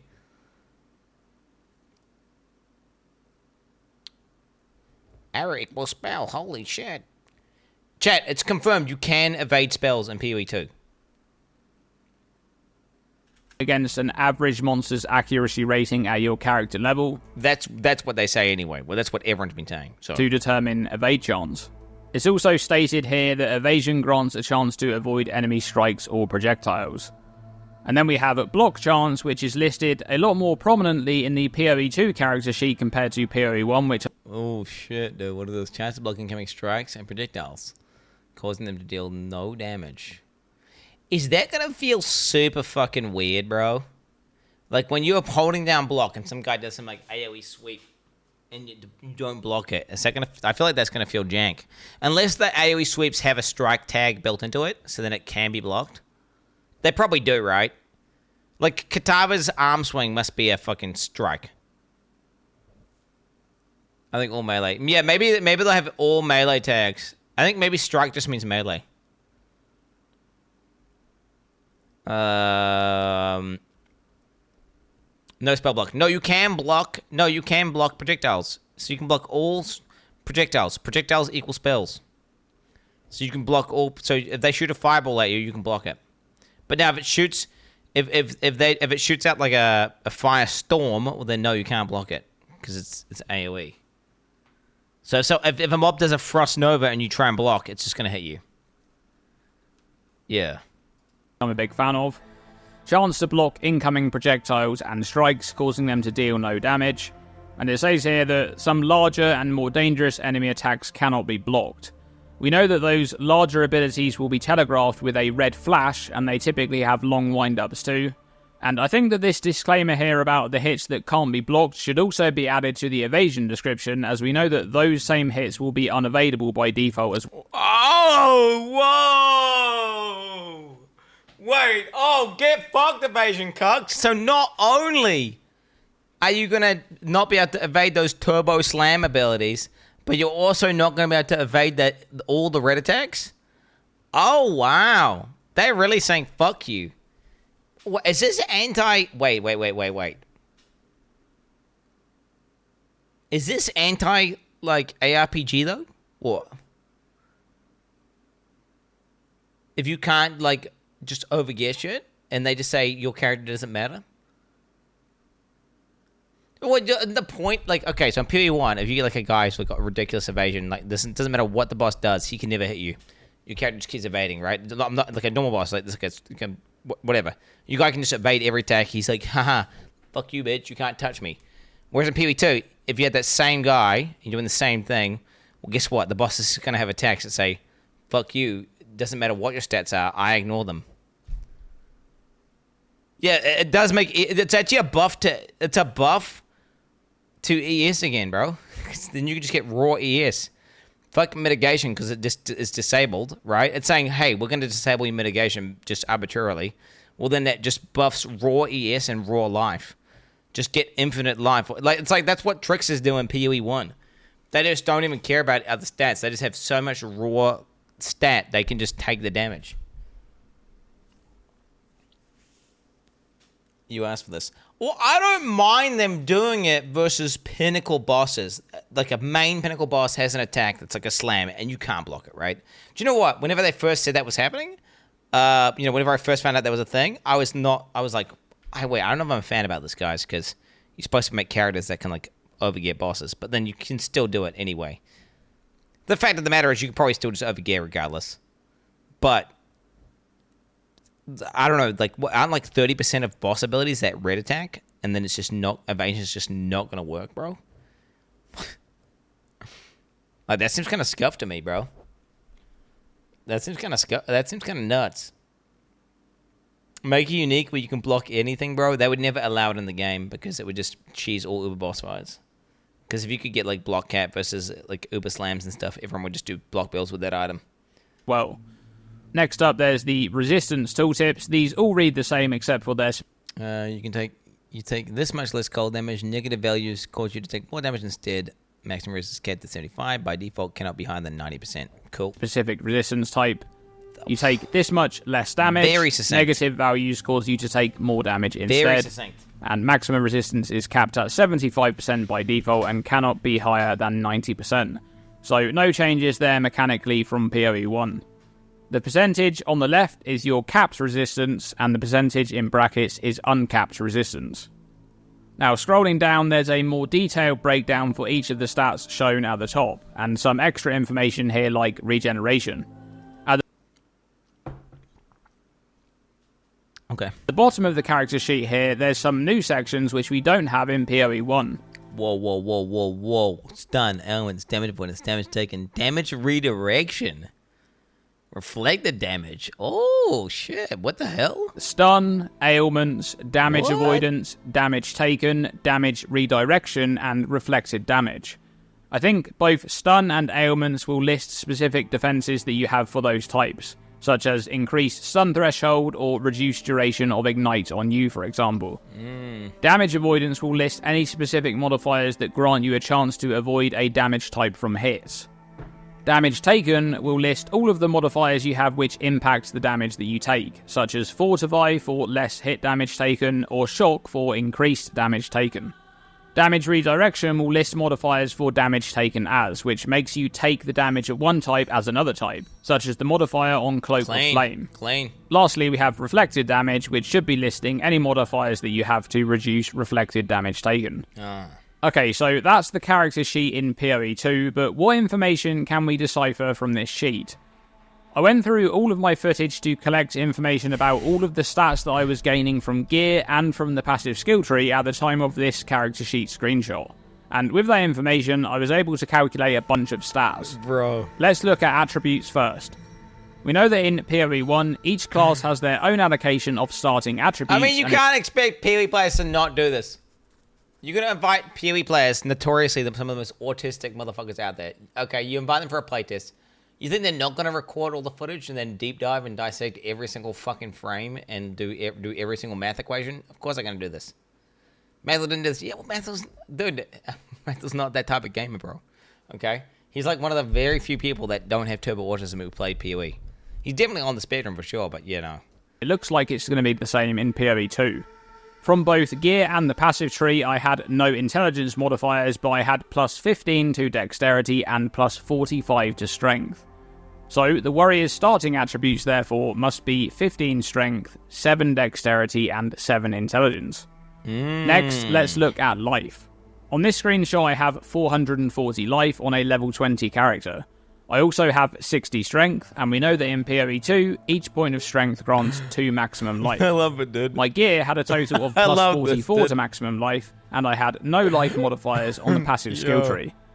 60 strength is 120 maximum life, so by removing the added life from gear and strength, we end up with 276 life. Now, we know that in PoE 1, each character has the same amount of starting base life and mana, which is then added to any of those stats that they gain from their attributes, and they also gain an amount of flat life and mana per level up. Do you think that everyone's supposed to have lower numbers, or do you think they're going to actually low-key just give everyone super high base life? Like, is every character by default just at map's going to have 3,500 life without even trying? Like, you know, just without even any stats low. I don't know. What to see? 1k max? Just lower numbers in general? You guys think just lower numbers in general? Fair enough then, okay. So a level 20 character would have 19 instances of life gained from leveling up. And with that information, from 276 life, we can arrive at the base starting life of 48 with 12 life gained per level for every class, which would mean that with a warrior's 15 starting strength factored in, they'd start with 78 life in total. Okay, what about mana? I had 167 mana on a level 20 character. I also had 7 intelligence, and we know that each intelligence point grants 2 maximum mana. My gear had a total of plus 43 to maximum mana, and I had no mana modifiers on the passive skill tree. 7 intelligence is 14 maximum mana, so by removing the added mana from gear and intelligence, we end up with 110 mana. And from there, we can arrive at a base starting mana of 34, with 4 mana gained per level for every class. What's he gonna deep dive next after this? What do you think? What do you think Deep Dreamcore is deep diving after this? What do you reckon, boys? What do you reckon he's deep diving, dude? Like the logo design of PoE, dude. Okay, he's not gonna be deep diving my mom, bro. Stop. Which would mean that with a warrior's 7 starting intelligence factored in, they'd start with 48 mana in total. Now, mana also has a base percentage of regeneration, which is 1.8% in PoE 1, but it appears to be significantly higher in PoE 2. With my 167 mana, I had 8.2 mana regenerated per second, and I only had 1 modifier to mana regeneration, which was this one on my amulet, 23% increased mana regeneration rate. Which means that the base regeneration rate for mana in PoE... Yeah, I was going to say, he's going to deep dive the options menus, bro. The option menus, do a video on that, but Havoc's already beat him to it, bro. 2 is 4%. I would guess that this is higher because modifiers that add to the base regeneration rate will be either extremely rare or possibly even non-existent. And it may be the case that modifiers that increase mana regeneration rate, like the one on the amulet, are scarcer or generally have... You got to remember, chat, 4% looks OP. And they are reserving mana, but they're going to completely change the cost of abilities, right? So, you know, I think it's all relative. The idea is that they're going to want you to occasionally use mana potions, but they're also going to want to make it so your character's not bricked if you're out of mana potions, just like reduce power, right? But lower modifier values. Okay, lastly, we have Energy Shield, from which we can obtain the base energy shield recharge rate. I had 30 energy shield in total on my character, all coming from gear, and I had no modifiers anywhere on my gear or on the passive skill tree that interacts with energy shield recharge rate. I had 3.8 energy shield recharge per second, which would calculate to a base energy shield recharge rate of 12.5% per second. On this one, we're able to do a bit of a cross-check with the character sheet shown in Ziggy D. PoE 1's video, he's got a note down there behind the timer here. PoE 1 recharge rate is 33.3, apparently. So there you go. Wow. A lot slower, isn't it? A lot slower. This one, we're able to do a bit of a cross-check with the character sheet shown in Ziggy D's video. Now, I don't know if Ziggy D had any modifiers to energy shield recharge rate, but his shown recharge of 3.6 per second with 29 total ES would also come out at 12.5%. Ziggy D's footage is also more recent than mine, as his was from his playtime while he was at the GGG offices for the livestream reveal. Now, I will mention here at the end of this video that all of the stats shown here could change prior to the early access launch, or even during early access, as balance changes are likely to be made frequently. But hopefully this was useful for info. Okay, I must admit, I liked the first part of the video. The second part of the video was definitely a little bit too much for me. A little bit too. I mean, yeah. All I can say is, Energy Shield looks broken. ES looks broken, bro. Here's this video, guys. Energy Shield looks broken as fuck. How's the PoE 2 news today? Honestly, really good interview. The Korean interview was fucking sick. yeah, the passive tree video I watched before was kind of bad. That one there was kind of interesting. But yeah. Does watching the video give me turbo autism? Well, no. It just means you're really, really, really, really, like, you want to play PoE 2 really bad, but you can't play PoE 2, so then what do? You just look at PoE 2 stuff. That's all that it is. It's kind of funny, though. We're down to the point where it's like a character sheet deep dive. We're doing character sheet deep dives, boys. 5 hours. I know it's the weekend as well, bro. Honestly, it's the weekend as well. 5 hours. Little Hobbit. Yeah. Fuck, bro. Quinn plays Path of Exile like he has a huge cock. Let me in, 36 dude. years. GGG, let me in, bro. Straight up, let me in, homie. Actually, bro, I need to. I need to log in. Yo, what's up, bro? Quin69 is the best streamer even when he's a clown. So for you. That's why you gotta know things, boys. That's why you I learned how to play support monk from your guides. I miss those days when you were useful to the community, now just a React Andy Kappa. So Quinn, have you decided if you're going hardcore or not? Because I've come up with some good reasons for hardcore. Number 1, we'd watch you die. 2, you'd have enough and content. 3, the beta that would last a few months for others would last until launch for you. It's the perfect strategy for the God Tamer. Wow, a great idea. Thanks for the 61 months. Okay, we done the news. First play we've recapped. Blind Keck. We've recapped. PoE news is done. Any done? Chat. I'm playing Path of Exile 2 completely blind. Shit, bro. Timeline today is kind of fucked up, actually. Timeline is kind On of the fucked 6th day of Exile Mass my streamer gave to me 6 hours of yapping, 5 hours of rage baiting, 4 hours of pausing, 3 hours of 3rd grade never reading, 2 hours of microphone eating, and 1 hour of gaming. I just typed in Path of Exile 1, bro. I just typed in PoE. I just typed in Path of Exile